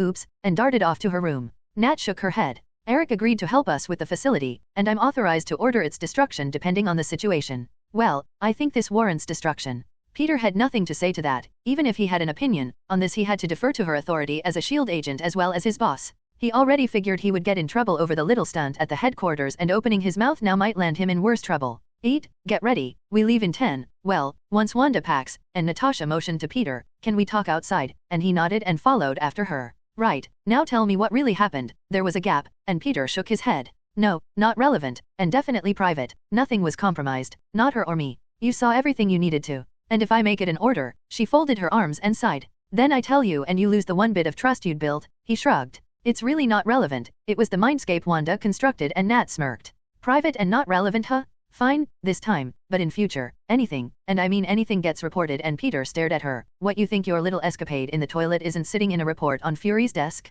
Length, girth, duration, everything. S.H.I.E.L.D. takes things like that seriously, especially when an agent uses sex to entrap a possible suspect. Not just you, that's why we don't. You think the paperwork for shooting someone is bad? Have sex with them and see how big that headache is. And Peter laughed and shook his head. Nat sighed. Sorry, but I'm being serious, and I know you're not taking it that way. Peter, this is for your own good this time. Not just you, but anyone you sleep with while working will suffer. Not just the writing a report on how many times you orgasmed and where, but how you feel about the person. Every detail will be dragged out and examined to make sure the agent didn't use their position or authority to coerce the target. It's painful and humiliating. After we had sex, I spent an hour being examined, physically and verbally, and then 4 hours filling paperwork out to make sure I hadn't been compromised, and then, only then did Fury let me take this case. And Peter extended a hand out to her, now unsure if it was allowed. And she took it and patted the back of it. Touching allowed, you know. I, just never knew, and she shrugged. It's part of the type of agent I am, and she looked down. Maybe one day I'll explain. She took a deep breath. But for now, even if Wanda isn't finished, we need to deal with Site 2 and get back to the States. This got a bit more serious than we'd expected. As Natasha and Peter came back into the house, Eric and Pietro were standing with exasperated looks on their faces. Wanda still wasn't packed and was taking her time. Natasha smirked, woman's touch then, and headed into Wanda's room. A few moments later there was a cry and a red-faced Wanda carrying 2 suitcases, and a smirking Nat came out. And done. Well then, Eric spoke, and with a wave of his hands, the building began to shake. It's been a while, but our ride should still be operational, and the walls of the house tore and crumbled apart, pulled to one side by invisible hands, and the floor began to rise. Charles always had more money than he knew what to do with. Beast was always building, and so when I left I took a small memento. The steel plate hidden under the floor continued to rise, and eventually, an old-style jet was lifted from the ground. Think I can take a memento when I leave S.H.I.E.L.D.? Peter asked Natasha, who snorted and patted him on the arm. Not until I get mine, she replied, and he laughed. Eric scowled and shook his head. Children, but even Pietro was amazed. We had a jet, under the house, and you wait until now to tell us, and he zipped off, and the back hatch of the plane squealed as he opened it, and could be heard coughing. Might want to air it out first, he yelled as a cloud of dark brown dust swirled out from the door, Pietro speeding around inside and creating a wind tunnel to clear the air. Once the giant plume of dust had been blown from the back of the jet, Peter whistled as he entered. While it was obviously from the 70s, the decor was horrendous, the tech itself was sound. The interior was a pale white color, now a light cream, aged with neglect, and the seats, once a nice tan leather, were cracked and aged. While Pietro had cleared away the dust, the faded interior still smelt musty, and dirt and grime, needing water to clean, lined the windows. Nat winked as she brushed past him and entered the cockpit, and as Peter was about to join her, Eric put a hand on his shoulder and shook his head. Leave Natasha to fly. We can discuss what your intentions for Charles are. And with a fist grip, Peter was guided to a set of 4 seats, the cleanest grouping in the jet.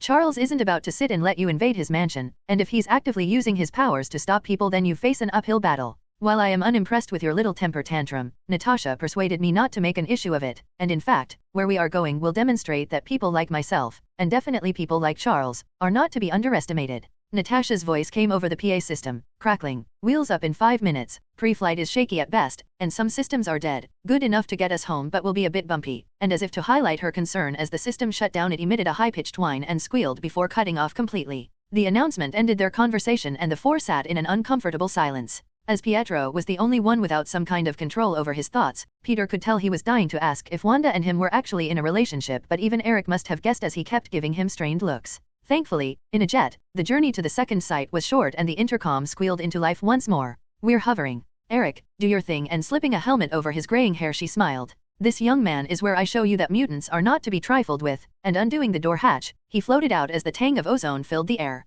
Moving over to the other side, he watched as Magneto lifted his arms and a strange humming noise filled the air. The building below creaked and groaned as the concrete walls cracked, and Peter knew he was lifting the steel rebar buried within the concrete. As he lifted his arms, the whole compound lifted, and bringing them together, it was crushed by the immense force of Magneto's powers, crushing it all together into one massive ball. This is the true power of a mutant, young man, and you would be well advised to stay out our way. Magneto hefted the huge ball of crumbling concrete and laid it down outside the compound's wall. Next, several underground steel vaults lifted into the air, and once more he ripped them into shreds, the decommissioned armor and weapons inside being crushed into balls of their own. Well, this is interesting, and he gestured with a hand, pulling over a bar of silver-gray metal. A gift, a reminder that you should rethink your plan, and as the bar floated over to Peter, he could feel the strange power coming from it. As he let his Venom armor slip over his face, he saw that the metal was completely inert to his senses, not just invisible, but it seemed to be drawing energy into itself. What the hell? He thought as the mask retracted. This is new, and he made a note to give this to Liv so they could study it together. Maybe she knows what it is.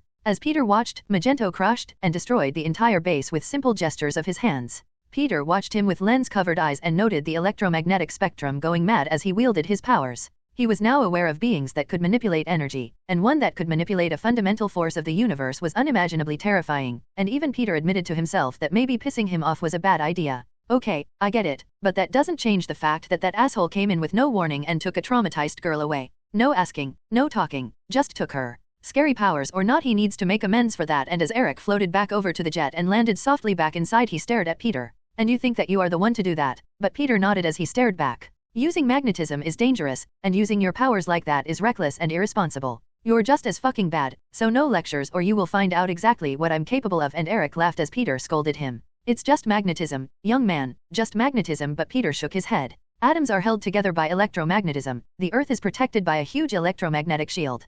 So no, it's not just magnetism, read a fucking book. And as he sat down and stared at the metal bar Magneto had given him, he heard the one weapon any man fears. Atoms? Is he right? Can you really do that? Wanda yelled at him, and as Peter smirked in his chair, he knew that Eric would never win. After the massive tongue-lashing Wanda had given her father over responsible use of his powers, something Peter felt that he must have given her plenty of times, the rest of the flight was quiet. Eric may have shot Peter several scathing glances, but as he examined the metal bar the best he could, Peter just ignored him. It was several hours later that the intercom squealed again, waking Peter from a small nap he had taken. Eric, we're coming to the coordinates you gave us. Can you come to the cockpit please? Natasha asked over the PA, and Eric, roused from his own sleep, ran a hand over his face, straightened his hair and stretched before heading into the cockpit. It was only when Nat came back from the cockpit that Peter put the bar down and looked over at her. Eric says the island can only be reached by him, and that he'll pilot it from here. She shrugged. Not my problem. The plane juddered a few times, and even as Peter looked concerned at the weather outside, he saw that they were coming into land on an island. My geography must be a bit rusty. I didn't think there was an island here, and Nat leaned over him and stared out the window. There isn't. With a sharp stop, sending Nat into Peter's hands in a wholly inappropriate way, Eric strode from the cockpit. If you don't mind, we're here, and as Nat winked at Peter, she extracted herself from his hands. And where is here exactly? Peter asked as he undid his seatbelt and stretched, standing and grabbing the bar. Natasha, and once you leave you'll forget it existed, so don't worry about security. Natasha frowned and shrugged. Neither of them had heard of Natasha, and given that she had been piloting and knew they were maybe less than 100 kilometers from the eastern seaboard, there was no island there. While Peter felt a small buzz in his mind, Nat stared into space. You're shielded, and Peter nodded. Oh, then you need to stay here while we get introduced. That's what she said, and Peter sighed. Fucking telepaths, he thought to himself. He at least made sure nobody minded before sending his thought to another. Peter waited as Pietro, Wanda, Eric, and finally, Natasha left the plane. He had expected some kind of trap, that once outside, Eric would crush the plane into a ball, but after waiting for an hour he was greeted by a rather strange-looking short man. Thick green skin and heavily mutated hands stuck out from beneath a thick fisherman's overcoat as he opened the door to the plane. Selene has given permission for you to visit the island, but it comes with a warning, Venom. Behave or else. And Peter shrugged. Don't be a bunch of assholes then, and pushed past him and out into the fresh air. Taking a deep breath, Peter tasted the saltiness of the sea air and the faint hint of wood smoke from somewhere. As he stood at the top of the exit ramp, Peter could see several stone cottages in the distance, the smoke rising lazily from chimneys. In stark contrast, there seemed to be a small block of grouped high-rises, 5 stories tall and concrete, their light gray walls a blight in the sea of green trees surrounding them.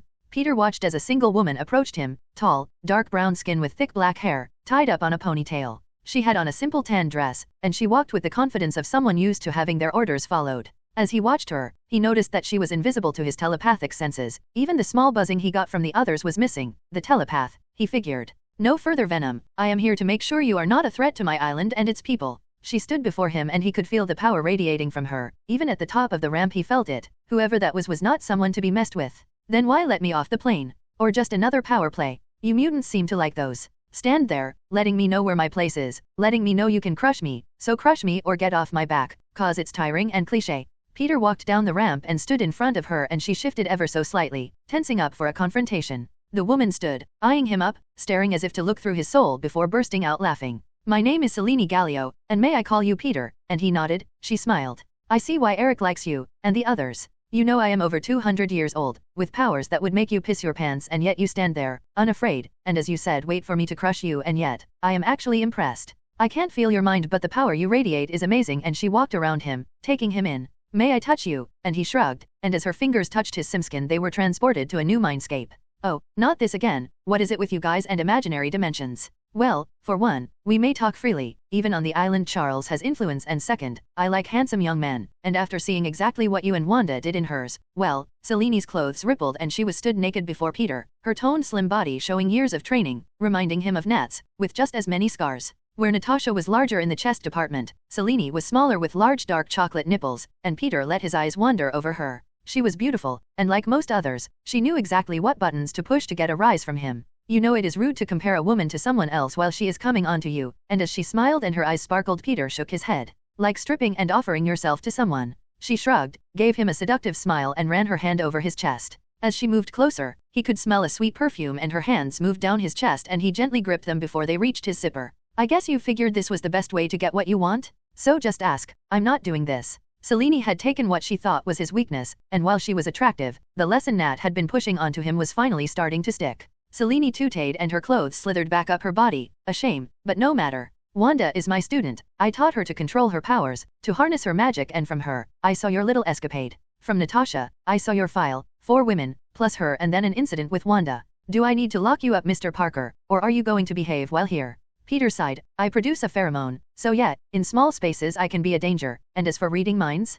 Nat was pushing it. That's not nice, Selene. Unless you give me a reason to be a dick here, then no. What do I care about a group hiding on an island in the ocean? I didn't even know it was here until half an hour ago. And Charles Xavier. Why is everyone so intent on protecting him? He's an asshole. He took a girl dash and she nodded but interrupted him. I have heard what you told Natasha, and I am not protecting him, I am trying to protect you. Charles Xavier is more powerful than you could dash, but she stopped, her voice gone, and as she clawed at her throat she saw that Peter was growing. He towered over her and the anger rolled off him like a storm. As he grew, a thick black oil coated him and the creature called Venom stood before her and the white spider motif on his chest was almost glowing. I don't care. Venom said, unleashing the Mind Stone's power. I'm through playing these fucking games and the world shattered around them. I'll be on the plane, Peter stated and walked back up the ramp, leaving Selene gasping for breath as she collapsed on the ground. The green-skinned mutant rushed over and she waved him away, staring intently as Peter walked away from her. Toad, find refreshments for Mr. Parker and if he desires, have him brought to his friends. Toad hesitated but she raised an eyebrow at him and he frowned but nodded, scurrying away before leaping down the path, copying his amphibian namesake. Selene felt the residual psychic shock flow through her, and as she took its power into herself, she had to restrain a small moan. Her power thrummed as it touched his and as she stood and brushed the dust from her dress. Smiling, she rubbed her throat. Oh yes, he'll do, she thought to herself. He'll do nicely. Out of sight, Toad fumbled in his pocket and took out his phone, dialing a number for a pizza place. It clicked twice and then he hung up, dialed again, this time dry cleaning. It was answered. Report was all the voice said. Selene's, found a new one, Venom. Toad answered in a hushed voice as he hopped down the road to the settlement. More powerful than the reports let on, enough to knock Selene on her ass. Anything else? No sir, and the call disconnected. At the other end, a handsome and very visibly upset man hung up his phone. He grimaced and huffed as he swallowed his anger. Sebastian, darling, I can feel that from over here. Do be a dear and calm down, a very beautiful blonde woman said as she flicked through the morning paper. Selene has a new pawn, Emma. Venom. Sebastian spat at her and she raised an eyebrow. The same costumed vigilante that took out Oscorp and then vanished, how fascinating, and as she folded the morning paper she handed it over to Sebastian, and still a wanted fugitive it seems, she must really be desperate.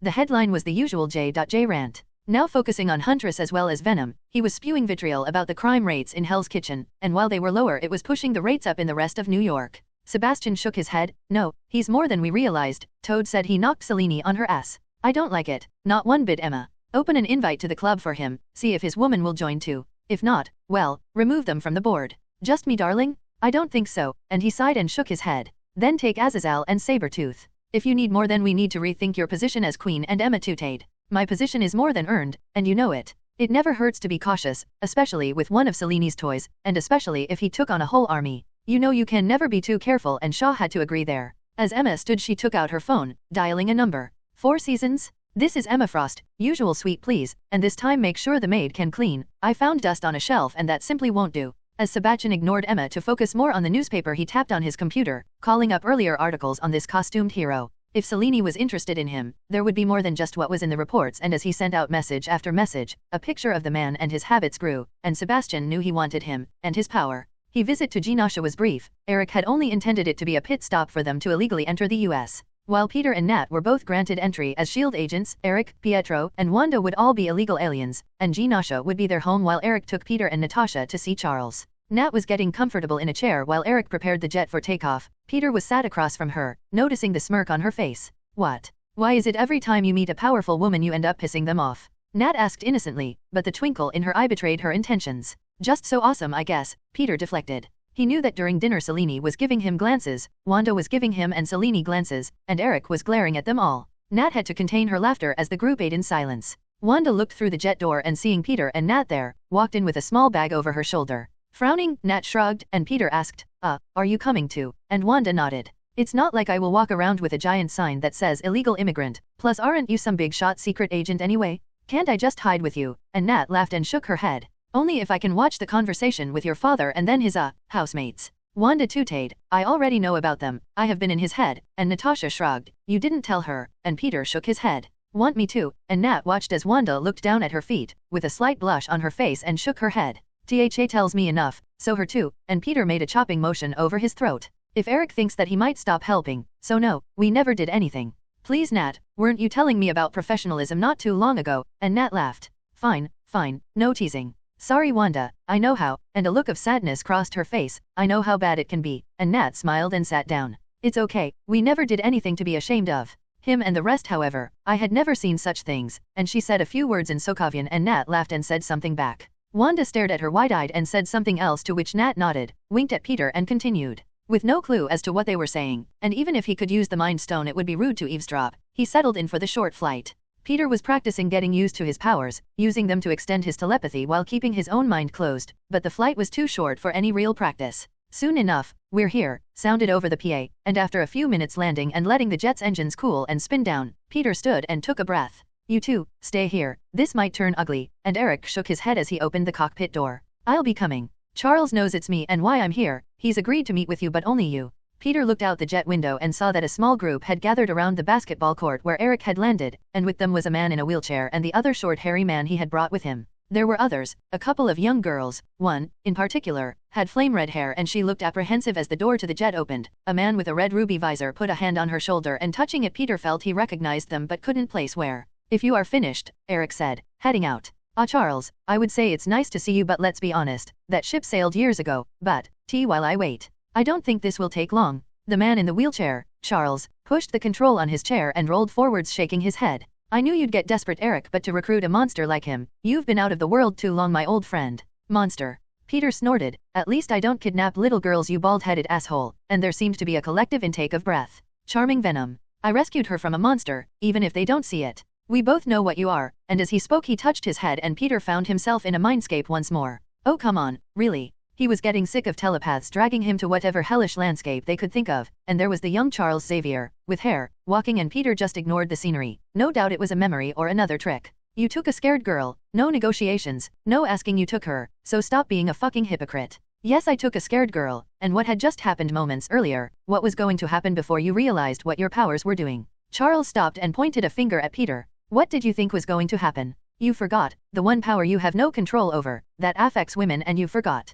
I forgot. So what? Did I walk out and slap it on the table? No. Laura was welcome and safe with us. You took her. Are you mad I took her, or mad you couldn't stop me? Charles countered. Both, but let's cut the crap, Captain Baldy. I want to speak to her, if she's safe then I won't break anything while I'm here. If you refuse then well, everyone tells me what a badass you are, and I'm actually willing to find out. She is safer here. You have no idea what is happening, all because of your little stunt. How many lives you've touched, and how many you've taken. No, Laura will stay here, and she is going nowhere near you. Charles laughed. You couldn't stop me last time, what makes you think you won't leave here wagging your tail like a puppy? And Peter felt the mental pressure on him grow. This time, I brought presents, and tapping into the Mind Stone, connected in his chest with a small pocket of simskin, Peter unleashed enough of its power to counter Charles's. I'm not stupid, but apparently you are. So hard way then, and Peter let the mental pressure increase until the mindscape exploded. Charles shuddered in his chair and blood trickled down from one nostril. No, that's not possible, and the redhead ran over. Professor, she shouted, wiping the blood from his face.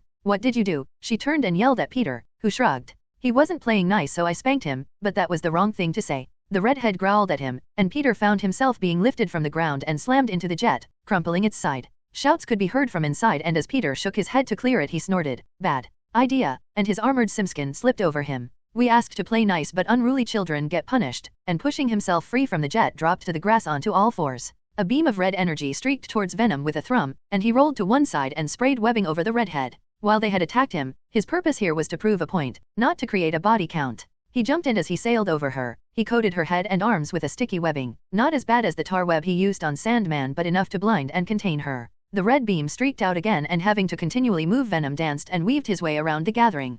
Kids he thought, none older than he was this guy building a child army? A stray blast hit him and surprisingly the energy was absorbed by his armor but it was like being hit by a truck and Venom found himself being thrown through the air once more. There was no follow-up as the red-visored man shouted, Jean, and ran to the aid of his companion. Leave him alone Flash he watched as she yelled at the football star and her boyfriend, Scott stood between them, taller and more built than Flash. He had a disability that meant he needed red glasses to protect his eyes. He remembered. That asshole. He remembered Jean and Scott, guided by a special teacher, Ms. Monroe. Peter had a serious crush on her during their first 2 years and then they started to hang out in their own group, only attending classes Peter didn't have. Without powers, he couldn't remember them being there, a faint memory of Scott and Flash fighting while Jean shouted at them both. He had never gotten along with Scott, another high school jock. He never said much, but he always made sure Peter knew to stay away from Jean. Venom huffed. These were people just like him, and even as Scott blasted more energy at him, Venom began to tone down his attacks. More sticky webs were thrown at anyone unwilling to back down, and soon only Scott and Venom were left.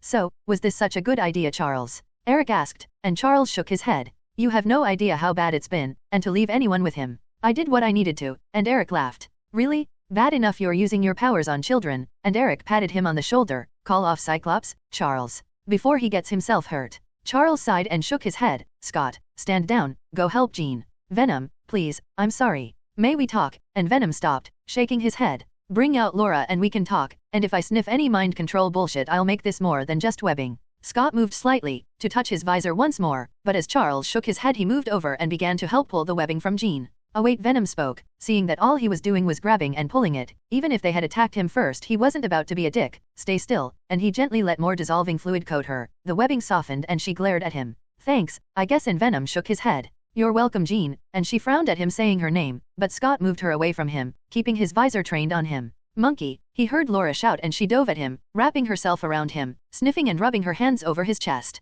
You okay? And she nodded. You left, and didn't say goodbye. Laura whined but shook her head. They said you were bad, and I wasn't safe. Look at me, and Laura looked up. Sorry, and he dove into her memories. Well, at least I now know why, and he watched as Charles, Scott, and one more, Logan. He now knew what his name was, explained who Venom was, and he was right. Charles had made her trust them, that she would be safer with him and the X-Men. X-Men? How egotistical was that? Yeah, so no mind control, huh? And Venom moved Laura back. They took you by force, so if you want to stay here, you can, but you'll always be welcome at the warehouse. Yeah, that ain't happenin'. A short, hairy, and very muscular man spat a wad of spit on the grass and then took a draw from his cigar. That's my daughter and you ain't talking her anywhere. This was Logan? Her dad? Venom thought, oh shit, and he let his simskin retract back. Yeah, listen, short and hairy, I don't give a shit what you want. It's not up to you, it up to Laura, and right now between I-beams over there, Captain Mindfucker, and wherever the hell your power is, I really don't care. Dad or not, they had used the wrong methods to make sure she was safe, and Peter was tired of their games.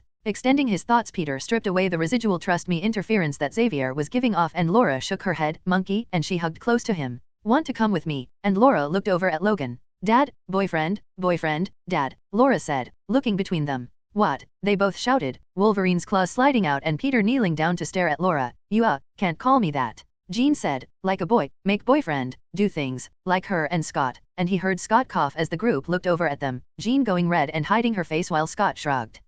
Bad guy, Scott said, pointing at Peter. Hey wait, I know you. You're Peter Parker, and Jean looked over and stared in shock, with her mouth open. Peter, she said, and he nodded. Oh crap, and she hid her face away from him, but he could see the red tinge to her cheeks and hear the quickening of her heartbeat. Well shit, he thought, Laura's got the wrong idea, and Jean Grey likes me. Jean remembered the first time she had laid eyes on him. He was skinny but kinda cute, and even after Scott and her started dating, she always had eyes for him. She had to stand back, helpless as Flash and the others made his life heal, and after a warning from the professor, she knew to stay away from him completely. It wasn't until Flash finally got his wish and he was expelled she realized she missed him. Now as she got a good look at him, he was no longer that skinny bookish nerd he had been in high school. A year away and he had filled out and she could see the lean muscles under his t-shirt. Her cheeks burned as she imagined him without it on. Get a grip, Jean, you're dating Scott now. Finding out that quiet sweet boy had turned into a monster made Jean hesitant. She had read what he had done, killed a man, read what he and his accomplice, Huntress, were doing, and her stomach turned. She knew bullying could drive someone to an extreme, and she had hidden the fact that she used her powers to keep Flash occupied with someone else, that she did the best she could to keep them away from Peter, but it still hurt her chest to see him so angry.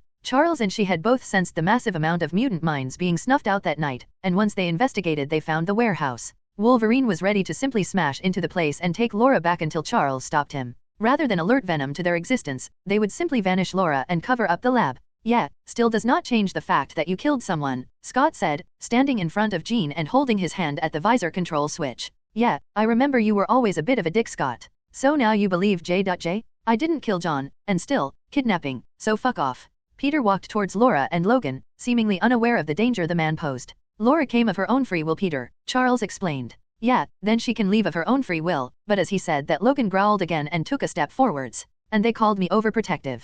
You're all missing the point. Not your call. Peter looked up at Laura, stay or go. I won't fight them to take you, but it's up to you. Laura looked over at Logan and then the professor, taking a breath. Stay, my dad, but come visit, and Peter nodded, leaned in and whispered, but leave the douchebag at home, okay. Laura tilted her head and asked innocently, what's a douchebag? So Peter shrugged and pointed at Scott. Charles shook his head. Peter, please, Laura has barely socialized, don't teach her bad habits, and pushing his controls the wheelchair moved over to her. Come on dear, we'll get you back to the dorms and then fed, but she refused to take his hand.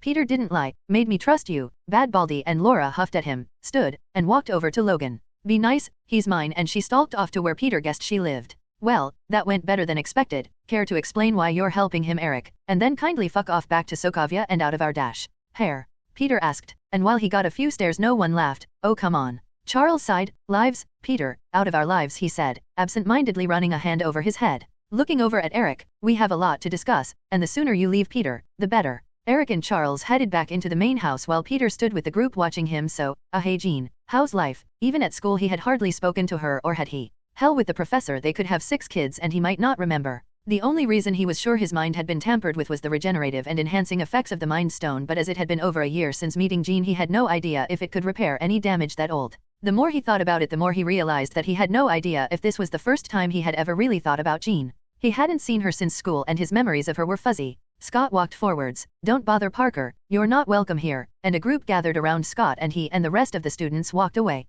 As Peter was left standing on his own in front of the damaged jet, the door behind him creaked and buckled outwards as Wanda pushed it free. Jean gave him one last look, a strange mix of fear and apprehension, and even Peter caught the want to talk but the hesitation. Jean, Scott shouted and she darted away, leaving Peter shaking his head. Yup, still a douche bag. Nice, so my dad was right. Charles is creating a bunch of tools to save the world, and even Nat laughed. Any chance you can get a shield jet or car to pick us up? And Nat pulled out her phone, and checking for signal, nodded. We're in New York, we could just get a cab. I am coming with you, Wanda said. My dad just ditched me for that man, and Nat and Peter looked at each other. Hey, don't look at me, you're the landlord here, so, lorded over her land, and Peter shook his head, and motioned. Phone. Please, I need to give them some warning before I turn up, remembering what happened last time and Carol almost ending up punching Gwen. They can be a handful, he added diplomatically. Tapping on the phone he sent Gwen a text and handed the phone back. So no cash, it all got blown up, and it was Nat's turn to shake her head. Shield is sending a car. And you live with all your girlfriends? Wanda tentatively asked, and Peter nodded. That's not a problem, is it? And she hesitated before coming in whispering. And how much of that vision was, real? And Nat stifled a laugh while Peter sighed. Nat has enhanced hearing, and she knows, and all of it. In fact, some of that was pretty tame, but if we have guests we don't, do that, lots. Really, he said as she looked disbelievingly at him. Tutaying, she smiled and leaned in. Got a thing for powerful women, huh? And as her phone rang, Natasha walked off towards the gate in the distance and Peter grabbed Wanda's suitcase, sighing. It was going to be one of those days. As Wanda, Natasha, and Peter made their way back across New York to the warehouse, in Stark Tower, Pepper was staring at a bed. Tony had still to recover from his ordeal at the Stark facility, and as the monitor beeped she shook her head and turned to Phil Coulson. You said he'd be safe, she almost whispered, and Coulson nodded. We made a miscalculation, but he's fine. The procedure went well, and to be honest, Ms. Potts, Tony is in better shape than the other agent. He had neglected to mention the medical team Iron Man had killed, and Clint had offered his resignation after undergoing several surgeries of his own. His loss of a hand hadn't degraded his abilities, but his wife had made sure that this would be his one and only injury as a SHIELD agent. As Pepper gestured at the bed, this isn't fine, Phil. He's only been lucid for a few minutes each day and he isn't getting better. Stark stock is in the toilet and you're still here asking about the Avengers Initiative. No, tell Fury the deal is off. Tell Fury he's lucky I don't sue him and SHIELD into next week. She had called in a favor and Olivia Octavius had graciously come in to help remove the harness from Tony. She was the leading expert of Peter's CLS system, barring Peter himself, but as he was away on assignment Olivia was the obvious choice, as while he designed the system, she was the one to implement and construct most of their prototypes. The surgery had been a success, but afterwards Tony had seemed to be unusually disorientated. The scans Olivia ran showed nothing and so far he had been in and out of consciousness for almost a week. I'm fine, a voice came from the bed. I'm fine, and Tony tried to lift himself up. Hey, how come I can't move? And he looked down at the bed. Not again, was all he said, and blinking a few times he lifted an arm to his eyes, waving it back and forth, laughing. Oh, morphine? Oh yeah, I remember this, and laying back down. Jarvis, how's the scan coming? And the stuffy English voice came over the intercom. Ultron program has been decompiled, and assimilation of code will take approximately 6 hours. Mr. Stark, shall I wake you? Nah, been sleeping enough. Oh hey Pep, SHIELD guy, little help. Sleeping? Morphine? You're faking it, and Pepper clenched her fists in anger. Tony Stark, you get your ass out of bed right now or I swear dash, and Tony waved a hand at her. I'm fine Pep, I'm fine, I needed time to think, that's all. Tony shakily raised himself up in the bed, reaching over for the controls and smiled as it whirred, the back of the bed rising. Tell Fury the Avengers thing is off. I don't appreciate having secret orders on someone that was supposed to be guarding my back. Oh, and if I find any drones or tech missing, you'll get a bill. Coulson looked over at Pepper, who shrugged. Sorry, Phil.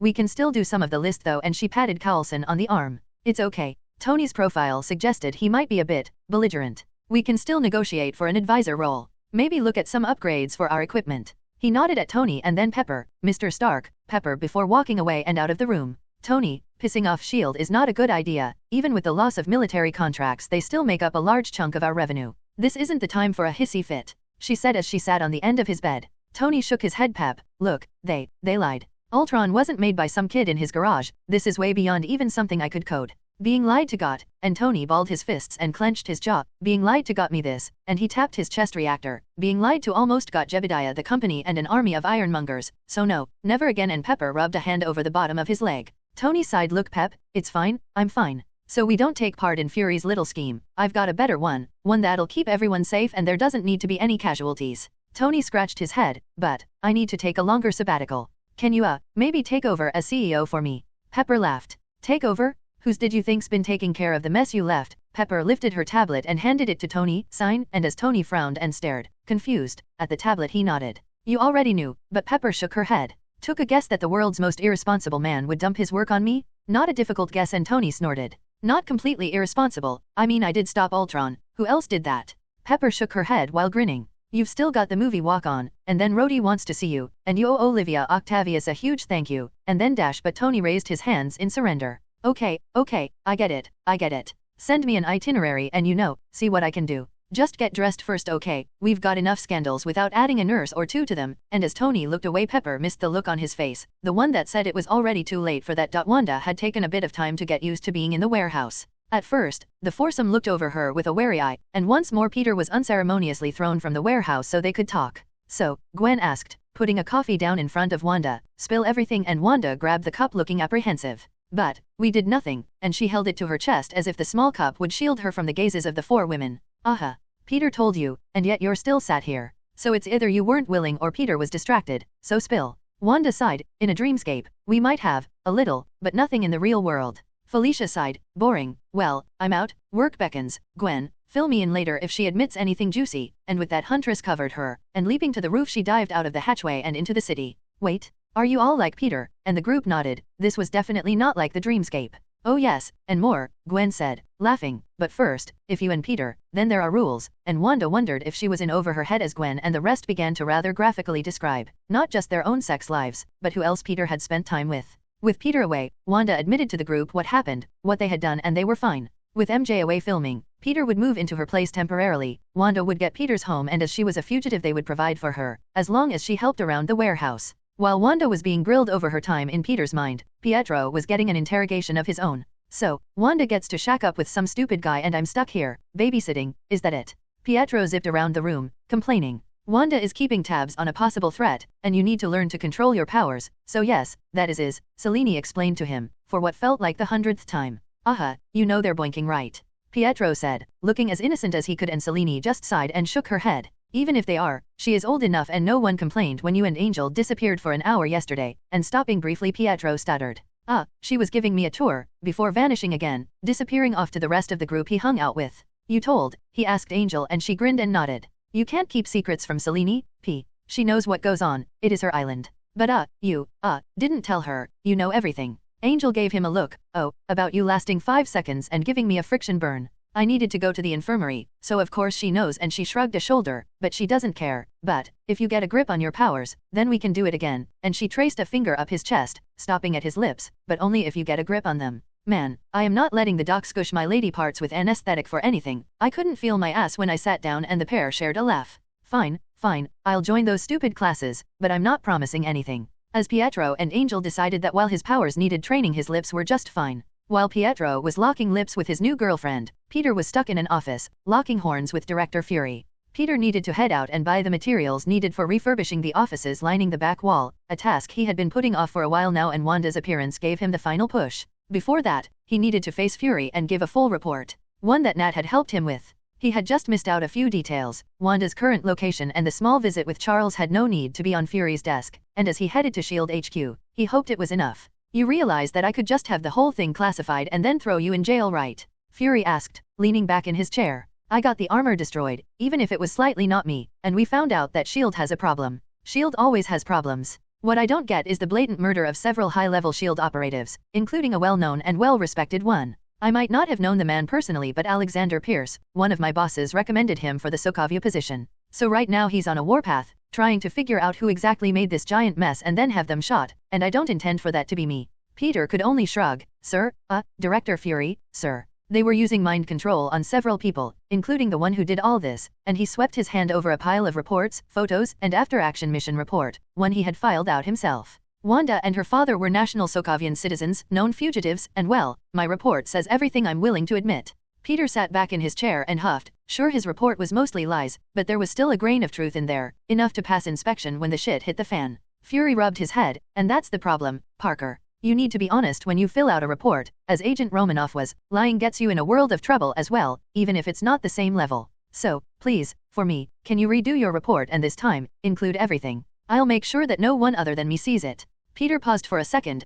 What if I give you a verbal account? And Fury shook his head. Really? And Peter shrugged. You said it yourself, they're looking for someone to blame, and me putting anything incriminating down on paper lands that right at my door, and right now you're pushing me to do that. So how can I trust you won't throw me under the bus to save your own ass later down the line? Peter explained. Fine, but we need to set up a secure location, somewhere we can check for bugs, but Peter stopped him, as he touched Fury's wrist. Everything, barring a few black spots, were sent to Fury's mind, and as the man recoiled and drew his gun he pointed it at Peter. Do not do that again. Ever, and Peter shrugged. Nat didn't mind. Fury holstered his pistol and shaking his head, sat back down. Is that it? And Peter nodded. Except a few things with me and my dash, but Fury raised a hand. I like being a spy because of the intrigue. I don't get my kicks watching other people's love lives. It's fine, with a small nod at Natasha. Now, Mr. Parker, thank you for your contribution, but I would like to discuss a few things with my agent here, so if you don't mind. And Peter was up and out the door before Fury could finish. Nat laughed and stood to close the door. Is he a problem? Peter heard him ask her, but the door closed and he never heard the reply. With Fury and S.H.I.E.L.D. taken care of, with Wanda settling into her new life in America, all that was left was for MJ to come home, and once she had finished with the film's wrap party and press junket in Paris, their little family would be back together again. At first, MJ was having a miserable time. Filming was taking them all over the country, and a lot of the time she would stay in her trailer, unfamiliar with any of the cast and crew. The one time she reached out and tried to mingle, she felt their gazes upon her, and soon enough the rumor she had threatened Tony to get the job hit her ears. She hated it. She wanted to be home, not here. She missed Peter, and most of all she missed her family. The life of an actress wasn't as glamorous as she had expected. Long hours, constant reshoots over the smallest detail being wrong, and the harassment of the crew was all grating on her, and even talking to Gwen on the phone wasn't enough to ward off her homesickness. As she put down her phone and curled up in bed, MJ decided on her choice of career, even if the others might not agree. It wasn't until she was in front of the crowded theater she marveled at being a true star. This was why she wanted to be an actress. This was it. As the camera flashed and she smiled, it was all worth it. The lead actor, Robin Downey Jr. and MJ made their way down the red carpet to the front of the theater, waving to the photographers and stopping to pose. It was Paris. While MJ wished she could have been here with Peter, she felt it was unfair to invite him and none of the others, wishing that she could have gotten a ticket for Gwen as well. However, it had been made quite apparent that being in an open relationship would hurt her career, and for now, Mary Jane Watson was being touted as single, with the usual rumors that she was sleeping with Tony. Right now though, she didn't care. She was in the place she wanted, and even as Tony came over with Pepper in tow and kissed her hand before they all posed together, it was worth it. Looking good kid, Tony smiled as he spoke, casting an eye over the low-cut dress that MJ was wearing. As MJ ignored him, her first impression of the man had put her off, and even as she did kissing and touching scenes with others, she found herself always thinking of Peter, and she now wished he was here, even if it was just to punch Tony a few times. It wasn't until the after-party that Tony became a real problem. As MJ stood at the bar, fulfilling her commitment to becoming more sociable, slightly drunk, or to her he smelled that way, Tony approached her, and as he touched her elbow she was forced to smile at him. Mr. Stark, MJ said quietly. Are you having fun? And he smiled and nodded. It was a lie though. Some idiot he'd been at college with approached him dressed as a waiter, Killian something, wanting to join up for a venture into a new more stable Oscorp formula. As Tony had no interest in the disaster that was anything to do with Oscorp, he nodded and brushed him off, leaving the poor sap for security to evict.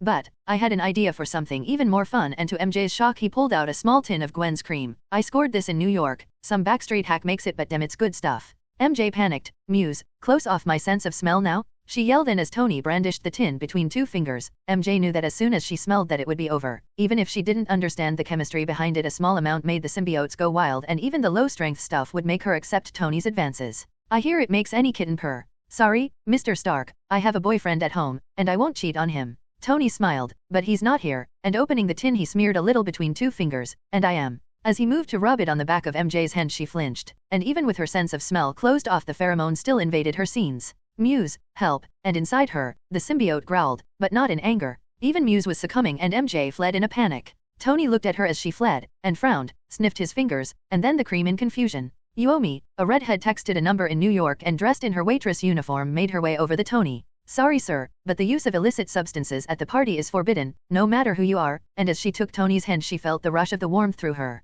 Although, if you make it worth my while, I can forget what I saw, Mr. Stark, and as Tony smirked at the fleeing MJ, he smiled and nodded his head. I'm sure we can find a quiet corner and leading her away. He figured this night wasn't so bad after all. Across the room, Pepper was watching. After the incident at the Stark facility, she and Tony had had a huge argument and broken up. His selfish and uncaring attitude had driven her off, and she could tell something was wrong. As he refused to talk to her, which led to arguments, which then led to the situation they were in right now. As she watched MJ, the woman she'd been forced to give the part to in fear of a sexual harassment lawsuit, flee in panic and another waitress take Tony by the hand and lead him away, Pepper decided that she had enough. Making her way to the women's bathroom she could hear someone crying in a cubicle and shaking her head she quietly knocked. This was the last straw and as the door bolt slid back she would get the whole story this time, not just Tony's bullshit excuses. Peter started nervously at Stark Tower. While Pepper had been true to her word and he had a position, it was still a bit weird to screw the boss's girlfriend, make a sex tape, and then blackmail him. Even with all the reasons Pepper gave, he still felt guilty at his part in it all. He would hate if the girls did that to him, and maybe Tony didn't deserve it. As he swiped the card Pepper had sent him and made his way to the lab where he'd be working he could already hear the pair arguing. He immediately recognized Pepper's voice, he'd heard it often enough a few days ago, and he had to guess that the other was Tony Stark. Look, he's brilliant, he's young and you need an assistant, one who actually knows what you're talking about. So, unless you suddenly bought back all that stock and made yourself CEO again, then I say he's working here. Pepper calmly told Tony. Peter could smell the nice perfume she was wearing as he caught her eye, and she nodded politely at him. Oh look who it is, the rat that snuck into the tower. Jarvis, do we have an exterminator on staff? Tony said, rolling his eyes as the door slid open to reveal Peter. Well, Pepper didn't mind sneaking me in the back door. Maybe you should take her advice and listen. I don't mind coming for her, but you Tony, not my type. And while Pepper covered her mouth and coughed, Tony raised an eyebrow. Was all he said. Look kid, anything in here is expensive and way above your level. Maybe, start in the mailroom. Oh really, so the Iron Man armor isn't built on goblin tech, enhanced with polyluminal alloys, and the arc reactor isn't based on your dad's tech, shrunk by using Liv Octavius's Arcster design but using a multifaceted reaction chamber then cycling the energy through a polycrystalline matrix before juicing the output using exotic particles. Peter asked, staring at a machine that seemed to go ping but not much else. Yeah, I might get a more intelligent conversation in the mailroom, rather than the giant winner baby talk I'm hearing here. Pepper stifled a laugh. I'll leave you two alone, play nice, both of you, and she waved as she left the lab. So, did you? Tony asked. There are rumors of her visiting a certain warehouse in Brooklyn and I've seen a certain video. So, did you? Peter shrugged, going straight for it.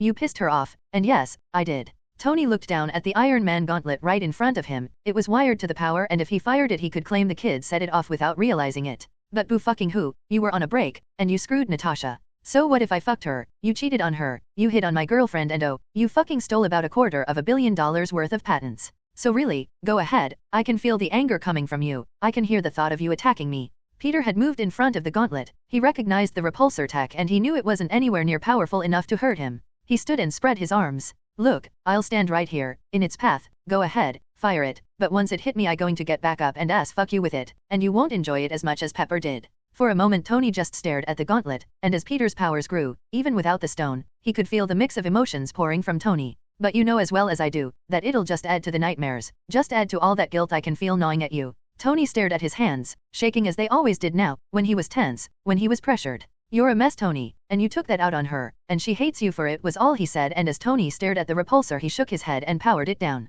Insurance would kill me if I got a kid killed in my lab, and he shrugged. Insurance would kill Pepper if you didn't have a good proctologist on staff. That thing won't hurt me, or don't you know? Peter asked. He knew Pepper knew about the symbiotes as Fury had asked Gwen to help research them after the invasion incident but he just assumed Tony did as well. Peter was dumbfounded when Tony laughed. Really, you think you could take a repulsor blast to the chest? And Tony laughed more. You? Kid I don't get it, I really don't but sure, okay, fine. I was a bastard to her and she got me back, that's fine, and Tony shrugged, but I made her a promise I would change, so and Tony slipped on the gauntlet. If you fucking touch her I swear next time won't be just a thought, and he fired it at a test chamber set up for fine-tuning the weapon. Peter stared and laughed. Next time, and as he grew he fired off a black dart that penetrated through the block of gel. You won't get a next time, and Venom leered at Tony. Holy shit, and Tony fumbled backwards, pointing the repulsor at Venom and he could hear it whine as it powered up. Fuck, Tony repeated over and over and he could hear Pepper's laughter coming in through one of the lab speakers. If you two are finished measuring your dicks, then Tony let Peter see your armor. He has a letter from Olivia, and has worked on the Mark 1 and 2 Goblin armor, and could help you with that. And Venom, please, Peter has clearance, not you. Both of you calm down. Let Tony see your simsels. Gwen mentioned needing a way to stabilize them outside of your body and Tony can help with that and the speaker cut out. You're fucking Venom. Shit, Pepper let Venom into my lab and as the panic gripped Tony, he scooped up the gauntlet and pointing it at him, tried to call security but Pepper appeared on the screen instead. Stop being a baby, was all she said before it cut off and Peter shook his head, letting the simskin slide back into his everyday clothes. Pepper's right, you know, it's not like I came here to fight, so stop whining and show me the suit. The Goblin was cool but the Iron Man suit looks much cooler. Tony stood, sweating and pale and Peter reached out. Calm, he thought, calm, and Tony relaxed. Peter saw the anxiety and whatever was eating away at Tony like a black cloud around him. That could be me, he thought to himself and decided to cut Tony some slack. He was a giant mess of anxiety, arrogance, money. Genius, billionaire, playboy, philanthropist, now needed to have emotional wreck added to it. Tony stepped back and lowered the gauntlet, returning it to the testing cradle. Maybe I should give the kid a chance, he thought, as long as he learns who's boss. Of course, I looked at the Goblin specs and it was a disaster. Whoever built it was a lunatic. Tony paused, remembering that if Peter was Venom then he was engaged in a life and death struggle with the man before he escaped. Sorry. Oh no, I know he was. Harry was dosing him. The formula he was injecting had been altered, which made him nuts but after checking out and upgrading the armor, it's not too bad. I mean, Ultron used it. Sure, let's get the opinion of a deranged murderbot as well. Nice. Tony rolled his eyes. Peter sighed as Venom slid back. Tony, I've got nothing against you, even the patents are more Liv's thing. She might smack you a few times though. Tony snorted, sure, and as he made finger quotes Liv, and he sat on the edge of his desk. Another one of your girlfriends I need to keep away from, and Peter laughed. I wouldn't say that. Olivia Octavius. Last I checked her diploma count was higher than yours. Tony's eyes went wide. You know where Olivia Octavius is, and then seeing the look on Peter's smug stupid face, you're screwing her aren't you? And Peter smirked and nodded. So, guess she won't be working for you anytime soon and Tony sat down, holding the gauntlet between his hands. Look, so you're smart enough to work here, powerful enough to help me build the armor and got the backup if we need help, but so do most graduates. I mean, there are literally hundreds of applicants beating at my door, throwing projects at me. Why should I choose you? And don't you dare mention Pepper's back door again. This and Peter took off his shirt and turned around. The harness lay perfectly flat against his skin but Tony just shrugged. The Mark 1, so. Peter left part of himself extend into it, and the forearms grew and extended from his back. Name a tool. And Tony frowned. A 4/4-inch drive ratchet wrench. Peter looked at him raising an eyebrow, smartass, but Tony watched in amazement as the simskin flowed over the harness arms gathering at the end and molding themselves into the two, he described. As Pepper spoke to Gwen, I guess it's okay. I can make anything, and I mean anything, and Peter let the arms change from simple blades to screwdriver to a sander to a multi-jointed finger contraption, but the cells aren't stable once they're outside my body. Peter dropped one of the arms down and it dripped a splodge of black on the table. After a few seconds, Peter blew and the black dust floated into the air. I guess Pepper wants you to help me stabilize it, see if there are any real-world applications but this time Mr. Smartass, these are patented, and Peter handed over a sheaf of papers, the basic designs for the CLS and the nanotubing that he and Gwen had created from analyzing his simsels. Pepper has the contracts, and we signed them, all you need is dash but Tony waved him quiet as he read, flicking each paper over. Can I? And Peter nodded. Jarvis scan and compile these as 3D models, display them on the main terminal and enhance. As Tony spun and removed parts of the chain molecule he sat back and rubbed his throat with a hand. Natural morphic structure. Your cells can change shape at will, probably some kind of electrical impulse you can control. Your webbing, a long-change polymer made from the same stuff that your cells are made from. Jarvis, can this be replicated without a living host? Jarvis conducted several scans, a pale blue light flickering over Peter. Yes sir, the chain is something that can be fabricated. The cellular structure is unique but stable. I believe that the notes Miss Stacy left on the server have answered Mr. Parker's initial query. The cells break down after losing electrical cohesion. Once they are created their lifespan is limited, and once they leave the electrical field you generate which keeps them in flux. I believe a metal alloy recorded from a meteorite in Africa has similar properties. Thanks Jarvis. Had Miss Stacy managed to create a formula to stabilize the cells outside the body. Patching you through now sir. No, wait, that. Oh hi, Miss Stacy, me and Pete here were discussing you, and Gwen scowled at the screen. First off, I'm working, even if you are Tony Stark, and second if you hurt him or made him mad I know how to find you Mr. Whoa, Mama Bear much? No, I got your research notes and was wondering how far along you've come? You could head here and help if you'd like. The screen split and Pepper appeared. Are you poaching staff, Tony? I did say to check with me first. Oh come on Pep, I need more samples if I'm to get this working and up. What with the patent thing? Pete here mentioned $500,000 worth of them stolen from Oscorp. We check Peter, I was going to see you later, if you or Tony survived. Tony, the patents you bought were under Liv Octavius's name. While she is a wanted fugitive we procured them without dispute. Once she's found and cleared we could be facing a lawsuit. Peter, we can return them, but they were paid for legally. You would need to reimburse us the amount we paid. Peter sighed, it's fine, the armor isn't what we were working on anyway, plus Hammer got the glider ones. Tony snorted at the mention of Hammer. Pepper nodded, and you two are. Fine, we're fine Pep, you were right I was wrong. Sorry, please don't do it again and I'll behave. Tony actually looked apologetic to Peter, he might actually mean it and Pepper seemed satisfied. Good. Thank you, Peter, and I'll sort things out with legal. We just need to get you to sign the contracts for employment, and then you're good to go. A few moments later a series of contracts were sent over, all signed by Tony and waiting for Peter's signature as well. Taking a deep breath Peter signed his name with a flourish. With this, he could get help on his CLS and Tony would get to examine his simsels in detail. As the contracts were signed and squirreled away by a secretary, Peter's phone rang. Hi Liv, what's up? Peter asked. Liv sounded upset. What the hell did you do Peter? The warehouse just got served notice. A whole bunch of suits showed up, handed me papers from Stark Industries and then barged in, took almost everything and then left. She shouted down the phone at him.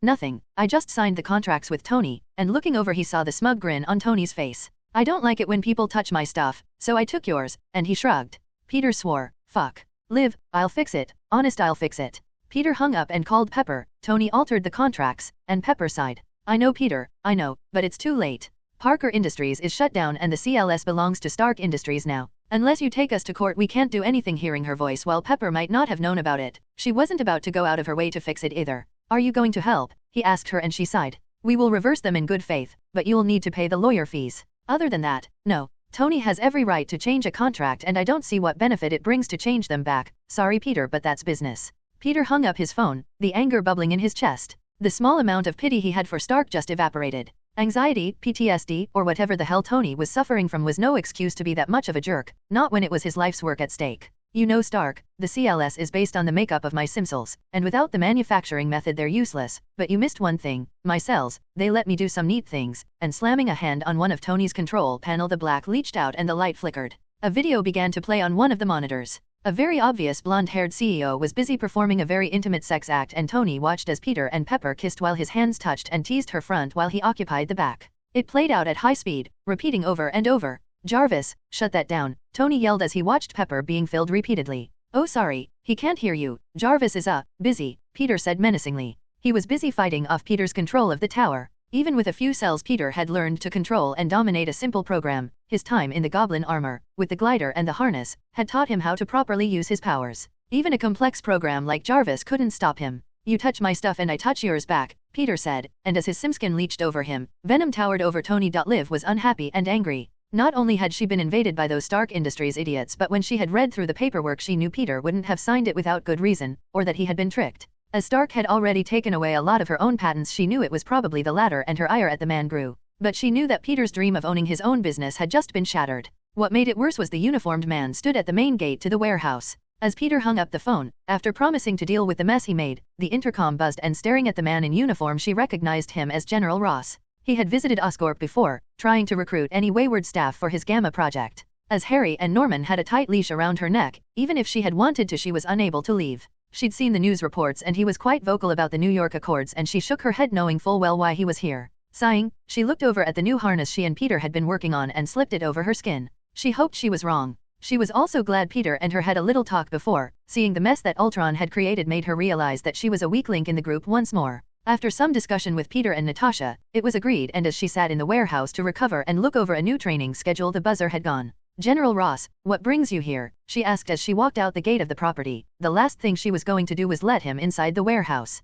Good, Ms. Olivia Octavius, you're under arrest for our involvement with Norman Osborn's murder spree. Please come nicely, I don't want to make a scene. Ross said and motioned towards an armored truck. No, the U.S. military doesn't have jurisdiction on U.S. soil, and unless the president changed that, then I believe the correct term is go fuck yourself. The charges were dropped, and official notice was given. So I don't know what stupid little game you're playing but I won't be part of it. General Ross shook his head. The FBI dropped their charges but the military never did. And as for the Insurrection Act, well, it doesn't apply when your boyfriend is outed as Venom. He now falls under the New York Accords and I do have jurisdiction there. As he spoke he gave her a smug grin and motioned over to the ATV that he had arrived. Liv shrugged and crossed her arms, refusing to budge. Peter isn't here, plus you mentioned that I was under arrest. Make up your mind, or are you just fishing, General? Fine, I'm recruiting for a resurrection of the Gamma Project. Banner's on board but I want someone else who worked on a different formula. I know Connors is around somewhere and I want you as well. Liv uncrossed her arms and stared at the general. Walking up to him she poked him in the chest.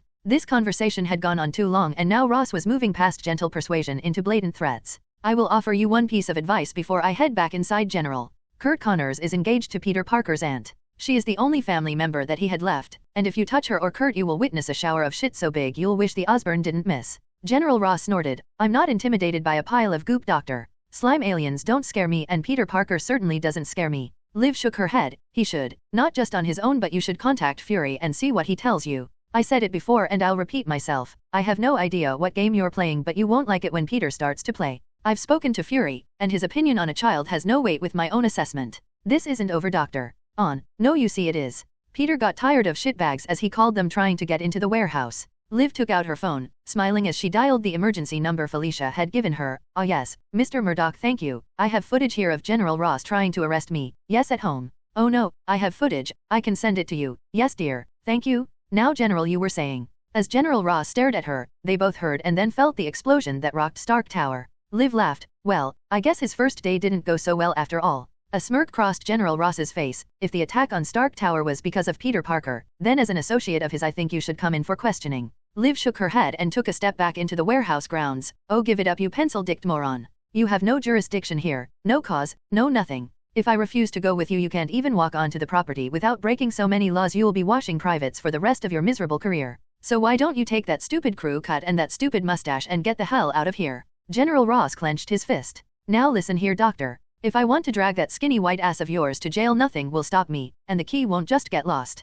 I'll make your lawyer and Peter Parker my bitch to even find out if you're still alive or not. The hole I throw you in will be so deep that daylight will be a fond memory and mealtime will be a feast of bread and water. Liv laughed. Is that all? Because Norman Osborn severed my spine, he took my life away from me. You're pathetic. A madman like Norman knew how to threaten people, where all I saw was a pencil pusher bleeding on the ground after Peter was through with him. Liv scowled. Are you on fire? As she saw the smoke rising from General Ross. Not just steam but his uniform seemed to be on fire. Oh shit, she thought and sniffed. The rank odor of the Gamma formula rolled off him like an oil slick and she tried her hardest not to retch. You're a Hulk, you moron. What idiot told you that was a great idea? You stupid man. Red Hulk, was all he said, and as Liv watched his uniform burst into flames, all that was left was a giant muscular red man, wearing a tight green vest and combat slacks. It was amusing that even as a Hulk Ross still kept the same flat-top military haircut and well-trimmed mustache but another thought occurred to her. If he had an under-uniform perfectly tailored to his now giant frame then this was planned. He already knew she was powered and had taken steps.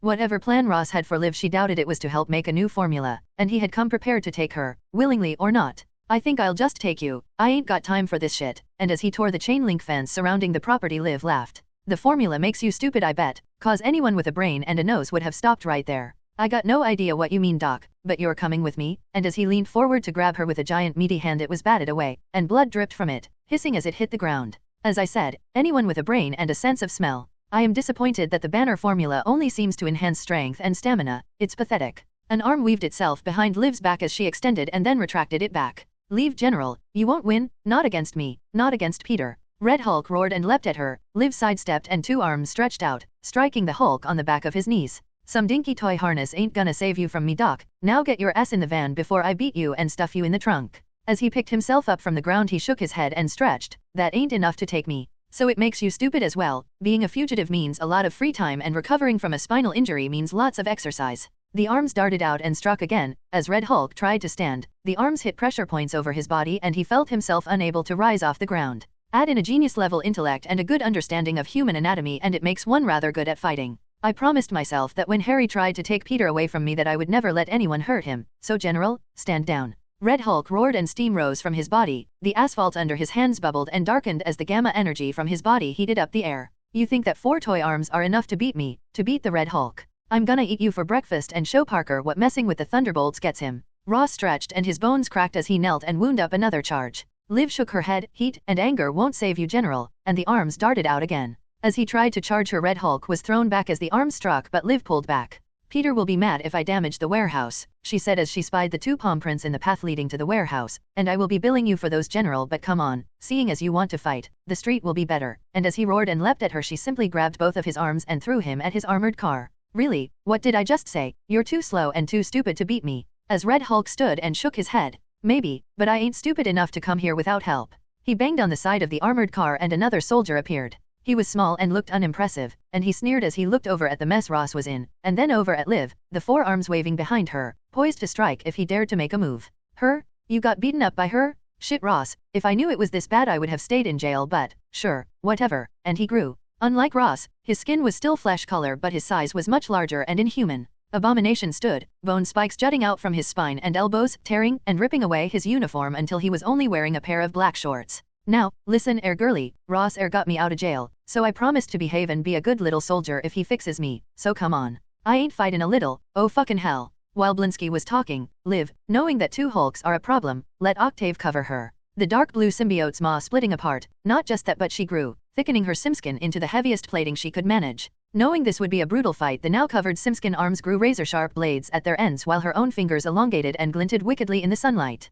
You morons don't know what a good formula is, now leave before I spank you both. Almost as tall as the 2 Hulks before her, she hoped the fear pheromone she was spilling out would stop them from attacking. Leave? Fucking love, I wanna fight more now. And starting to run at her, Abomination swung a fist at her, laughing at the new opponent he had found. Tony was angry. Not only did this little shit come here and taunt him, but now he finds out the bastard is actually Venom. As he rolled backwards, he slid up and stepped into a new Iron Man suit he had been designing, and it was about to get its test run. Tony, you're a fucking mess, the redhead Natasha something had said. I mean, you barely lasted 5 minutes and for what? As she leaned in closer, I know MJ and her boyfriend, Parker. You met him at SHIELD HQ and he's a much better lay than you'll ever be. And as she looked down and snorting, a look of derision on her face, bigger there too. She walked away, leaving Tony in his shame and anger. Of course, Tony Stark wasn't taking that lying down and bedded as many willing women as he could find, even the female understudy for MJ's part. A cute redhead that looked enough like her he could vent. After he just tossed them to one side, he could never treat Pepper like that, but how could he tell her? How could he explain the tremors, the nightmares, and the pain?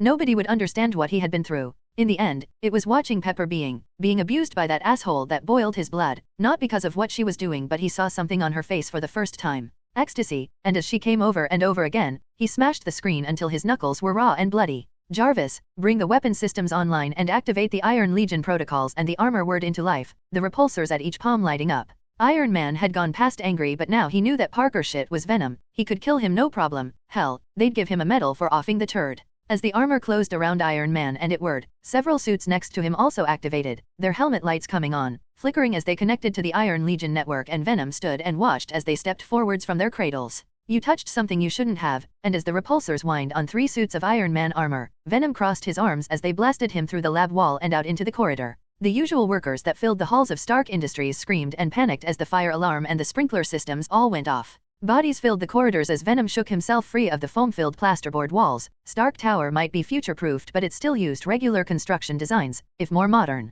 So what if I did? She broke up with you, and brushing off the dust he took a more defensive stance. While Iron Man just used his last chance with Venom, he wasn't about to start a fight in the middle of a tower block. The carpet burned and tore as the 3 Iron Man suits hovered a few inches above them. We are only on a break, and you took advantage of her, and Iron Man and the drones fired once more, catching Venom on the arms again and sending him back through another wall. While it was tiresome to let this jackass take swing after swing, Venom knew he would be better fighting where there was more space to maneuver, and eyeing a tempered glass window, shrugged. Oh boo-hoo, so Pepper gets dick from someone who isn't a selfish jackass. You know, it even surprised me when she came back for seconds. I mean, I filled her with so much oof. Iron Man roared and all 3 bots fired once more, sending Venom back and into the glass window, which buckled and cracked with the force. Good, and elbowing the pane it caved, and with one hand he pulled and threw it into the office. Now we can fight, and sending out a web line, Venom swung out into the New York skyline. Seeing the empty office, Iron Man accessed the suit's weapon systems and small micro-missile launchers all locked onto Venom, firing. Several impacted and exploded on the window frame, but enough went screeching in the sky that Venom twisted and twirled to avoid them.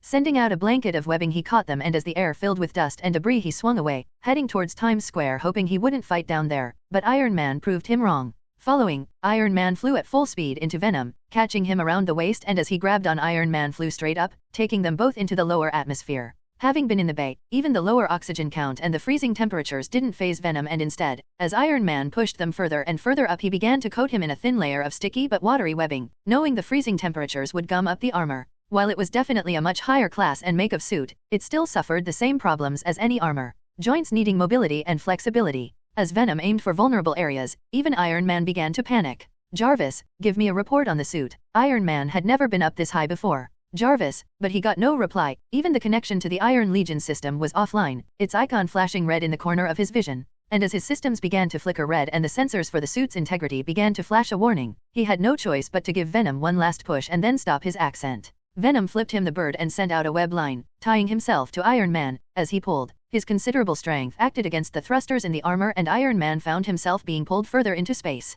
Venom's pulled himself closer and spread a hand on Iron Man's chest, and the black of his simskin began to leach into its systems. Venom hoped he could get to Iron Man through the suit. He had lost his temper when Iron Man acted out, and the fight was just as much his fault as Iron Man's. Stop being a child, scrolled across his HUD. Pepper broke up with you because of shit like this, and even after grabbing Venom's hand and firing his repulsors at point-blank range, Venom refused to let go. Calm down and we can talk. The HUD in Iron Man's helmet suddenly lit up. Emergency override accepted. Loading Friday, and a small jingle played and a soft woman's voice sounded. Thank goodness it's Friday. Well boss, you're in a pickle, but hold on. Release in 3, 2, and 1, hold on to your hat, and the back of the armor opened, sliding apart, and Tony took a deep breath before he started to plummet. Holding the now empty shell, Venom's connection began to register a power build-up son of a bit dash and the suit exploded. Tony felt the biting wind tear into his frozen limbs, and as the second suit came up below him, the third gently flipped him over, and free-falling he guided himself into it.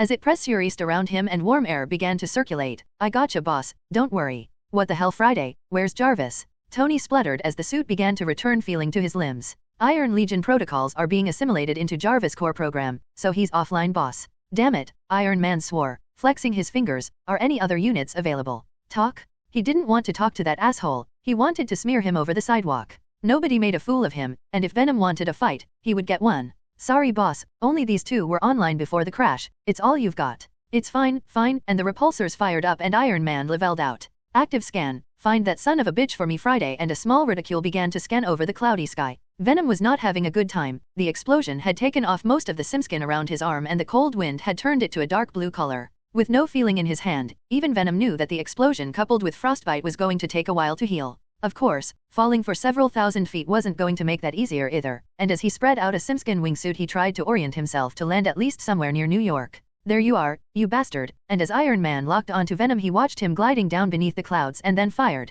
The last of his shoulder missiles streaked towards his target. As the dozen micro-missiles impacted against Venom, individually they had little effect, his symbarmor being more than enough to take the impact, but together they tore holes in the glide suit and he began to tumble and fall towards the cityscape. Unsure of where he was falling and sure of what he would hit, Venom sent out blind webs, hoping to snag onto anything and swing away the momentum he was gaining. It didn't matter as Iron Man thudded into him, the pair taking turns in diving and slamming into Venom as he spun and tumbled. Dizzy and with little to focus on, Venom had no choice but to wait until he was closer to the ground and try to correct his flight. Closing his eyes and letting the world fade into the singular whistling noise of the wind, Venom slowed his breathing. Panicking about falling so fast would get him nowhere, and as the whistle changed as either Iron Man or his drone came in for another hit, he let out two webs, uncaring if they wrapped around him as he fell and only that they latched onto his current target. As Venom and Iron Man tangled together with webbing, his plan worked, and even with the extra weight Iron Man righted himself, and this time however Venom refused to interface with the armor. Stop being a dick, he said, and Iron Man replied by raising his hands and firing two blasts at him, joined by two from the drone, and even stuck together Venom tumbled away, snagging himself on the webbing. It didn't matter. With the world now the right way, he could see they were closing in on the highest buildings in the New York skyline, and releasing the web from his wrist, Venom used Iron Man as a springboard and launched himself towards them. Giving Iron Man the finger before shooting out a web, he heard the man yell something, but streamlining himself he shot faster and faster away from him. Releasing a cloud of webbing as a parachute, Venom shot a web out, grabbed the building and swung around, facing to where he had left Iron Man. He felt the vibrations of both drone and original, and leaping he avoided the repulsor blasts from both. Shooting webbing at both, he watched Iron Man weave away with some grace. Not just a dick then, he thought, and silently praised Iron Man. He could see the three suits, lit up like lights to his senses, but Iron Man had plenty of flight time, whereas Peter preferred to fight on the ground. Even as he struck out with the harness, a second suit landed on his back and surgically cut the arm away before pushing off him, taking it with it. Venom could fight, but in the air, Iron Man would win. He hesitated on using the Mind Stone, mentally grappling with someone while free-falling would end up messy for them both, and decided against it. As he sprayed the air with webbing and swung out towards Times Square, Venom vowed that he would not be caught unaware again. Getting too stupid, he thought to himself. Once Harry had been dealt with, he thought his problems would magically vanish, but instead, S.H.I.E.L.D., Iron Man, and the mutants had all appeared and his life became complicated again. Iron Man barreled, and as Venom shot a web out, he returned fire with a repulsor, and Venom took a hit to the chest but caught Iron Man with a web on one of his boots. As he spun, the other drone came over to stabilize him, and even with the spin, Venom was in a better position and he fired off 2 webs, one to catch a building and one at the drone, covering its visor. They probably share telemetry, Venom thought, but it didn't hurt to make sure. Venom swung up and landed on one of the drone's back, and using the tar web he gummed up the remaining boots. As it sparked and burned through the webbing, all it did was hiss and eventually splutter. Using his weight he pushed down and vaulted from the back of the drone and stuck to a nearby building to watch as Iron Man and the drone circled down and onto the street. Venom smiled. He wasn't being altruistic, he just didn't want to add millions of dollars in property damage to his already less than clean record, and as Iron Man landed and pushed the drone away, Venom dived and smashed both fists into the shoulders of the drone, crushing it into the sidewalk and vaulting back, spun and landed on his feet in front of Iron Man. "You fucked her," Iron Man yelled, and he blasted Venom back into a shop window. Shrugging off the glass, Venom leapt at him and had to twist in the air to avoid another repulsor beam. "You fucked her like she didn't matter." "Like I don't matter. Pepper was mine and you touched her with those filthy hands of yours," and as Venom closed in he swung at Iron Man, who deflected the blow. Friday, begin analyst of Venom fighting pattern. As he swung and put dents in the Iron Man suit, a small reticule waved and dotted over the screen of Iron Man's HUD. Analysis complete, and he began his counterattack. As Venom swung, Iron Man ducked and shot a repulsor blast into his chest, followed by another from the second drone into his back. As he staggered, Iron Man swung and connected with his jaw, sending him down on one knee, and the drone jumped and smashed a fist into the stunned Venom, knocking him to the ground. Rolling and springing back up, "Pussy, you hit like a pussy, and according to Pepper, you fuck like one too," and Iron Man roared and both fired more blasts at Venom. Venom could only take so much, and if Iron Man wouldn't stand down, he would make him. "Give it up, you can't win, I told you, those don't hurt," and as Iron Man raised his hands again, Venom was knocked and spun as a disc of some kind smashed into his head, ricocheted and hit Iron Man as well, spinning him around and knocking him over. "He can't hurt you, but I can," said a new voice, and Venom saw a well-muscled and red, white, and blue wearing very tall and very muscular man. His costume, adorned with the American flag, was clean and neatly pressed. As the shield ricocheted from Iron Man to the drone, it returned and the man caught it and with a practiced move slid it back onto his arm. "You will both stand down. Under the provision of the New York Accords, you are both under arrest for unauthorized combat in a civilian zone using enhanced human capabilities." "And who are you? Stars and Stripes?" Iron Man asked, but the man shook his head. "No, Mr. Stark," and as he spoke, Venom watched as vehicles, emblazoned with the SHIELD logo, surrounded the trio, and soldiers with energy weapons similar to the ones in Soavia marched out, keeping them trained on the pair. "I'm Captain America." Abomination roared and, picking up speed, charged at Octave, who hoisted herself up on 2 of the limbs and prepared to avoid him. Octave wasn't stupid. She knew in a match of brute strength that a Hulk would overpower her. The formula running through their veins primarily affected their muscles, and from the amount that both the smaller man and Ross grew, that was all. She could expect a hard-hitting, long fight, but with little tactics. After watching the reports on Harlem, and the fight that the Abomination and the Hulk had, they had resorted to simply punching each other until one couldn't move. To even call it brawling was an insult to brawlers. Which left her with a problem. While Octave was born from the newly enhanced Peter, they had no idea exactly what that meant. Even he was still learning what his new powers and abilities were. Octave was the same. This would be her first real fight since Natasha, and she doubted Abomination would pull his punches as she did. As he ran towards her, she tilted, pivoting on one limb, and as he charged past, she let the second limb support her while the other 2 darted out, and like Ross, impacted against the backs of his knees, hoping to disable his legs. Abomination, however, was more armored. Bone plates jutted out from his shins and thicker skin covered the normally sensitive area. She needed a better plan against the bigger brute. Reaching out mentally, she felt static from his mind. Whatever the Banner formula did to his body, also made his mind an impenetrable fortress, or he was just too dumb. Octave had no idea which. He laughed as he felt the impacts. "Gotta do better," took a nit from the Hulk. "I did, and you ain't I'm," and digging a hand into the ground, he swiveled and rather than charging, launched himself at her, tearing up the asphalt road as he kicked off the ground. Octave pushed off, and as he sailed under her, 2 limbs darted down and struck him on the neck, not to injure but to test. She swung like a gymnast on a bar as one limb kept her anchored to the ground, and not just the harness limbs struck out but her own simskin blades as well.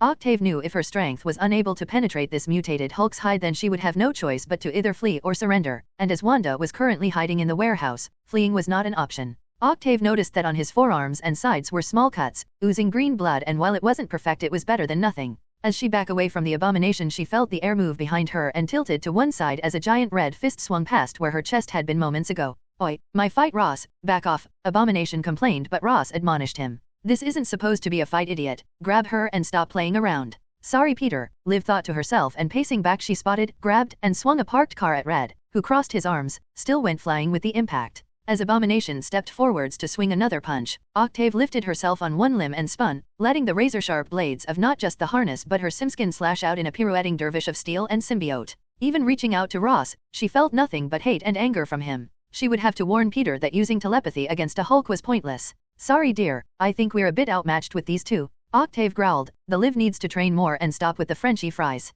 Liv laughed. I believe the one who ate that last large portion was you, and ducking under a fist, drove both a clawed arm and a blade fist into the side of Red, scoring a large gash across his side. Abomination however grabbed a hold of another of her limbs and swung her up and then back down into the ground. With the wind knocked out of her, she was helpless as Abomination swung her again, and even trying to right herself with the other arms Red grabbed them and between them, they held her fast. Sorry doctor, but attacking military personnel requires you to come with us, and Octave screeched as Red grabbed a hold of her and pulled. With her being held fast, the symbiote had no choice and was ripped free from Liv, leaving both in excruciating agony. And I believe that a parasitic life form with no legal rights doesn't deserve to live. Octave screeched and wriggled under Ross's grip as his hand smoked and heated up. You monster, you monster. Liv yelled as she watched Octave burn. She struggled but without Octave to aid her, the harness was held fast by the two Hulks. As she watched Octave writhe under the burning grip of Red, Liv calmed herself. Struggling was getting her nowhere, and with their attention on Octave, she took a breath and slapped the release on the front of the harness. Dropping to her feet, she ran forwards and grabbed at the symbiote, letting it flow over her arm.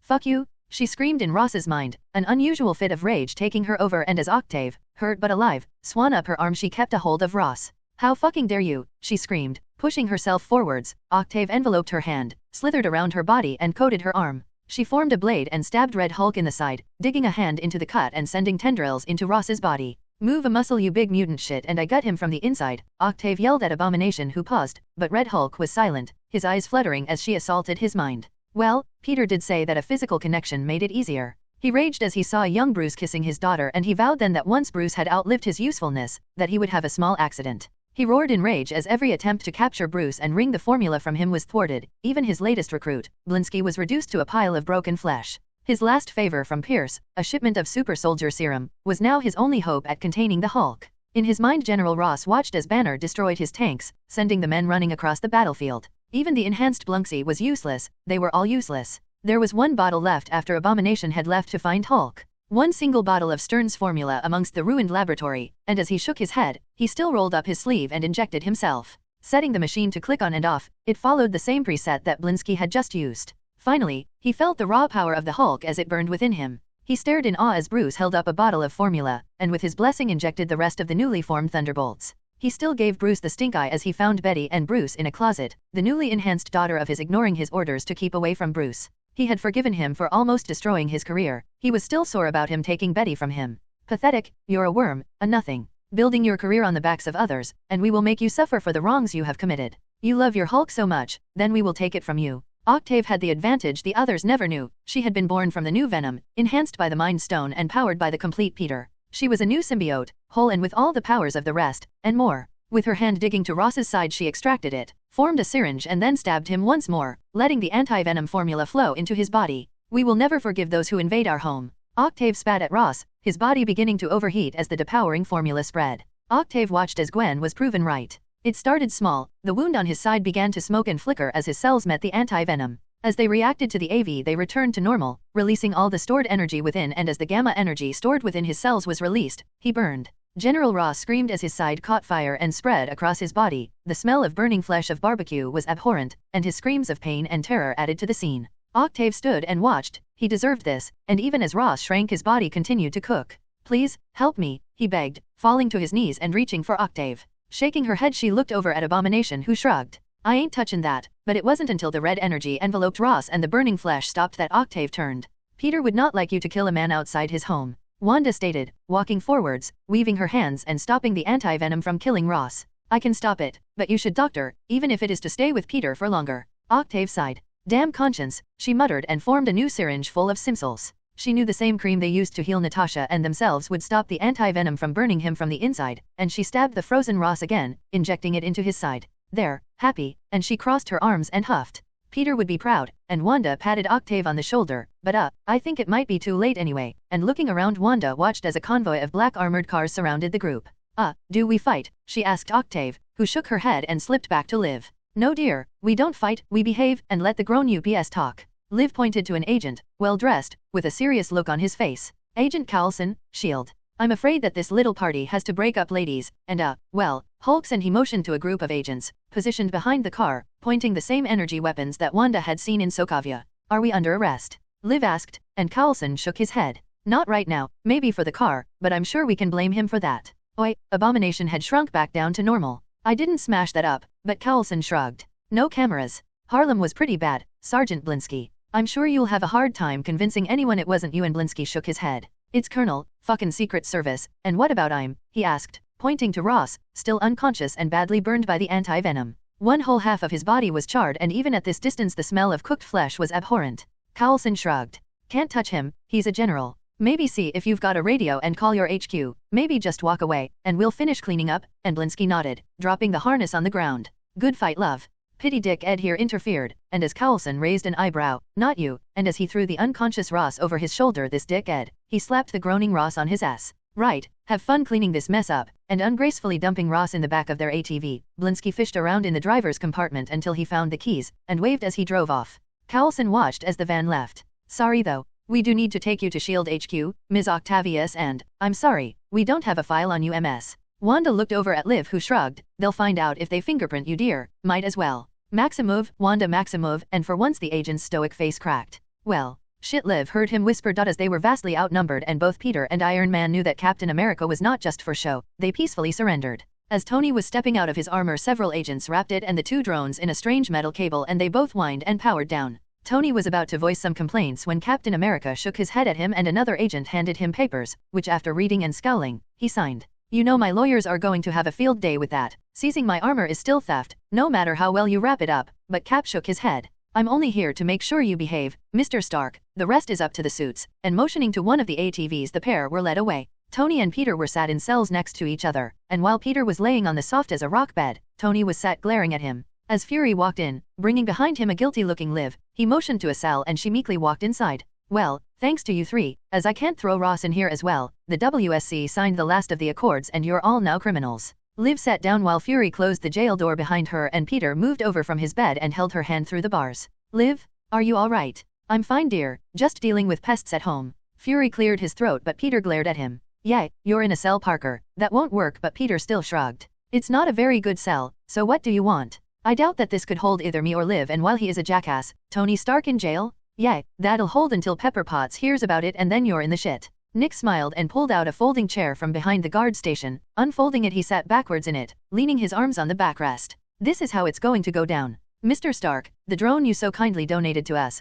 plus the upgrades you're providing to S.H.I.E.L.D.'s fleet will pay for the damages, and you get the capture reward for Venom. And when Peter began to complain, Fury raised a hand. Dr. Octavius, we seem to have come into possession of our very own Iron Man armored suit, and your punishment will be to outfit it for us and provide our engineers with the relevant know-how to fix and upgrade it. And Liv nodded. And you, Mr. Parker, well, technically you were an agent, but the accords now state using your powers without authorization is an automatic cryosleep sentence. But here's my thinking. Venom is wanted, Peter is not. You become an official agent, maybe change your costume, and Venom's on ice, but you're free. Free to be a jackass, Tony butted in, but Fury stared at him. You know I can have you put in cryosleep as well, Mr. Stark. The Iron Man suit is military grade, and that's very, very illegal. Well, now it is anyway, but a lot of goodwill goes a long way. So I don't care what he did to piss you off. I don't care if he slept with Pepper Potts, and yes, thanks to you everyone knows. Oh, and if you think prison is bad, I hear she's been waiting for you to get released, and that's a conversation I would pay to watch. So, be quiet, or I'll release you right now into her very capable but very angry hands. And Tony sat back down and leaned back against the wall, covering his face with his hands.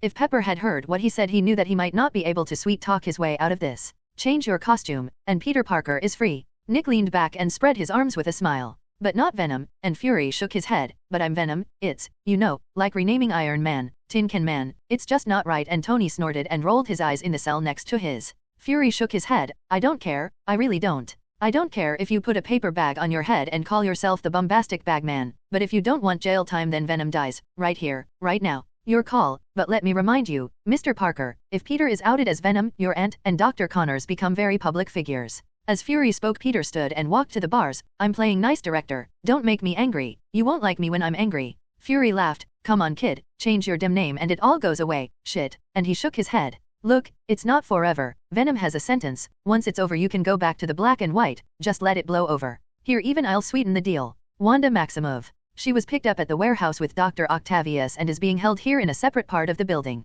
Free pass, nice papers, and a shield job, all riding on you. Fine, but I want to see Stark being released to Pepper, and Fury laughed. Don't we all? Tony looked over at the pair and snorted in derision, even he wasn't looking forward to seeing Pepper again. Fury nodded to the agents guarding the cells and they came and unlocked them, motioning for the trio to exit but keeping the energy rifles trained on them the whole time. Stark, you go with Agent Coulson here, and he'll be your liaison with S.H.I.E.L.D., and you too. Dr. Octavius, your shadow will be Agent Rumlow, while you Mr. Parker are coming with me. Peter noted the shortish man. He recognized him as the one talking to Pepper at the Iron Man interview and he nodded at him politely. As Liv was led away by a very muscular agent in full tactical gear, Fury took Peter through the office floors and into his office at the top of S.H.I.E.L.D. headquarters, where to his surprise Nat and Wanda were just talking, each with a coffee and cookies sat next to them. Under arrest my ass, Peter said, and Fury shrugged. Just said she was here, anything else is on you? Nat stood and she smiled as she hugged Peter. So, what's the new name then? And he frowned and half-heartedly shrugged. More interested in what's going on here, and as Fury took off his coat and sat down behind his desk he sighed.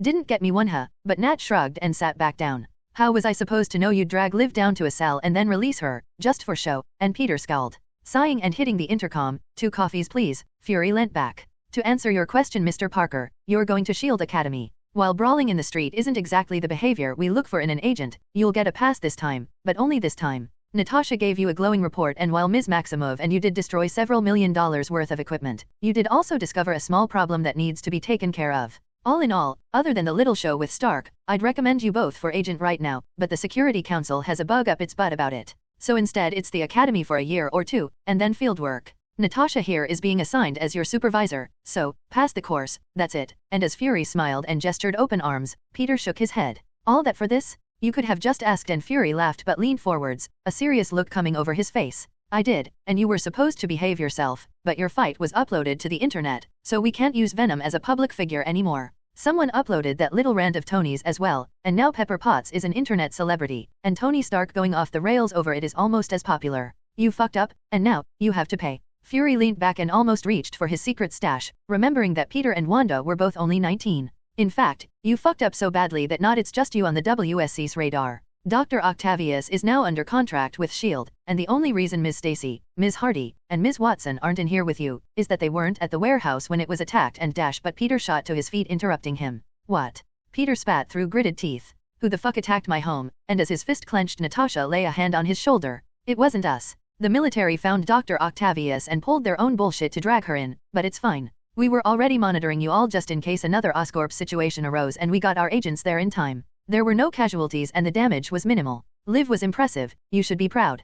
Peter shook his head, it's not fine, why the fuck did the military attack Liv, and under what law? The army isn't allowed to operate on and it was Fury's turn to interrupt. Yeah, that's on you too. Oscorp, Goblin, and Venom, plus the little stunt in Soavia, and then Stark gave them the authority. Times are changing Mr. Parker, enhanced are more common and each agency is scrambling to assemble their own teams, Ross included. You're just damn lucky she's enhanced as well, I take it they all are. But Peter shook his head, no, not a word until I know everyone is safe, not a single thing until I have someone's head on a fucking plate. I'm tired of the bullshit, you're playing games and it's my ass on the line, immunity, and full immunity, not this oh you're protected but only from us bullshit I keep getting. Fury looked at Nat who shrugged but then nodded. Fine. Fury reached into a desk drawer and put 2 glasses on the desk. A moment later a bottle of scotch appeared and then a small box, a humidor, and as he opened it, a light inside came on and as he rolled a cigar between his teeth he lit it and took a draw. Blowing smoke out, up and at a camera, in the corner, Nat pressed a button on a small device as well and the room became deathly silent. We have 2 minutes. You were right, S.H.I.E.L.D. has been infiltrated, but we don't know who and officially we have no way to find out. Your mission is in S.H.I.E.L.D. Academy, with Natasha as your sponsor. Wanda will be going in with you and your job will be to find out just how far whoever it is has infiltrated. Dr. Octavius is working in the technical department and has already been briefed. The charges are real unfortunately and you do need another identity. Fury took a breath and poured 2 glasses, nudging one over to Natasha. A lot of this is bullshit, but we need the bullshit to hide the stink of the real op. Once that light goes off, your choice is made and it's this or jail. You have about 30 seconds to decide. Peter didn't even pause. With immunity for me and everyone, I don't care, I'm in. Nick nodded and Peter heard the click of the device again. As he poured 2 fingers of scotch into each glass he leaned back and took another draw on the cigar. Peter, already having deadened his sense of smell, noticed that Natasha had a similar look on her face to his. Fury blew out a cloud of smoke and knocked the head from the cigar before handing over a glass to Natasha. Maybe next year, he commented to Peter who shrugged. Fury raised his glass and Natasha returned the gesture, gently tinking them together. Well then. Once we fill out the paperwork and get you officially enrolled, you are officially a member of SWORD, Mr. Parker. Congratulations. Hello, everyone. As we wrap up this video, I want to share a quick note. I have a Patreon account. If you'd like to support me and enjoy on-demand audiobooks, you can become a Patreon member. Alternatively, you can check out my Google Drive link, which has 500+ novel audiobooks available through my Ko-fi or Patreon shop. I appreciate your support.